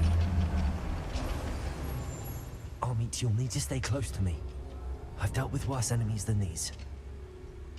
I don't see myself doing this sort of thing forever, though. Fancy I'll have my own operation worked out one day. People working for me. Watch your step round here.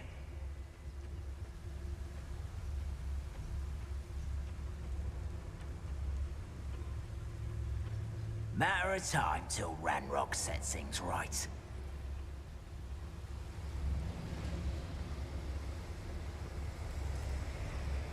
Watch your step round here. Trafficus Totalis.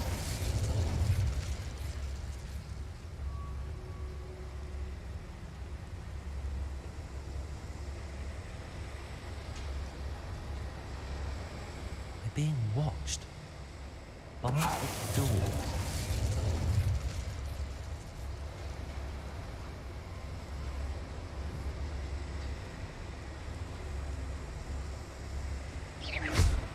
We won't get through as long as we can be seen by that eye.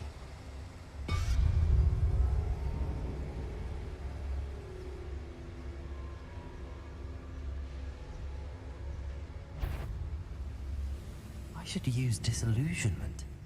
That eye won't see a thing. That was a little more than I'm used to.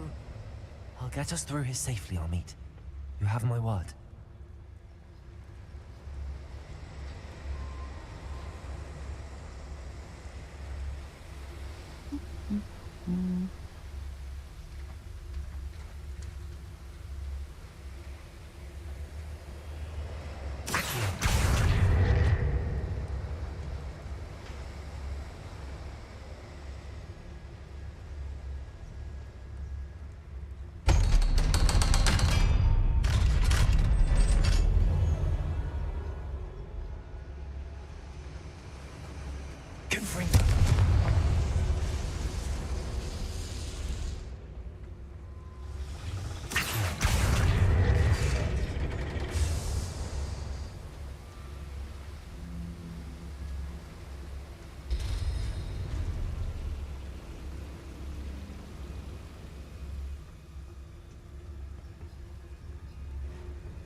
I feel like a character from one of the adventure books I read during the summer holidays.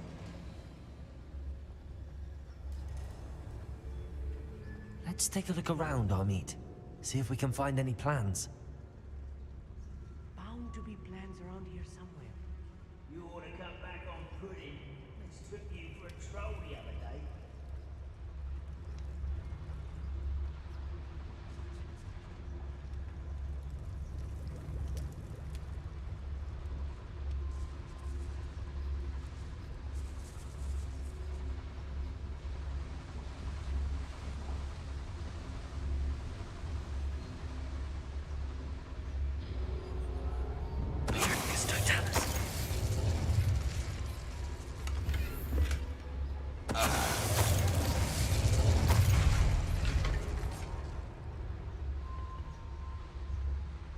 Fascinating to see gobbledygook written in a goblin hand.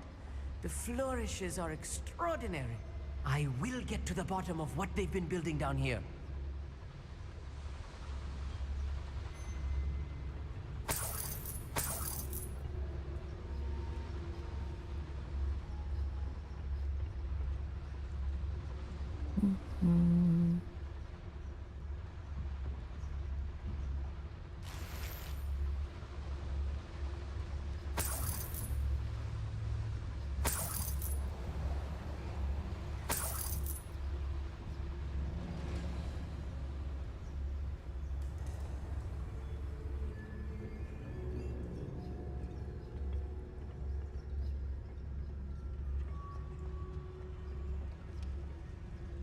A schematic. They're building something. I can't quite make it out. Curious. Let me know if you see any more plans or schematics. We can't return to Lodbrok empty-headed.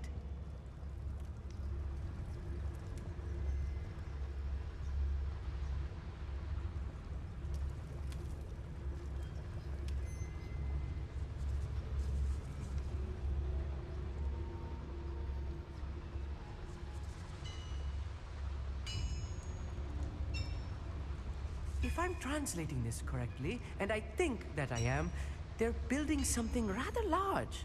But what? There must be more notes around here. What could they be building?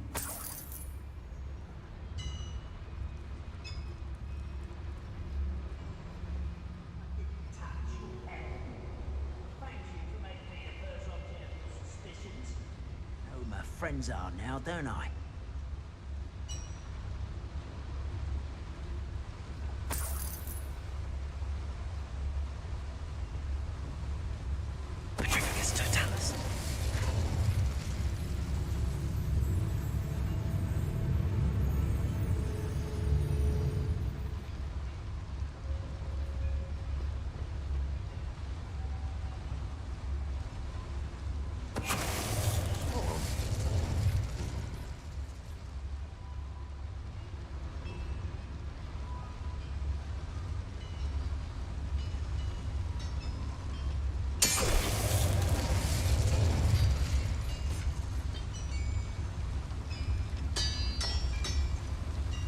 Next time I see Fig or that student, I'll give them what they deserve.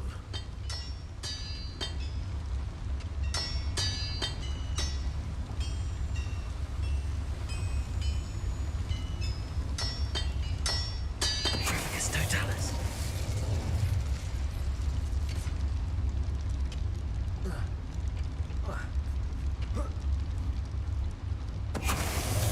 Oh, this really is too much. Stay close. I've handled much worse. Another boiler. This place is more complex than I had expected.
Another schematic.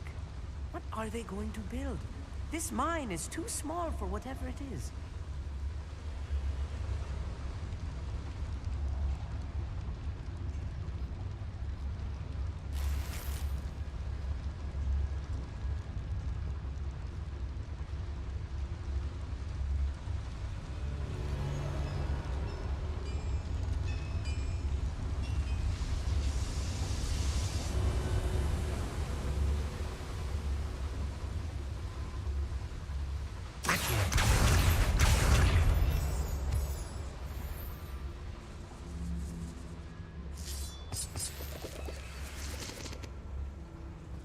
Devil's snare. Nasty stuff if we're not careful. Not an attack. Right now. Lumos!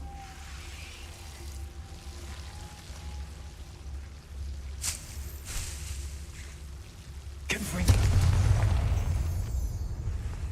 Backing up.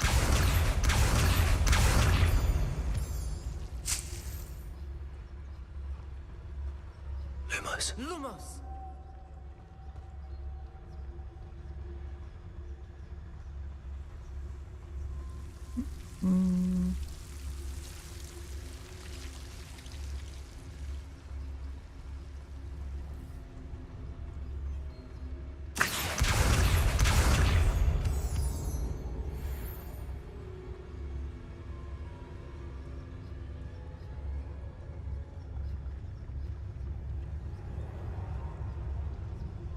Exploring this area is a waste of my time.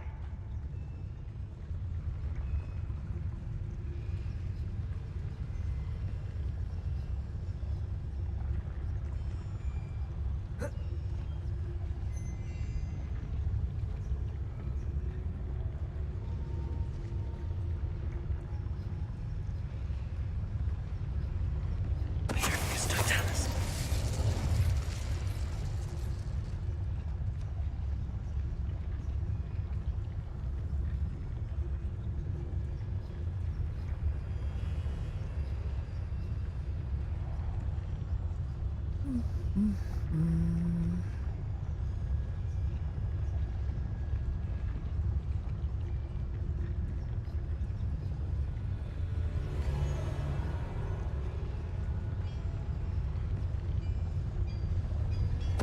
Totalis.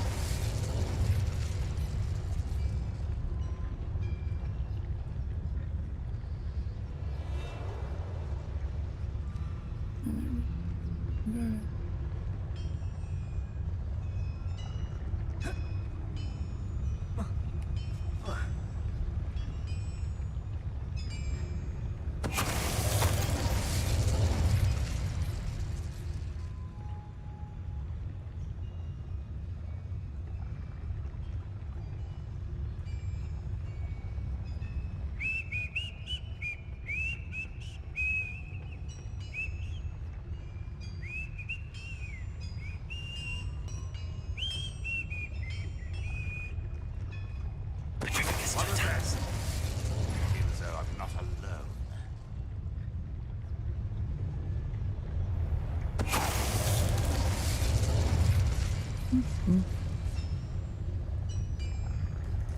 The area's still clear, if anybody cares.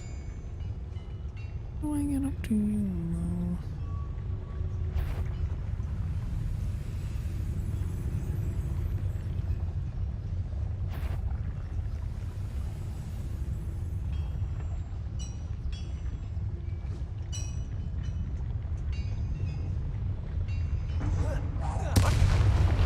How many of them are there? That should be the last of them I'll meet. Oh, there are more. Fitting, take care of it.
I just had a complete brain fart. Good freak. Of course the boiler's on this side. Why would it not be on this side?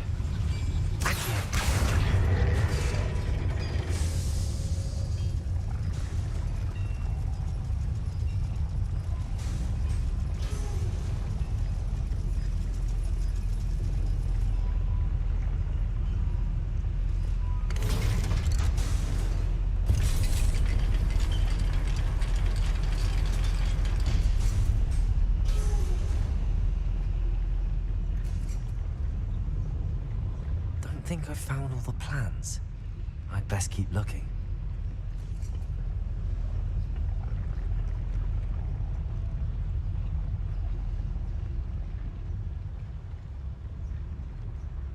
Back here.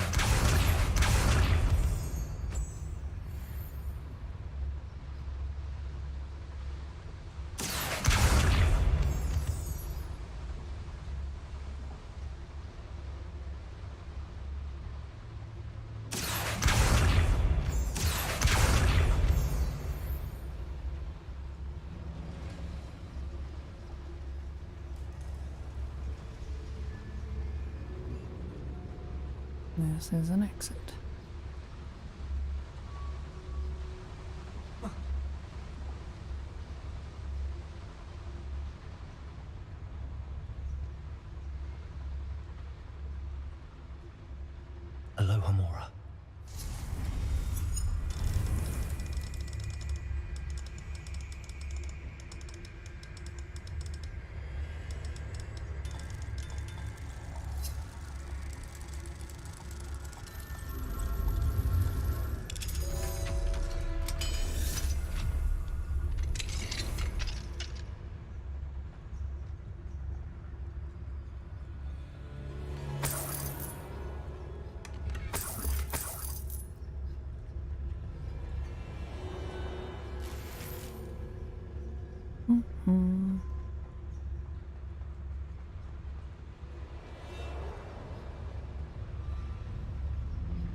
This is not good.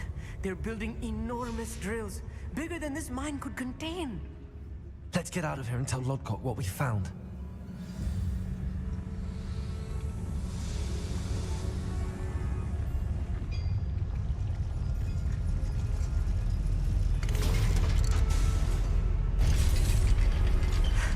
I need a moment to catch my breath.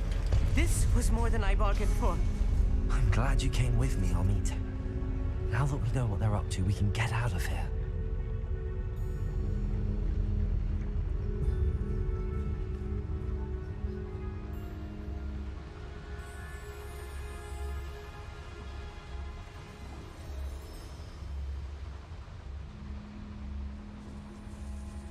We're almost out of here, Amit. Look, the lift. A welcome sight indeed.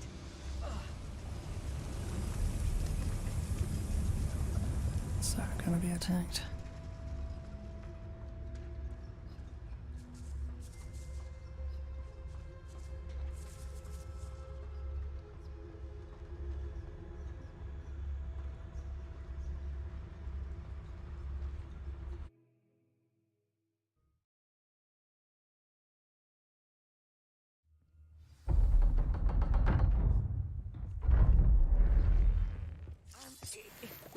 Can we please talk about what... That wasn't so bad, was it? It was. It really was. I'm afraid I've had enough adventure for one day. For a lifetime, perhaps. Thank you, Amit. I couldn't have done it without you. Now, if you don't mind, I'd like to have a word with Lodgok. Understood? I'll leave you to it. Your goblin secrets are safe with me, but I get to write the book about this escapade someday. Without further ado, adieu.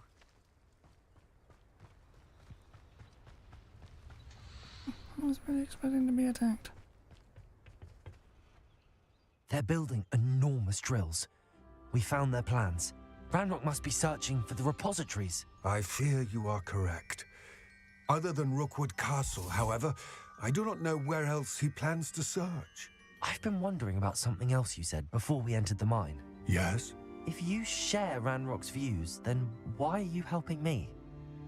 I expected Rookwood Castle to be deserted when I arrived to begin my search. So was surprised to find a witch there who had set up a sort of improvised research site. She was studying something so intently that she almost didn't notice me. When she looked up, I thought she would react with fear or disdain. But instead she did something that I will never forget. Without a moment's hesitation, she smiled and asked me to sit with her. She told me that she was a researcher and showed me a small, oddly shaped container with a strange symbol on it. She was certain it was made of goblin metal, but was unable to open it. She wanted to work together. Miriam. Yes. But how did you... Professor Fig's wife. He told me of her research, and I know of the container. Ah. The reverence with which she talked of goblins and their intelligence and skill, it caught me entirely off guard. I'd never been treated with such respect by a witch or wizard. So, to my surprise, I let her study the container if she would allow me to search the castle on my own. We parted ways, with her promising to share what she'd learned. More of Ranrock's recruits arrived, and we began to dig, eventually locating the first repository. Ranrock was thrilled with our discovery, but furious when I told him about Miriam. Berated me for trusting a witch, and I heard she'd been killed. You think Ranrock murdered her? I don't want to believe it, but I don't know. After that, something shifted in me. I had seen how the power from the repositories was transforming Ranrock, transforming all of them. I could no longer remain a part of it. Thank you, Lord Gok, for telling me this. I tell you all of this so that you understand what is at stake. Ranrock never found all of Bragbor's journals, but the ones he did find suggest that Bragbor at some point built a repository far greater in size than the one beneath Rookwood Castle. What you've discovered here today worries me deeply. If Ranrock learns of the location of that repository, I fear we shall be destined for a great war. I will find out what Ranrock knows. Watch for my owl.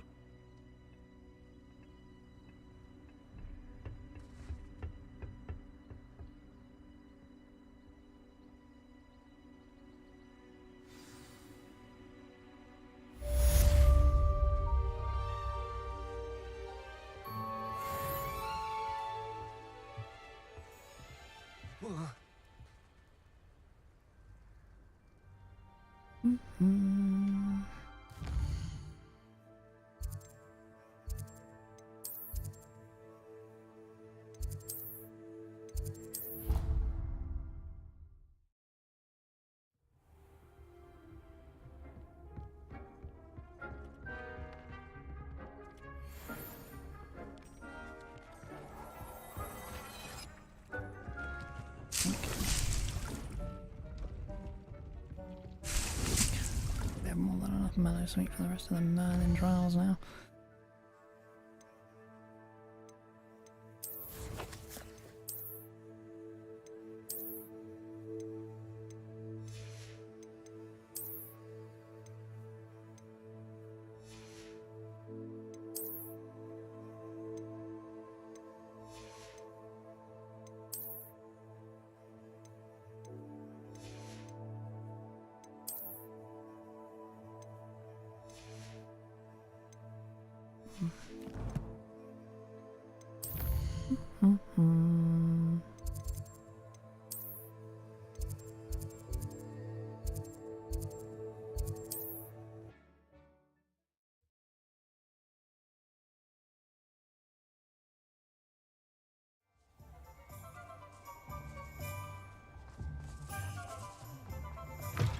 It is wonderful to see you back here. Oh, perhaps today you have something you'd like Penny to sell for you?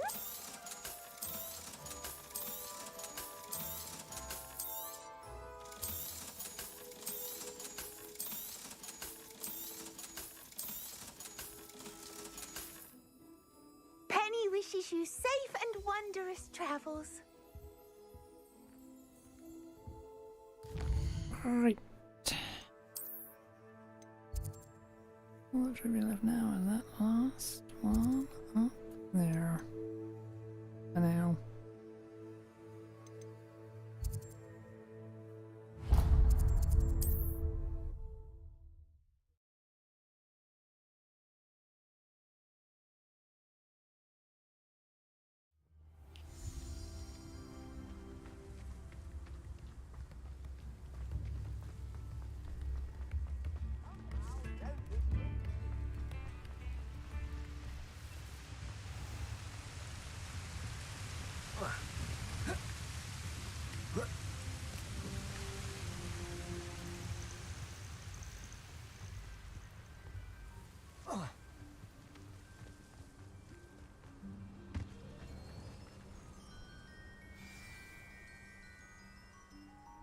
I thought my owl might pique your interest.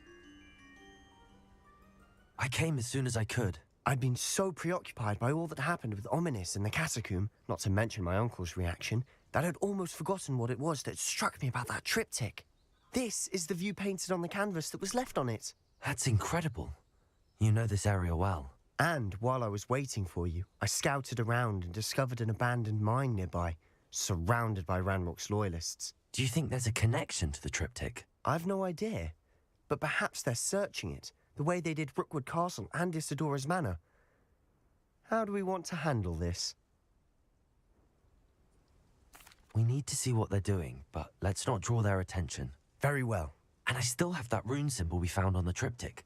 If there is a connection, I suspect we'll see that symbol again. After you. We must remain unseen.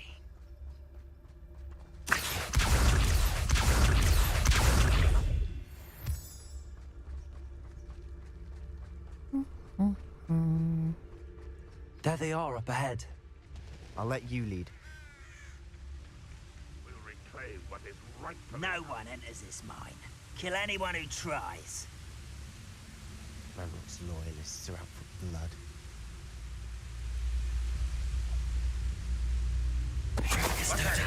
Who's there? No one's there.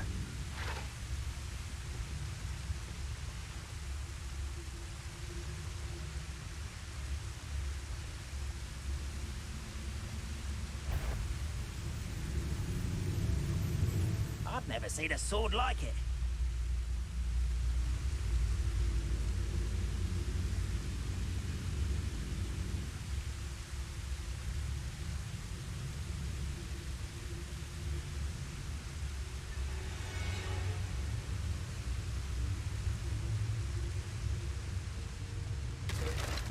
Petrificus totalis.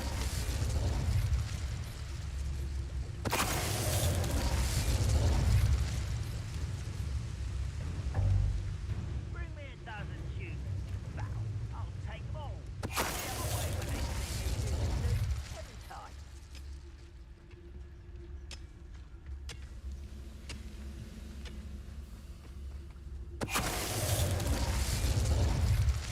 All of Ranrock's loyalists deserve the same fate. Nice work. This is going well. We make a good team. We do at that. Once again, we could fight our way through or be discreet. You know which one I'd choose? Seems quiet. Too quiet, if you ask me. Revelio.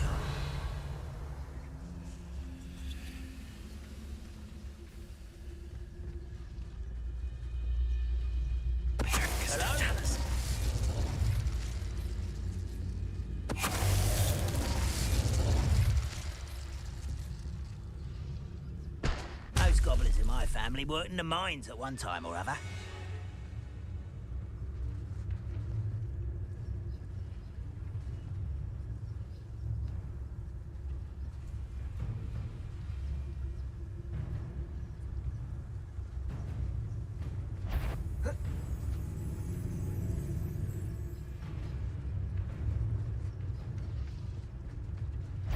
Petrificus totalis. I was only following orders. Leave your accusations inside.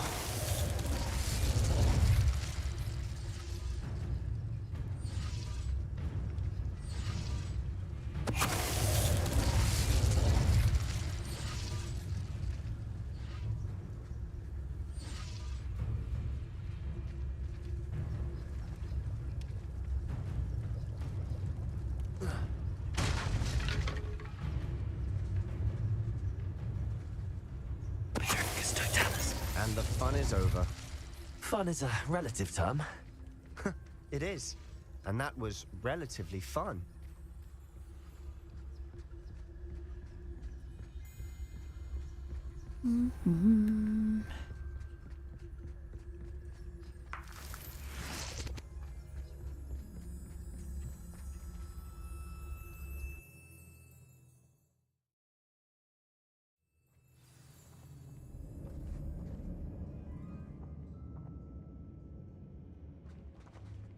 Oh, I can't open the tail.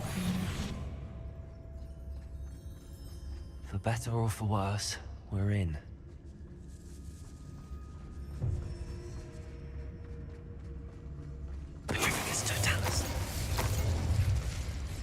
This mine looks like a tomb. It was closed after accidents were reported.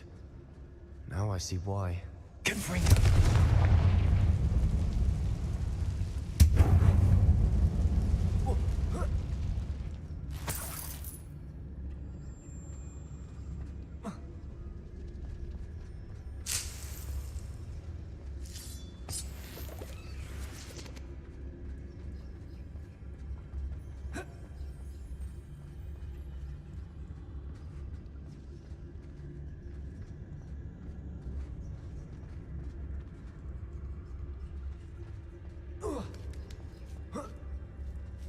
I don't see any goblins in these webs.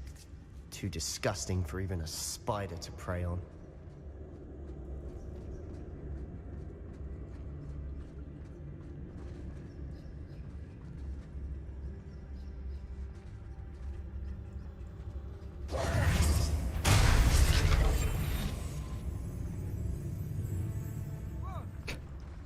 You should know better than that by now. We've all told you before, and look what happens when you don't listen.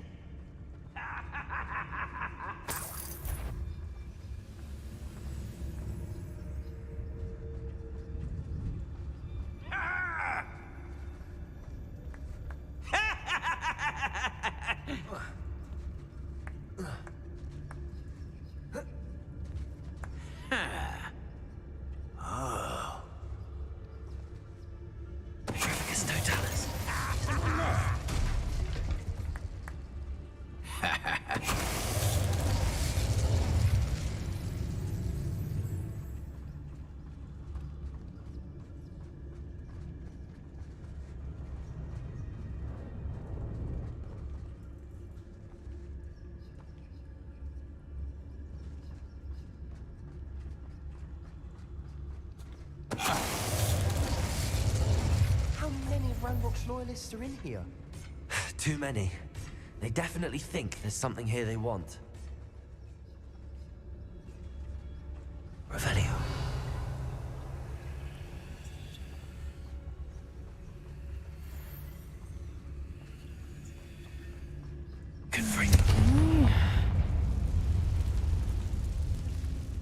That ledge is awfully high. Any ideas?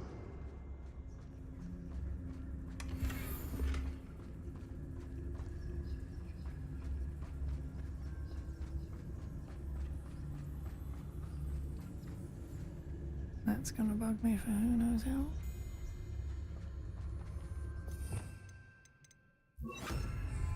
Wingardium Leviosa.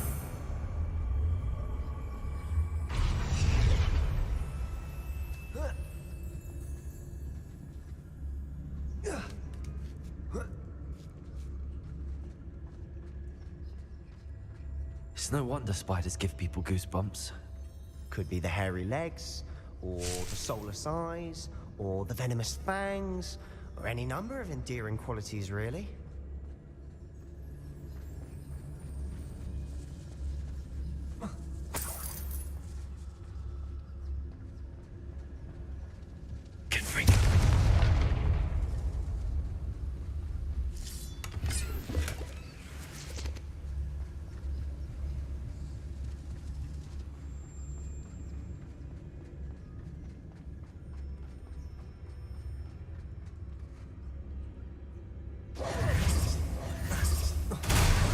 Smashing. Should have thought to conjure stairs.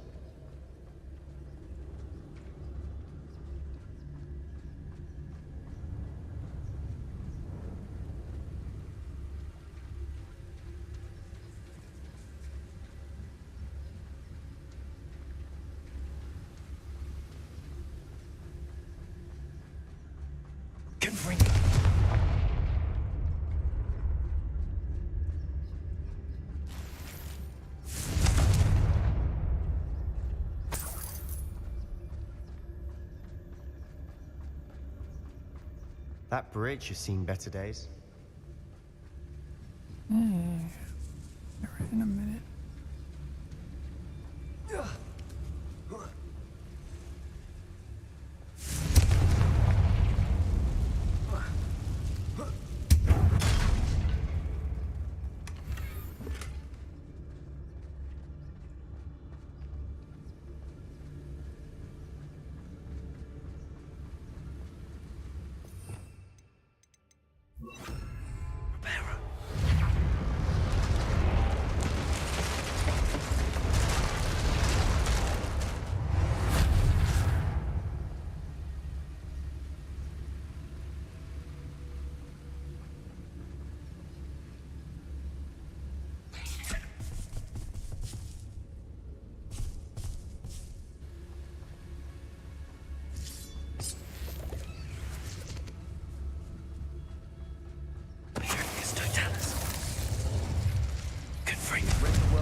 spider.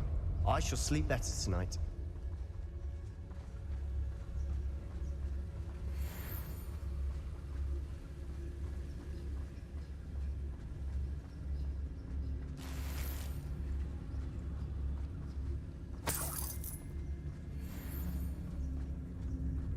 Well, we're making quick work of them. Professor Hecat would be proud. She would at that. Ranrock's loyalists have all but declared war.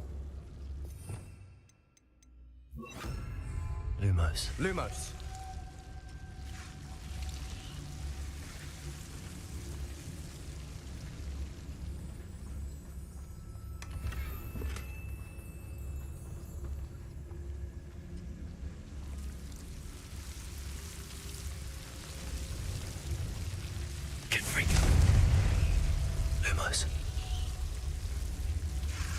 Lumos.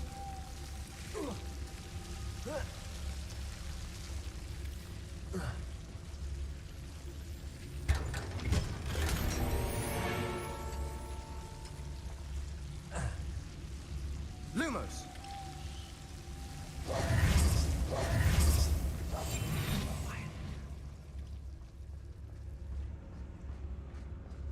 Confringo.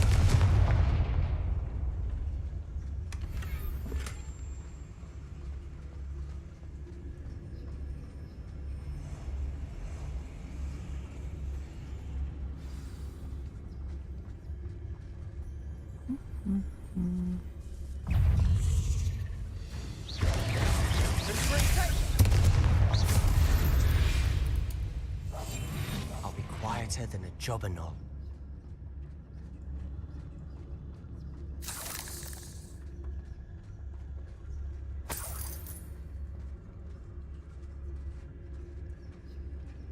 We've still not seen a single rune symbol. I think we're going to be a bit distracted from runes for a moment. An unwelcome distraction at that. We have another fight on our hands. Why am I not surprised? Who's there?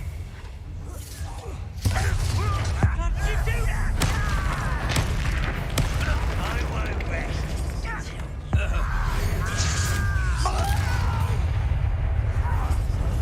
I will make you pay. We even have...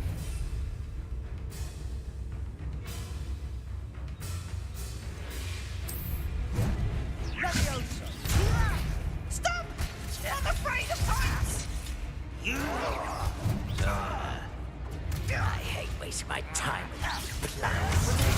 Arrogant child! You'd be better scared. Rather unwise coming back this one. I won't rest.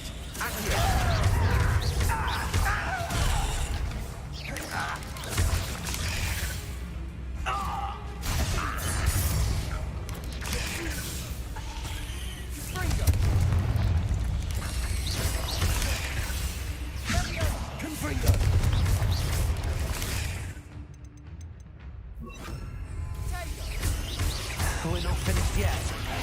It's almost as if they were waiting. Sendo!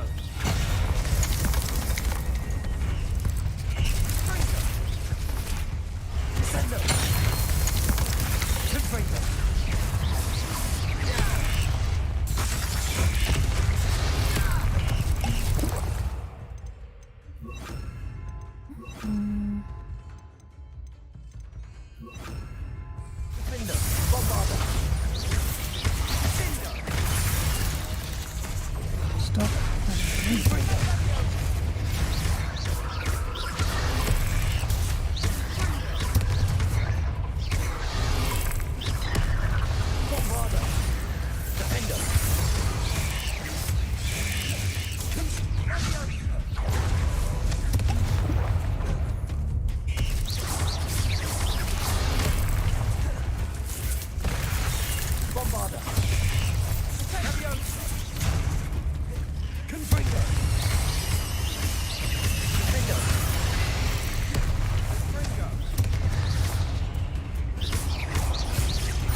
cleared the room.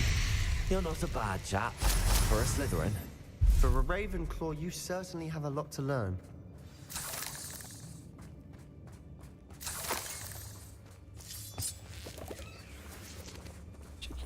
Bugger.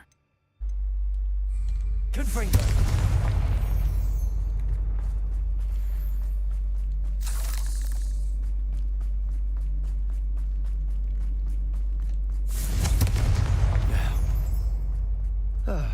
We can have a look around in peace.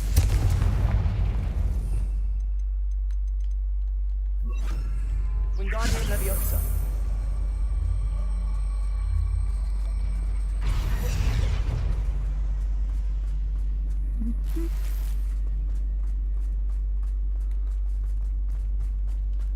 Confringo!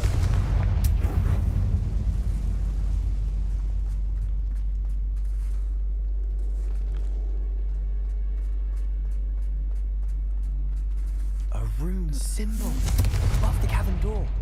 Ranrock's loyalists never knew to look for it.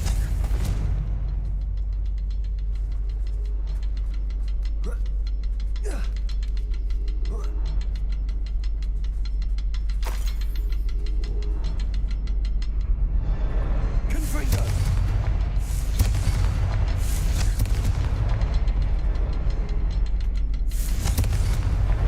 Wasn't expecting that.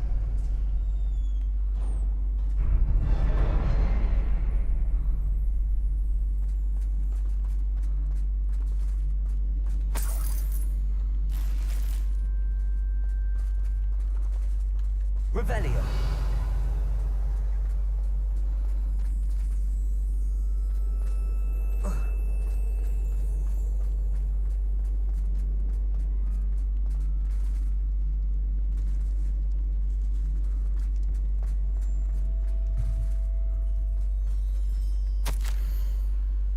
The world floated back to me as if in a watery haze. How long have I been unconscious? I only remember his eyes. Empty of sorrow, yes, but also I recall feeling a sense of euphoria as I watched the pain vanish, but then everything started to turn. When I fell, I must have hit my head. I neither feel nor see a mark, but the pain is throbbing. I can only hope it is not the Black Death. At least he is no longer in pain. What do you have there? A journal entry by Isadora. Hopefully it will help us unravel more of this mystery. Revelio. Sebastian, I think I found something. A canvas piece. Brilliant. Our efforts weren't in vain after all. Still, something about this place feels odd.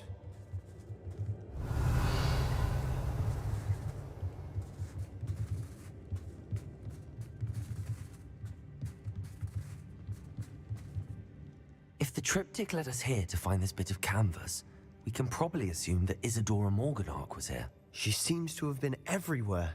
But if she was using the Undercroft, and the cellar beneath her manor in Feldcroft, why would she create this space? And why hide it behind cryptic rune symbols? And ancient magic that no one but you could see? Isadora and Percival Rackham, another of the Keepers, could see traces of ancient magic too. Rackham? I haven't heard his name before. Here's some of the memories I've seen. I don't think he and Isadora saw eye to eye on how this magic should be used. This is all rather baffling. Let's take the canvas back to the triptych. Perhaps the answers are there. This place is odd, to be sure, but I'm fascinated by it. Now, for the trek back out of here and to Hogwarts. Unless we can find another passageway to the Undercroft. Let's have a look around.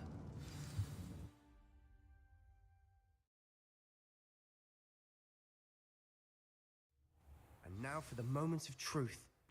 It has to fit.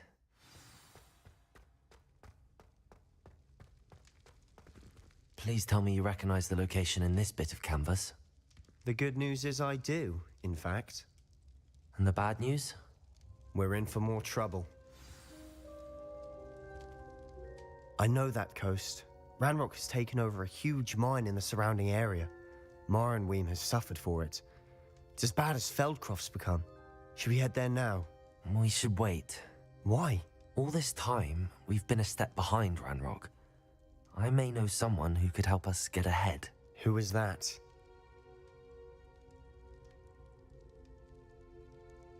A friendly goblin. He wants no part in Ranrock's fight. A friendly goblin? You know, goblins cursed my sister to shut her up. Said she should be seen and not heard. I do, but not all goblins are... Not all goblins what? Have you forgotten Feldcroft? Have you forgotten the mine we just went through? No, Sebastian, I haven't. You're not listening to me. Why would I listen to someone so ignorant? You don't know what you're saying. Take a breath for a moment. Oh, I know precisely what I'm saying. Unbelievable.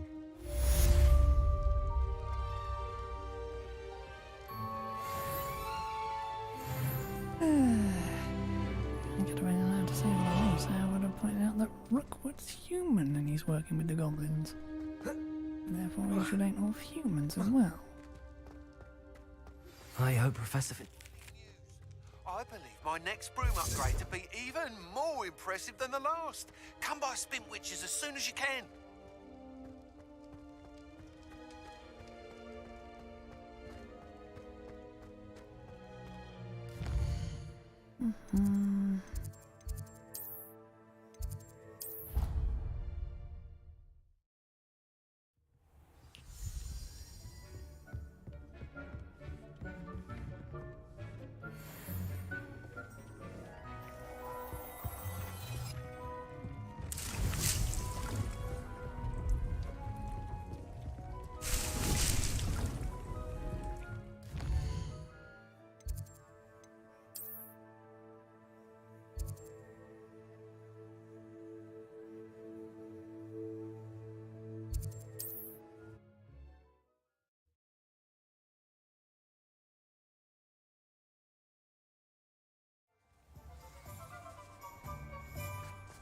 Can I make a wild prediction of like 2, maybe 3 more streams? Wonderful to see you back here. Oh, perhaps today you have something you'd like Penny to sell for you? Penny wishes you safe and... things against things first.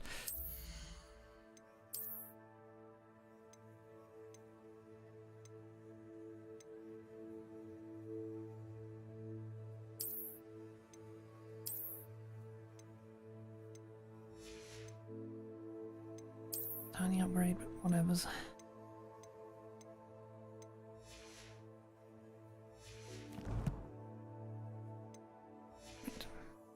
Travels. Oink, oink, oink.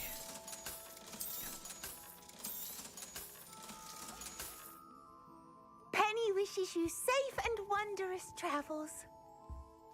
So yeah, probably 3 more streams, maybe. Not counting all the crap I'm gonna do off stream. Obvious reasons. Anyway, that will be all for today. And we'll be back tomorrow with more. And now though, bye!